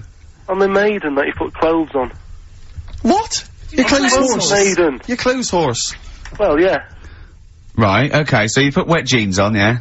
So that's why I'm ill and that. I'm not having a good time. I've been watching the football. So you're just sitting at home watching telly where you could have been sitting here? Well, I would have been better off there because I've got a chair there. I've got no chair at home at the moment because I sold it last week. Why did you sell a chair? What, you only had one chair? What? Look, can't we just, I just was calling up to let you know I was alright and that. We're not interested in that, we want to know about the chair. I sold it. I had a little two-seater and I sold it because I'm getting a new one, but I've got to wait another month. So you've got to sit on the floor for a month? So you sold a chair before you had another one? Well, she might not have wanted to buy it in a month or something. So I got rid of it whilst I could. She was alright, bloody. We'll talk about that next week. Oh, you're going to be in next week? I look forward to that then. That's a dynamite piece of radio to tune in for. The day Carl sold a chair. Brilliant. Alright. So you alright then? It's going alright? But why did you take this long to call? We asked you to call since the very beginning. We've been phoning you. Why is your phone switched off? I heard the beginning. I heard the beginning of the show. I thought, yeah, it's going alright. They're there and stuff. Turned it off. You turned it off? No, I put a tape in though, because even though I'm ill, I'm still showing an interest in it. Well, you're not, if you're watching football and shaking. Yeah, well, I'll listen back to it later, so I hope you haven't been dissing me. No. Right? Definitely not. Don't listen back to it, it's not worth it, but we haven't been dissing you, no. And I've just been watching, a bit of football, right? Did you watch the Monkey programme last night? You told us to watch the Monkey programme, we all stayed and watched the Monkey programme. Alright, wasn't it? What's rubbish, wasn't it? Obviously not half chimp, half human. Well, I mean, they missed out a lot of the interesting bits. They didn't have any interesting bits. Those are bits that you made up to make it more interesting. The bits that I told you about 3 months ago before they decided to make the programme. Yeah. What were the bits that you came up with? Well, they missed out the bits about, the zookeeper. Right, there wasn't a zookeeper, yeah, go on. Well, there was, but they left that bit out. Well, okay, fine. And they left out the bit where it ran for mayor in 1975. In terms of those that did research, they actually went and filmed it, you read it on the internet. Yeah. Yeah. Chances are you're the one with the facts wrong. Yeah, I think they also left out the bit when it jumped over 3 double-decker buses on a motorbike. On Evil Knievel's motorbike. Yeah. So, I can't believe it. I cannot believe it. Not only do you not bother turning up, but you turn off the radio and start watching football. Yeah, I turned it off, but I've recorded it. I'll listen back later and sort of... Well, what good is that? Sort of, I like to keep, keep it in shape and that. I'll have a word next week. Alright. If you receive any phone calls from people you don't know, we don't know anything about that. Instantly, we don't know why that is happening. That is just going to be a weird, spooky thing, so... And don't bother telling the story about, Men in Black 2 either, because I don't think people will be interested. Actually, on the subject of Men in Black 2... What? Have you seen that, Steve? No, I haven't, Carl. Tell me about it. You should see it. Go on. Why? Because there's this thing in it. Go on. What, a stupid, bald Mancunian tosser? No, weirder than that. There isn't anything weirder than that. Hey guys, it was gangly. Keep talking. And, you've got to see it, because you wouldn't believe how the likeness and that. You've got to get the film out tonight. Right. It's not as weird, it had a normal voice, right? He's done yet, he's not even here! I'll tell you what, mate, it ain't worth coming in next week. Stay on the line, Carl. Play a record player. Kings of Leon, Molly's Chambers. What do you think of that, Carl? Alright. There's a surprise. Another insightful remark. Steve is not a fan now. Not only does he know you've been slagging him off behind his back. No, I wasn't slagging Steve. If you get it out on the DVD tonight, you'll know I'm not slagging you off. It could be your brother. I love the fact that it makes it worse, but you're gonna go, oh, he wasn't slagging me off. It does look like me. I do think I'm an alien. I love the fact that you hope Steve will go, he's got a point. It's a spitting image. Yeah. I am, seriously, Carl, I'm really angry. I'm so angry with you at the moment. You haven't seen it yet? No, I know, because I know what it's gonna be, and I'm just... Why? I'll tell you why I'm angry, because he doesn't do it in jest. No, but what do you think it's gonna look like? What do you think this thing's gonna look like? Gonna look ludicrous. It's not gonna look anything like me, but he's gonna, like, pretend it does. Go on, what? Go on. No, it does look like you. Yeah, of course it does. And you looked like the, Human Z. Well... I mean, to be honest, you did a bit, Carl. You walk like him, you're bold like him, you got a sort of gormless face like him. Any more? I don't smoke. That does. I'm not arguing with you, I'm not well on that. Oh, you're not well. What exactly is wrong with you, you whinger? Well, it's just, do you know, like I always tell you about the, restless leg syndrome I've got? It's like that, but all over. So you're just shaking around the house? I'm just, yeah. What do you look like, Elvis? What are you doing? You're shaking around the house. I'll tell you, with your bald head, you probably look like an enormous vibrator. Oh, God. That's what you probably look like if you strip naked. Oh, you'll have the Scottish widow coming round. Oh, dear. That's, what's the name, by the way? I heard you talking about that. That's, Amanda Lamb. Amanda Lamb, who's in the Place in the Sun programme. Is she actually a widow? Is she a Scottish widow? Hoots, man, my husband's dead. Do you want any money and a bit of my clam? Brilliant. Alright? That's the sort of, quality you've missed out on today. Well, anyway, you're gonna be back next week. We need you back next week. Yeah. Well, how do you know? Also, how did you know you were going to be ill today? Because you phoned and arranged this yesterday. Convenient. And I spoke to you yesterday and you didn't sound very ill. I felt ropey yesterday. You've got a bit of a bunged up nose. Even though I have a bit of a bunged up nose. Even though I was ill, I still sorted it out. Yeah? I'm a little bit sweaty. Carl, sorting it out does not mean you phone up Sturgis and send her down. That's not sorting it out, that's making things worse. Have you learnt nothing? Thanks, Claire. If you're not part of the solution, you're part of the problem. Mate. Yeah.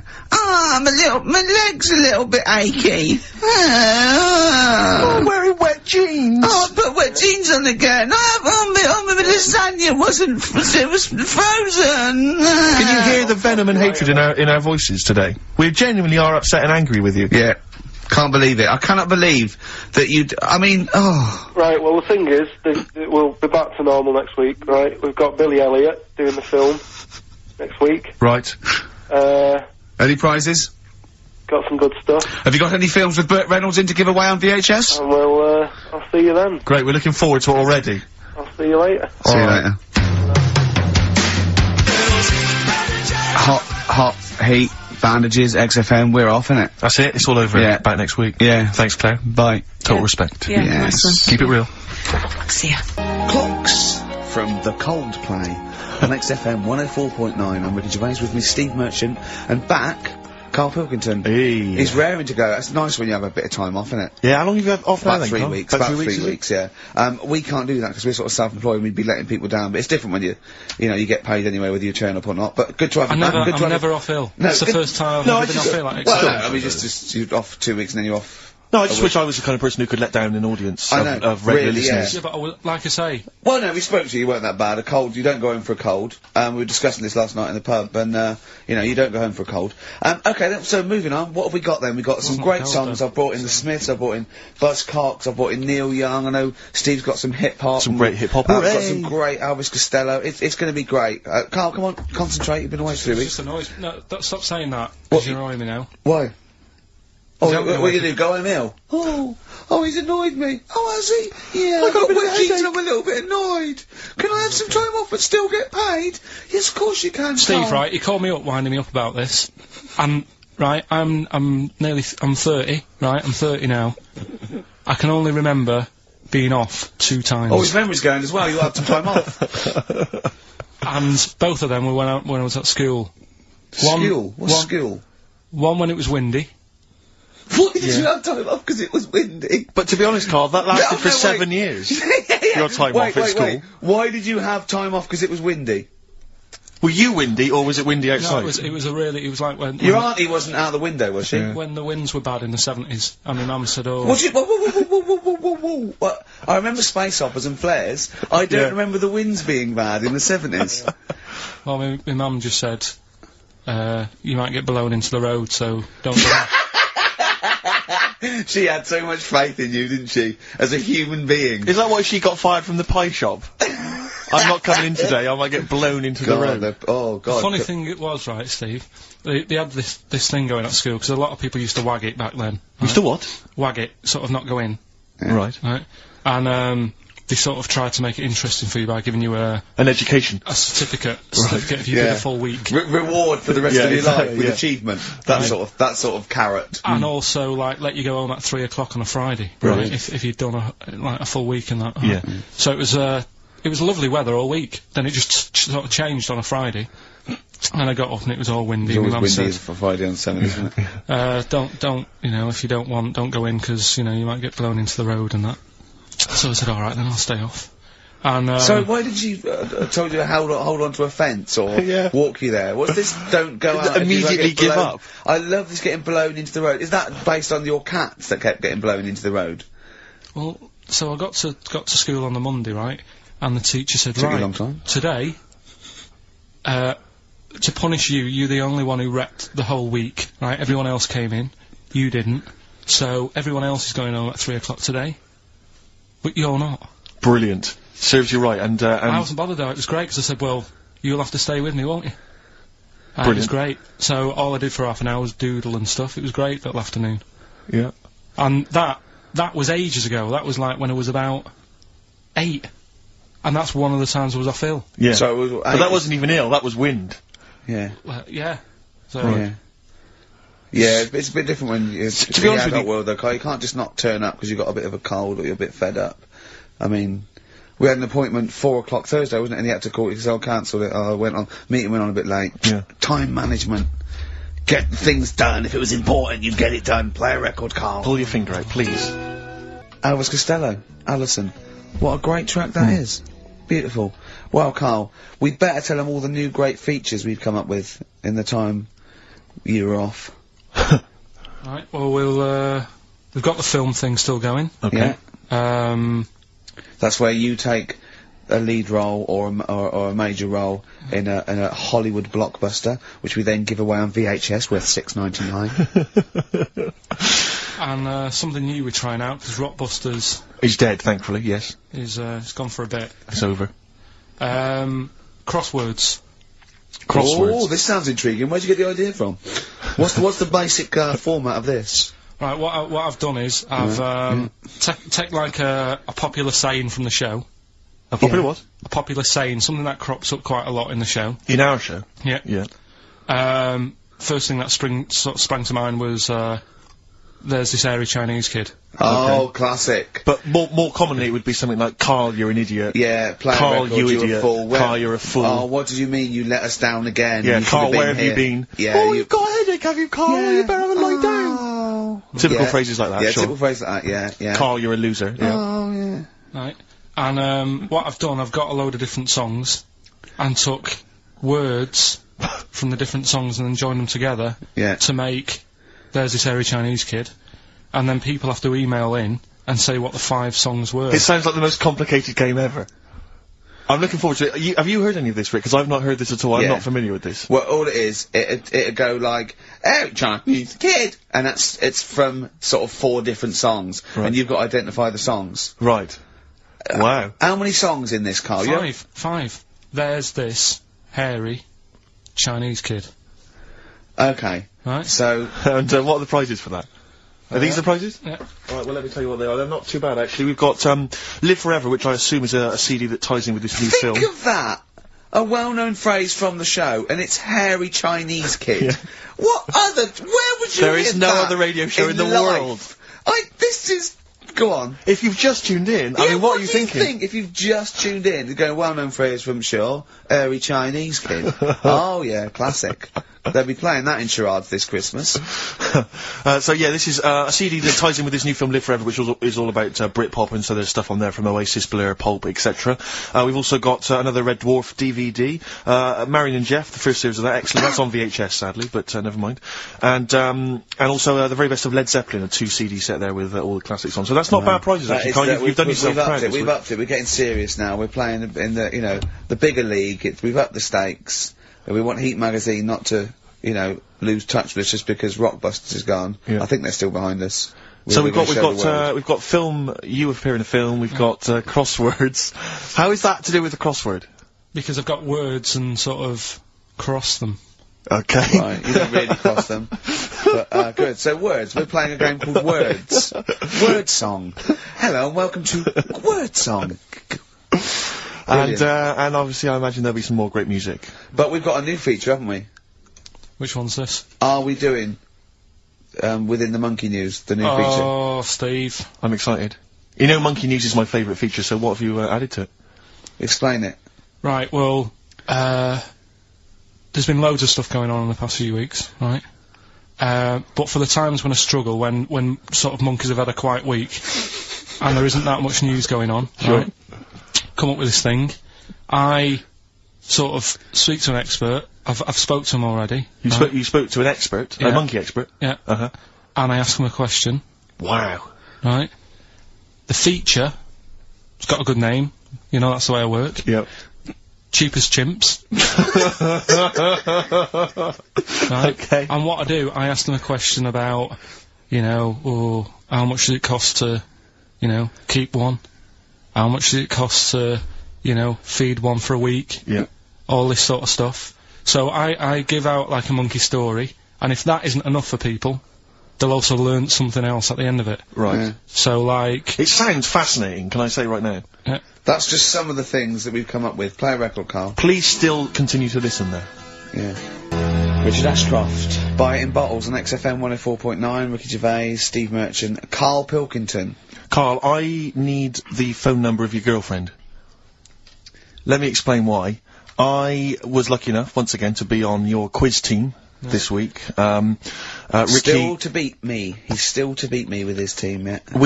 Second I came. The gang here, and some friends, we sometimes go down to a pub quiz in the local area, and I was very nicely, I was invited by Karl to be on his team. Twice now I've been on that team. Ricky's always on another team. And, what can I say, Karl? Do you mind me saying this now? Because I've analysed the team, and it's very much your team, and you've put the team together, you've recruited some excellent personnel, your girlfriend's very, very good on the team, as is one of her work colleagues, and you normally bring in, someone like myself. I like to think I'm providing something with the entertainment section. I seem to remember last time I answered at least 6 or 7 questions that other people hadn't got, so I felt I provided something there.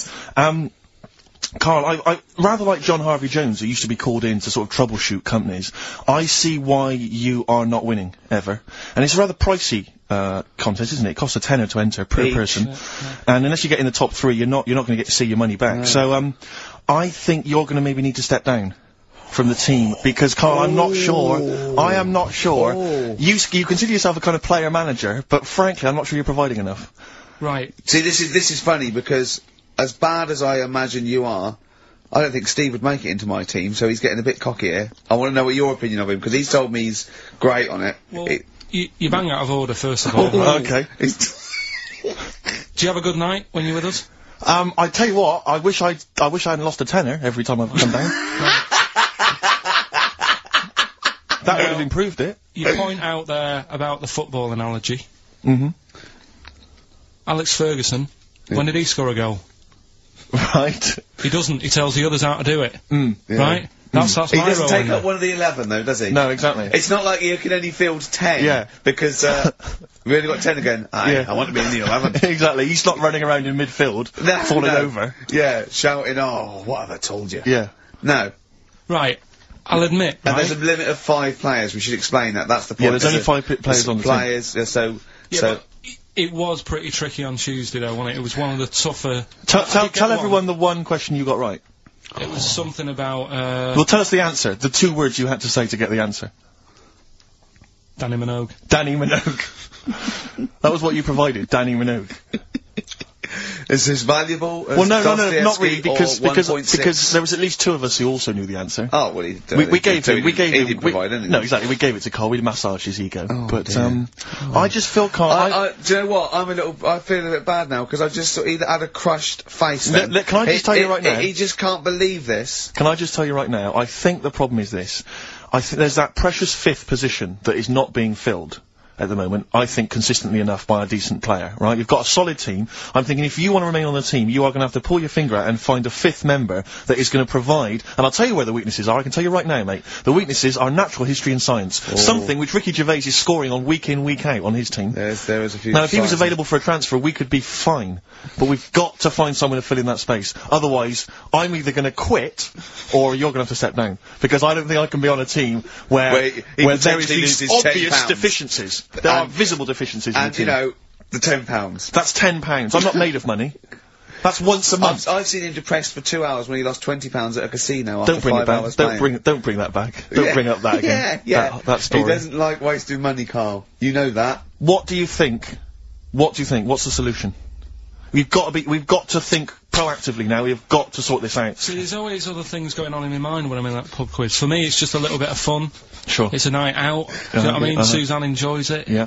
Bit of a get-together, we have a chat beforehand. Yeah. We have a bit of fun. Yeah. But there was other things on my mind. Karl, I can do that here. I don't have to lose a tenner. Wait, what were you thinking during the quiz then, when the questions were coming out? What were you thinking of? Well, what it was, right, just before the quiz started, I had to go to the toilet, right, because the rule is, right, people who don't go to it, once it starts, phones off, no more toilet. They take it dead serious, don't they, right? Yeah. So, I went to the toilet. Now, I'm not being out of order here, it just got me thinking, right? I went to the toilet. The gay fella in there, right? There was a gay fella in there? Gay fella in the toilet. Now, how could you tell? How did you know? Just typical, you know, everything about it, right? Everything about it, right, yeah. Oh. Well, large handlebar moustache, leather cap. Butt plugs, amyl nitrate. Could I just say that these views do not reflect the views of the management of XFM or me and Steve. Or most of the people in this country. Go on, Karl. What's your problem? Yeah, but this is what I'm worried about, really. But this is why I only got Danny Minogue right. Right? Because this was floating around my mind. Went She's to a the big toilet. gay icon, now, isn't she? Going to the toilet, they have like men's cubicle and they have women's cubicle. Yeah. Now, without sounding out of order, is it wrong for me to think gay men should have their own little cubicle? Go in! They should have their own... Well, not cubicle, you mean an actual toilet, I suppose. When I was at the urinal... Yeah. Normally, you know, there's a fella there and you go, alright. And there's no pressure. But I couldn't go. I was thinking, should I wait? If I go into the toilet, it'll look obvious. Yeah. I had loads of pressure and this was going on. What were you worried about? I'm so sorry. What were you concerned about? Viewers. I'm so sorry. Well, it's like, right, listen, when I was a kid, right, And it's alright for you to go into women's toilets when you're a kid. It's like, oh, it's a bit cute, right? As long as you're not, like, over 15 or something, right? Right. But when I was a kid, I went into a toilet, and women, when they use their little cubicles, they don't shut the door. Some of them just sit down on the toilet, right? And you see everything. And, no, seriously, that's probably one of the first times I saw, like, a woman. Yeah. That, right, and my Auntie Nora when she was staying over. What happened with your Auntie Nora? She was, she's into wearing caftans. Into wearing what? You know, caftans. Oh, yeah. What caftans? Big, bellowy sort of dresses. Right. And, yeah, I used to sit on the floor at home, in front of the telly. Sure. She was on the chair behind. Yeah. She did a bit of a, sort of a Sharon Stone scene. Oh, God. Yeah. Did you see it? There was no underwear? No. What age were you? What was it like? What age were you? It was like a ripped tennis ball. What? Right, we're off air. We're off air. Either that or put us in for the Sonys. That's how I'm living. Ice-T. That's how I'm living. Bit of old school hip-hop. Where's RT? Alright. Good point, yeah. Go make me a cup of coffee or something. Well, before you do that, can I just qualify something? I'm a little bit concerned about your toilet discussion. What exactly is your point again? I was just a bit bemused. You see, it's a tricky one. All I'm saying is, right, there was, at the pub quiz, I go to the toilet, not thinking about anything, I try to go, right, there's a little gay fella next to me. I love this little gay fella. Now, the weird thing is, there's nothing stopping him having a little glance, right? Because he's allowed in the fella's toilet. Yeah. Now, I'm not allowed to go into the woman's toilet and have a little look round. Right. So all I'm saying is, should they have another toilet area? What, for gay people? Yeah. And, so this would be gay men and lesbians? Is that going to complicate things? Well, I mean, I can only assume, I mean, to what point, that's your question, right? If you're intimidated, that's a shame. But, you know, most gay men aren't looking at your knob. You know that? What do you mean? I can only say that 99.9% of gay men who use a urinal standing next to what they assume is a heterosexual man aren't looking at his knob. What are they doing then? They're emptying their bladder. No, but the thing is, I can't talk for Karl. You're saying, like, you know, about, would you have one toilet for lesbian women and gay fellas, right? Well, does that mean, would it be mixed? Would it just be, would it have a man on one, that's heterosexual man, one little picture of a woman on the other, and then, what would the little icon be? A man and a woman? A man and a woman. Just having a chat? Yeah. In pink and dot lines. But you couldn't mix them, because then what would happen is, you'd get people who are going, oh, I'll play up to this a bit. What, pretend to be gay? And, yeah, you know, sort of grow a moustache and shave their head. And pretend to be a lesbian. Right. Yeah. So, I see, so you know people pretending to be gay so they could go in and have a look at the lesbians? Yeah. Right. So that would mean that we need 4 cubicles now, would we? Yeah, no, this is fine. 4 cubicles. So every pub How many toilets do we need every pub's now got 4 toilets.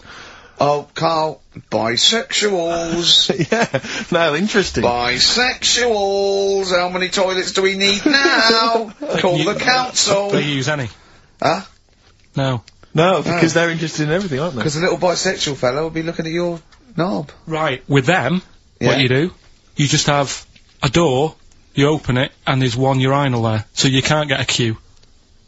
They have to sort of wait. I just thought that, well, why can't there just be a thing between the urinals, so no one can look at anyone else's knob? Wait a minute. Just to go back to Ricky's point, what stops, even if we've got the toilet for gay men, what stops the gay men who want to have a look at your willy going in the regular toilet and pretending that they're straight? Most men don't wear gay across their head. Exactly. They don't have a tattoo. There's no branding yet in the British House where they have to declare. So we're gonna have to expand this. So we've all got to carry identity. Do you know you can see a gay? Can you coming a mile off? No. No, I'll just hold it in next time. No. Can you tell gay men? Do you know a gay man? I'd say, probably... If you did like if you lined some people up... Yeah. And said, point them out, I reckon I'd get... But hold on, we're not talking about people dressed in leather with the arse cut out and an handlebar moustache. Yeah. We're talking about, you know, the everyday, non-seen... of course, well, yeah. But I mean, suppose I put you in a room and there was 10 naked men, right? Yeah. And, there's 5 gay men and 5 hetero. Could you walk along that line looking at those gay... Am I naked? No, you don't have to be naked. Why would you have to be naked? To catch them out. How would you catch them out? Don't go into it. Don't go into it. Don't go into it. Play a record. The Thrills, One Horse Town on XFM 104.9. Ricky Gervais, Steve Merchant, and Karl Pilkington. Now, Karl Pilkington is getting ready. It's the start of a new strand in the show, a new quiz, a new competition to replace Rockbusters. Now, that's quite a tall order, but what have you done? Right, like I said, right, if you've only just tuned in, what it is, I've took, and I'll be taking, a well-known saying every week from the show, something that crops up a lot. First one that sprang to mind was... There's a little gay fella standing next to me in the urinal? That's next week. Okay. This week, there's this airy Chinese kid, right? Yeah. That's crops up quite a lot. Sweeping the nation. Right.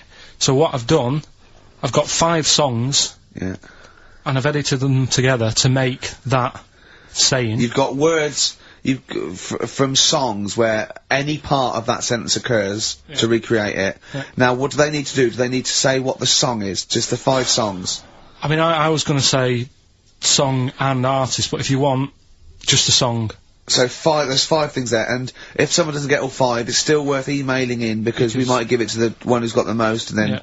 Can I suggest we go for artist rather than song? Only because sometimes it's quite tricky to get a song title. Sometimes it's it's very odd, or it's not quite what you think it is. So maybe artist is an easier one. Are you happy with that, Karl? It's your competition. Right? I mean, Steve always does this whenever I come up with an idea. Oh yeah. I'm just trying to make sure it's just the best it can be, Karl. Yeah, no, he came up with a few game shows, and Steve was going, no, it's no good. And Karl said to me, he said, it's the one of The Office ever got on telly. Yeah, but well, we shall see how Cheapest Chimps plays out. But frankly, the fact that the fact that you said to me, Steve, I've come up with the best game show ever, it's called Cheapest Chimps, what's the idea? I don't know, I just like the name. It's something to do with chimps. I thought, well, I'm not sure that's the best game show ever. And what was the other one you came up with that you told me about? I think a few people will be disagreeing with him, Karl. I think people will say that Cheapest Chimps could be the best game show ever. You know, when I was at school, people like you, I really didn't like. You're a stirrer, Gervais. He flits, doesn't he, from one side to the next, Karl. The one thing, we may argue, mate, but at least we're consistent. Ricky Gervais flipping from one side to the other. One day he's on Karl's side. When was the last time Steve wrestled you to the ground and got you in a leg clamp? No, you're right. Never.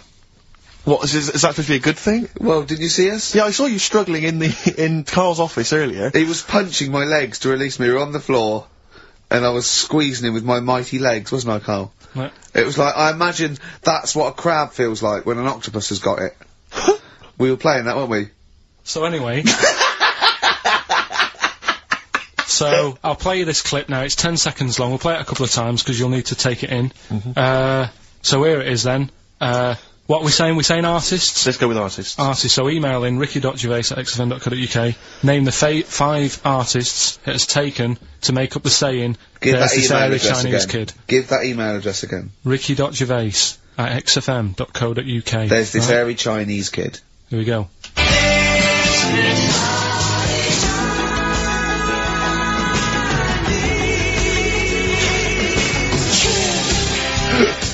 Play it again. Play it again. Here we go.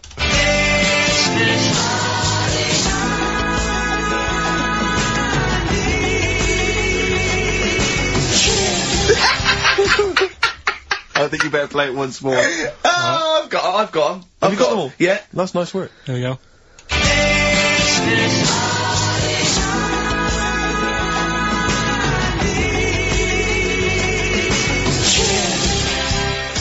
I can just remind you now that the prizes include a Red Dwarf DVD, Marion and Jeff, the first series of that on VHS, a Live Forever Britpop CD, and also the very best of Led Zeppelin. Let's play one of those actually while we're here.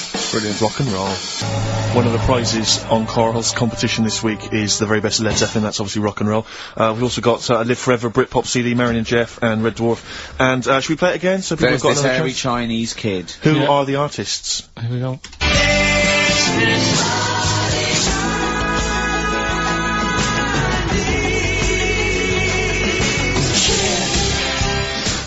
It's tricky. It's not very easy. Once more. One more.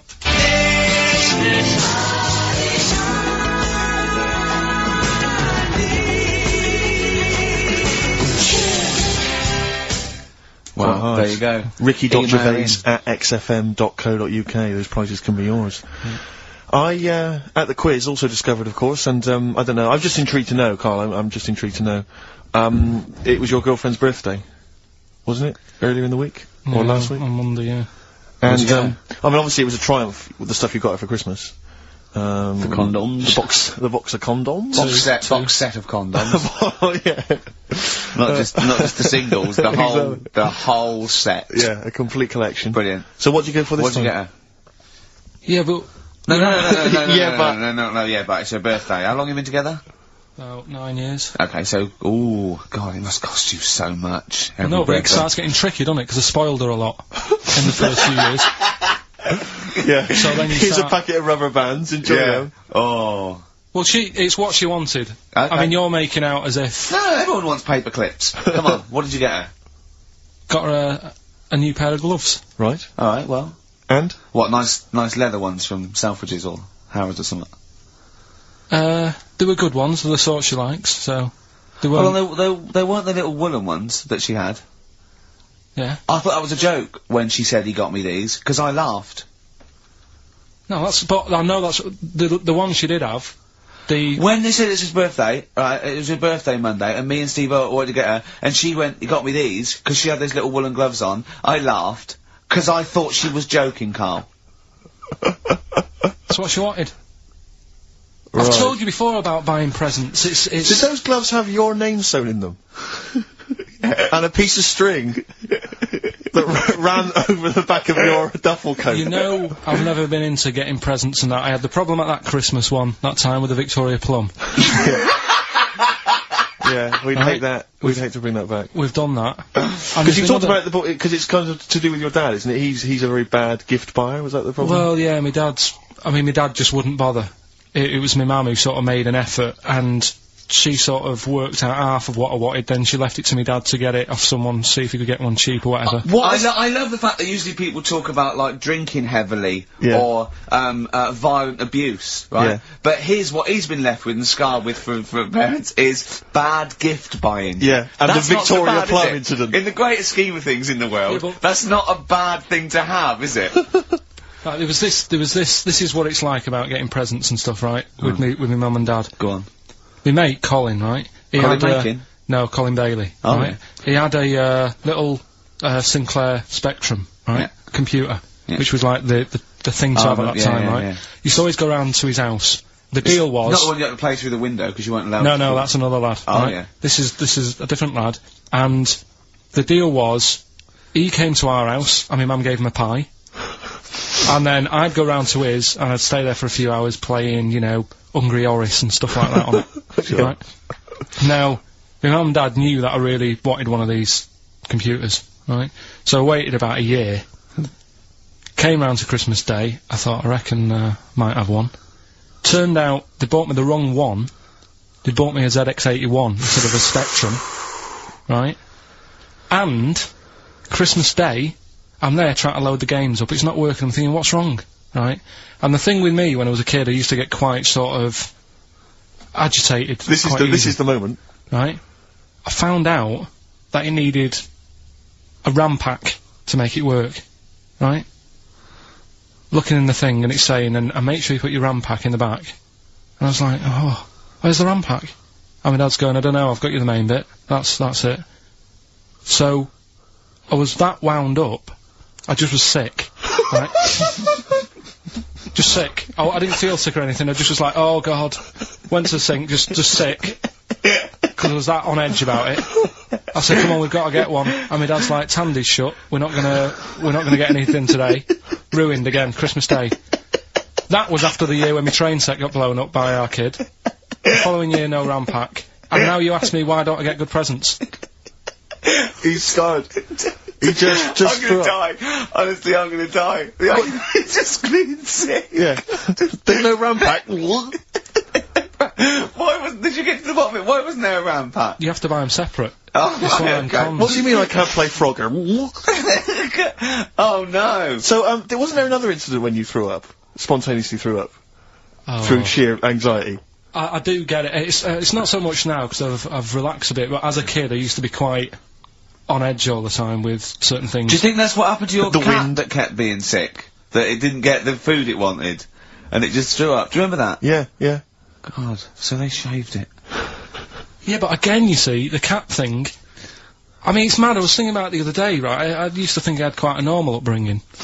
You didn't. Right, and someone was talking Your about mother once told you not to go to school because it was windy, Carl. It was not a normal upbringing. The cat was being sick, so she shaved it, so it was easier to clean. Right, well, my mum and dad went on holiday, right, and I stayed at the Ross's down the road. Oh, yeah. Only a kid, must have been about 5 or something, right, and, I was always running around in the house, I had a lot of energy as a kid. What the Rosses did, they had this cat that was dead violent, the most violent sort of angry cat I have ever witnessed. A tiger? It was, honestly, Steve, if it was bigger it would have been, because it was just always having a go at you. Yeah. If you went to pat it on the head, it went to bite you and stuff. And what they used to do with it, to stop me running around, I'd sort of be running around, and then I'd get a bit tired, and they'd say, have a lie down on the settee. So I'd lie down on the settee and I'd nod off. And what they used to do, I'd wake up, and I'd put the cat on my belly. Right? So I'd be scared to move, because it's like it's gonna get me. But it would keep you there. It kept me there, and it used to sort of slaver on me. And they'd sort of, you know, go out or whatever, and I'd be lying there. That's not normal, is it? Carl, sorry, were you created by the Brothers Grimm for one of their fairy tales? What kind of a life is that? A cat paperweight to keep Karl in place. He keeps blowing around, it's windy. We'll have to weigh him down. Be careful. Your mum probably told him that it's a windy day, you got to get something heavy on him. Otherwise he just gets blown into the road. God. Bless him. Carl, let's just hear your thing once more. Give people a final chance. Alright, here we go.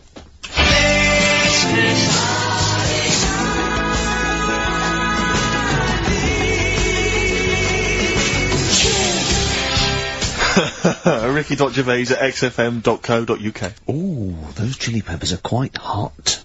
Can't stop. XFM 104.9. I'm Ricky Gervais. With me, Steve Merchant and Karl Pilkington. Alright. Karl, you know what the time is? Bong. Monkey news. Yeah. Right. Imagine if Trevor McDonald started like this. Yeah. There's been a lot of stuff going on that with monkeys. Oh, yeah. I was mentioning earlier how we're sort of making the feature grow a bit, right? So, I'm thinking, I haven't told you, Steve, either. I've actually been asked to write a thing about monkeys. A poem? No, for a magazine called, something Apes. Right. They want me to do, like a column, 500 words. About monkeys? Anything I want on monkeys. Anything. What are you going to write? Dunno, think about it. Well, give him a typewriter, I come up with Shakespeare eventually. Yeah. You could write about that? Why didn't you write about that? The fact that you don't believe it. You don't believe that an infinite number of monkeys could type because he was Shakespeare? Because you reckon most of them hadn't read Shakespeare, so they wouldn't know some of the spellings. Exactly. It wouldn't happen. You idiot. Get on with it. All right. There's been a few things, but one that springs to mind is, they found a load of monkeys somewhere. Right? This is brilliant. Yeah. I mean, imagine this if this was news. Yeah. Go on. Where? I Somewhere. think it was in, 17th century? it doesn't matter that bit. Right? Okay. Found a load of monkeys that are, having a good chat. Go on. They're having a good chat, alright. They found monkeys that can talk. Yeah. they've worked out, they've got about 534 different words that they're using to, like, have a chat about stuff. More than you. Yeah, what do they chat about then? Just, you know, things that monkeys are worrying about. Just, you know, where do you get that from? You know. Who does your hair? You going out with her again, are you? Yeah. Oh, yeah. Have you seen that, Sorry, you can't just leave that. No, I'm just intrigued. I'm just intrigued to know what else. Is there any... No, I mean, that were they discussing the Humanity? Did you see that programme on Channel 5? Yeah. He can walk upright. Yeah. That was good, But, I mean, Did you see how well do you mean hung he they was? taught them, they taught themselves this language? Yeah. Where is this? In the wild is this, is it? Not sign language, It's but... in some jungle somewhere. They found these monkeys. He heard some, you know, some explorer was over there, cutting through the woods and that. And he heard his name, and he thought, that's what he went, what do you want, Ronnie? It wasn't me, I didn't say. Yeah. I didn't say, oh, it's Snodgrass, where'd you get that gun? Yeah, exactly. Well, there's only me and you here. Yeah. It's weird, isn't it? No, it's not weird, it's not true. Well, right, come on then, what's next? Once again, but what I'm thinking, well, I mean, that did happen. So, well... and to sort of add to that feature... That's not true. We're doing, Cheapest Chimps. Right. Can I just say now to the audience, if you thought that Rockbusters was bad, if you thought that piece of rubbish earlier about the Chinese hairy kid was bad, I'm suspecting this is going to be really not very good at all. I'm just pointing the finger. What do you think of it? What do you think of his negativity, Carl? He keeps doing it. I just don't think you should start with the name of the quiz first. This is my only concern. You've come up with Cheapest Chimps, and now you're trying to construct a game around that. And I'm not sure it's a proper... Well, okay, what is the game? Let's hear it. Right, it's about, a chimp, right? Surprising. Spoke to an expert about them. Who was the expert? Someone at London Zoo. Okay. How many bananas do you think the little chimp that they've got at London Zoo eats a day? Right. How many bananas does a little chimp at London Zoo? Can they call in for this? No, I'd leave it. I'm just testing it out on Steve, because we've already got an email thing going on here. So how many bananas do they eat a day? One chimp per day, how many bananas? Yeah. How many bananas does a chimp eat a day? And does this mean that... Because sometimes I've seen them on the telly, they peel one, they'll just eat a bit of it, then they'll throw it away. We're talking a whole banana? How many bananas does it eat a day? How many bananas do you eat a day? Getting angry. Come on. Well, I'll try and have 2 if I've got time, but I'm pretty busy. Well, I'll go... swinging on your tyre. How many do you reckon? I think, a little monkey, tiny little monkey, per day, over the course of a day, I reckon he probably eats 15 bananas. Right. Ricky, what are you going for? Little chimp at London Zoo. But, hold on, but presumably they don't only feed it bananas. So Okay. so the question is... It's how many bananas does it eat? Come on, Yeah, Rick. but how many does it get given? It would eat 15 if it was given 15, but it might be given, one slice of banana, 15 oranges, 200 potatoes, and some lettuce. How many bananas does it eat? Come on. It's 5. Have a guess. 5? Yeah. Right. It's only 1. Yeah, because it only gets given 1. Cheapest chimps. What? So, it's pretty cheap to have a chimp. Right. I'm on your side now, Steve. I don't understand what happened then. What, so at the end of it, you always shout cheapest chimps. Is that what? That's the quiz, is it? Oh, play a record. Wait, Carl. so is that it? Is that seriously Is that it? Was that the first instalment of Cheapest Chimps? Yeah. We'll have to see what the press say about this. And why does it only eat 1 banana? Because it only gets given 1 banana. I think that's all it wants. No. So you don't even know, you didn't even bother to ask him? It wouldn't just get given 1 banana and nothing else. It would get given banana and then lots of other stuff like apples, oranges, carrots. It would get given a balanced diet. Cigars. Yeah. So it's just how many do they give it at London Zoo? I look forward to playing this again. Here with us, who is he and what is he to you? We have not had any successful answers on your quiz, Carl. We've had people who've got what you get a when maximum you put of 4. a duck in a microwave. Yeah, yeah. Bill Withers. Nice. Alright? Cheers. So I'm not talking about Cheapest Chimps. That's safe. That's gonna run and run. Yeah, that is gonna run and run. That's really got legs. I'm gonna check the press Monday. I can only assume it's a triumph. Exactly, another Pilkington triumph. Yeah. I'm gonna give the prize, if you don't mind, Carl, to Karen and Jeff Gillian, because they're the only one that got, they were the only couple that got, the second answer, which was very, very But they tricky. got 4, did they? But they only got 4 But right. 4 is the top answer, so should we give the So answers play it, now? Carl, and then tell us who each one is. Right.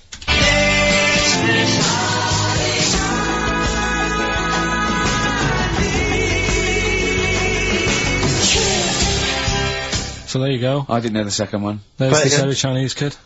So the first one, the Lars. There she goes. That's George Harrison. No. That's Philip Bailey. And that's Deacon Blue. Right, so it was the Lars, Yeah, what's the second one? Strokes, That was very tricky. That is hard. George Harrison for Harrison, yeah. Airy, that's all I could get. It was Ari. Ari Krishna, yeah. But it, no. Chinese, Phil Bailey. Chinese War it is. Yeah. And Deacon Blue, Real Gone Kid. Real Gone Kid, yeah. There's this Airy Chinese kid. Very, very hard. I love the fact that the normal bit of that, like, the normal bit is like the well-known phrase, there's this hairy Chinese kid. Yeah, exactly. Like, nothing happened there. That's normal. There's this hairy Chinese kid. As a phrase that often... In fact, you're right. We must have said that phrase 20 times today. When was the last time that was said 20 times? Never. I don't think it's ever been said anyway. There's this hairy Chinese kid. I mean... Even in China. I don't think it's... Well, it's very rare. Definitely not said in China. The prizes they've won. The prizes they won: Red Dwarf DVD, Live Forever, the best of Britpop, Marin and Jeff on VHS, and the best of Led Zeppelin. Well done to Karen and Jeff Gillian. I've also seen no proof of this hairy Chinese kid. None whatsoever. Alpine Stars, Burning Up on XFM 104.9, Ricky Gervais, Steve Merchant, Karl Pilkington. Steve, you were out of the room there. Carl took a phone call from someone. Okay. He's found a cellmate. Right. Not a soulmate, I think one day they will be cellmates. Yes. Because he's just like, he loves everything Carl loves, and he was telling Carl stuff, and Carl's face was lighting up. Yeah. He's told him of 2 Russian kids in the circus. They're covered in hair, and their mum tells them off because they're covered in fleas. Carl said, see, that annoys me again, innit? They do something else. And the bloke went, yeah, they should just make money out of being hairy. And Carl went, exactly. And he said, have you heard of the 3-legged juggler? And the bloke went, no, what's that? He went, that annoys me as well. Because he thinks they shouldn't have done juggling, they should have done football. Do you know what I mean, though, Steve? What do you mean a 3-legged juggler? What are you talking He's a about? famous 3-legged juggler. Oh, he's mega famous. He's like the Beckham of wherever he's from. But the other day I was looking in, I don't know, Bizarre magazine or something, right? And there was this fella who, he had no arms. So you saw a picture of him, his job was fixing watches, did it with his feet. Go on. Well, it's just, why pick the most hardest job to do when you haven't got any hands? Crush grapes. Or... Do you know what I mean? That annoys me. Oh, crush grapes! Imagine him being told that he comes into the careers advisory where I go, now, what do you want to do, Hargreaves? Make watches? Right, take a look at your arms. Crush grapes, mate. Sorry, you're a grape crusher. Next. Brilliant. Brilliant. I would love you to be a career advisory in some sort of clinic. It'd be brilliant. I like the fact that it annoys you. Here's a man, he's got no arms, he has learned to fix watches with his feet. Yeah. An incredible talent, incredible skill, he's utilising that brilliantly. That's annoying to you. You are angered by it. I'm only being honest. Now, you be honest, right? Your watch is broke. Who would you go to? You're in a rush. You need it fixing in a rush. Now, you need some fresh wine.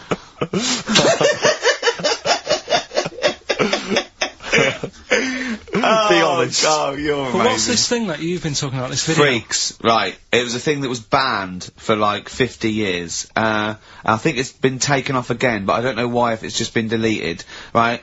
It's a quest. If anyone out there has got a copy of Freaks on DVD or VHS, can Carl borrow it, please? I mean, I almost want to set up a camera to see him watching it. It's absolutely real. They used people in the circus of the time. I think it's the 20s or 30s of the Depression. And there's people, there's coneheads, there's a bearded lady, all genuine. There's a bloke they call the Human Slug who's got no arms and no legs, Carl. And he's just there, and he rolls a cigarette and lights it with his mouth. I think I've seen his brother, who isn't called the Human Slug. Is called the Pillow. Right. How does he make a living? He, anyone want to meet Karl for money? Do you know what I mean? The annoying thing was, right, there was a picture of him, I was going to put it on I think I've seen his brother. on our website, we put things up like this, right? If you go to ricky.gervais at xfm.co.uk/... What? You've put things like that on my website? It's nothing to do with me. I want people to know that that website is not kept or looked at by me. So, what have you put on there? There's a fella on there who's known as the Pillow. And he's, you see, I get a bit worried with things like this, because we're not sort of having a go or anything, it's just things that fascinate you. Yeah. And, yeah, it's a guy, it might be the same sort of thing. What's your one I called? bet you used to stare at people with goiters, didn't you, when you were little? In Tesco's. Well, just go to xfm.co.uk/Ricky, it is. What's the worst thing you've ever seen on, like, a human face? You know what it is, and I don't want to talk about it. I can't remember. Have you told me? Yeah. What is it? But go, it's not go the to, elephant lady. Go to the, yeah. Is it the elephant lady? You talked about that, I know. Yeah, I don't want to talk about it again. Go to the website and see the human pillow. Why is he a human pillow? That's what annoyed me. I thought he was more of a draft excluder. Oh, that breaks all kinds of rules. Buzzcocks, harmony in the head. Now, things are flying here at XFM. People have called in. There is a video of Freaks on the way. Karl's gonna see that within the week. That's exciting. That's exciting for me. Do you know what I mean? About our education of Karl. We started off trying to teach him about science and history, and now we just find that he likes pictures of hairy Chinese kids and women. Who doesn't? No, true. You've got a theory about pictures of freaks, haven't you? You see, you always bring things up that I don't want to talk about, because I'm really worried that people, if you've just tuned in for the first time, it's the first time you hear it, and we're talking about hairy Chinese kids. Yeah. Talking about the human worm. Karl, listen. People don't think that you're taking the piss out of those people. They lump you in with them. Do you know what I mean? They think that you're a freak of nature. So you can say anything you want. Do you know what I mean? Because it's honest, it's from the heart, it's genuine. So, don't worry about that. Yeah, but Suzanne was saying last night that I've got a heart of stone, or whatever it is. Why? Because I wasn't crying at Comic Relief. And all I always used to say to her, get out, Elephant Man. Let me watch that for 30 minutes. I'll be crying my heart out. Why? Why do you care about that but not... Because it's... That is more real, isn't it, right? Think of John Merrick. Sorry. What, the film starring John Hurt is more real than footage of starving people in Africa? No, but what I'm saying is, think about... See, this is why I didn't want to bring it up, because people are gonna just say... Well, you're allowed to cry at what you like. People can't have you for not crying at someone and crying at someone else. Imagine that, like, if you've seen the film, you know, his head's all, you know, messed up and that. Yeah. He's getting picked on all the time. Yeah. By Michael Elphick, I remember. Yeah. It's just really, really sad. Whereas, you know, we're trying to help out. But you give him a bun and he forgets it. Do you know what I mean, though? He never forgets, Rick.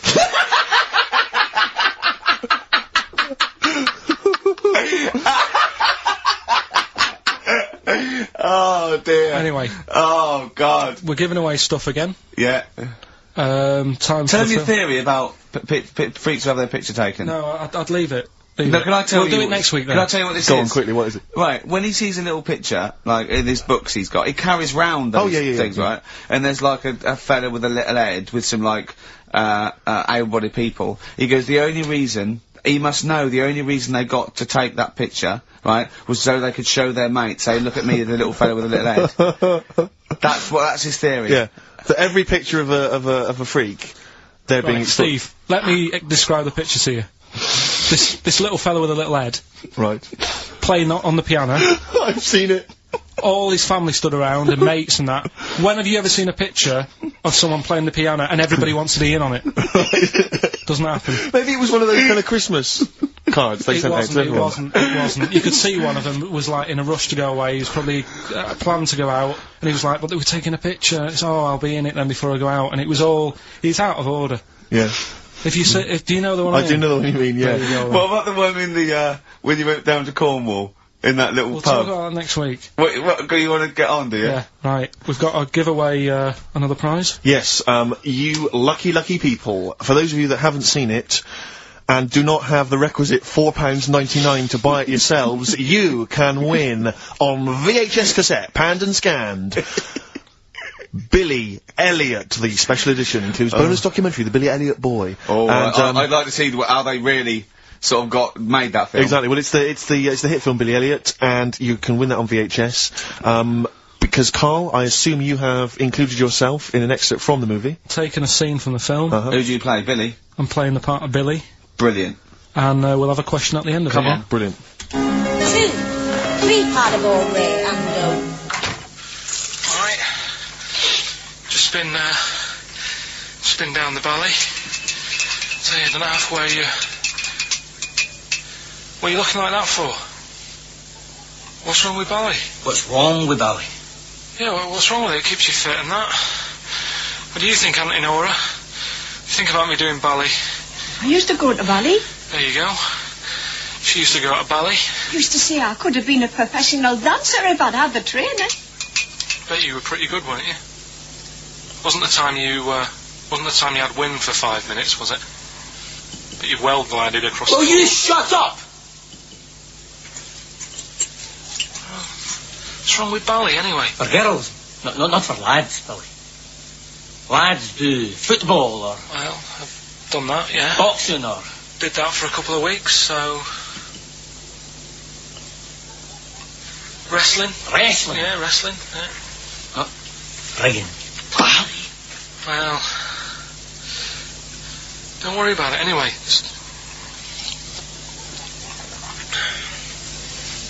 Is it alright if my mate Wayne stays over tonight? He just wants to sleep over. He's just coming over to... Wayne, sleep? Yeah, he just stays over. I'm not gay or anything, it's just... I don't fancy him, I'm not... Yes, you do. I don't. Yes, you bloody well do. What, just because I want my mate Wayne to sleep over and I've started doing ballet, that turns me into a gay man, does it?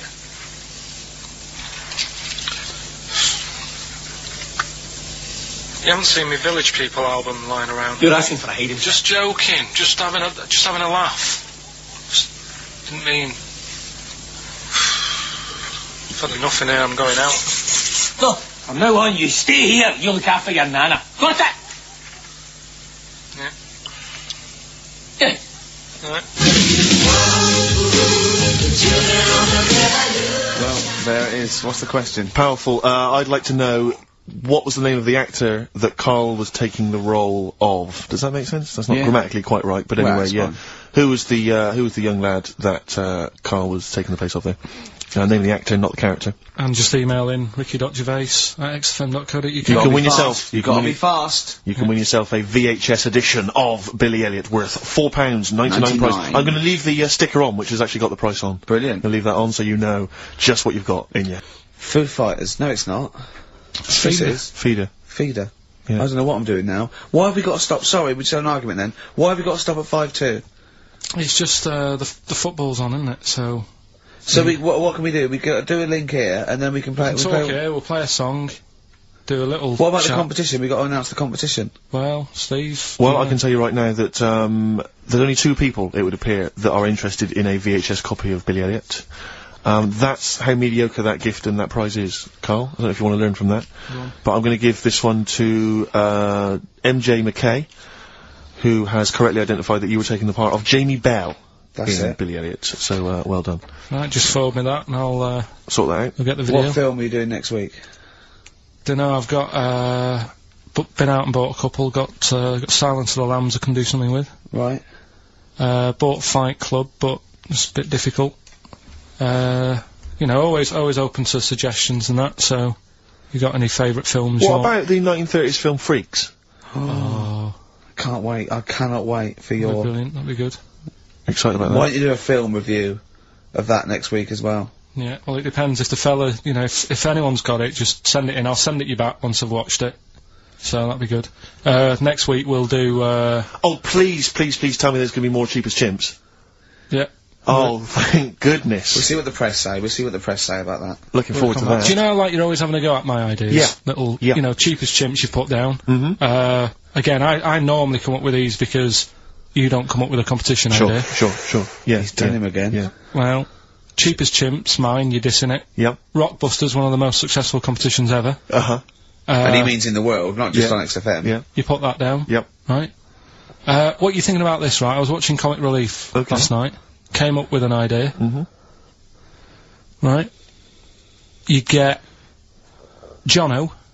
Okay. Jono Coleman, yeah. Say Vanessa Feltz. You know, maybe, you know, Dawn French, because she'd be around for that. And then get them all in a room for Comic Relief. And what you do, put a cake in front of them. Yeah. Right? And like, you don't feed them. And like, they're going, oh, I'd love a bit of that cake. Right? It's called Famine Academy. Right. Right? Whilst they lose pounds, they get pounds. Right. What do you think? Play a record, Carl. Well... I love it. Again. I love it, Carl. Yeah, again. I love it.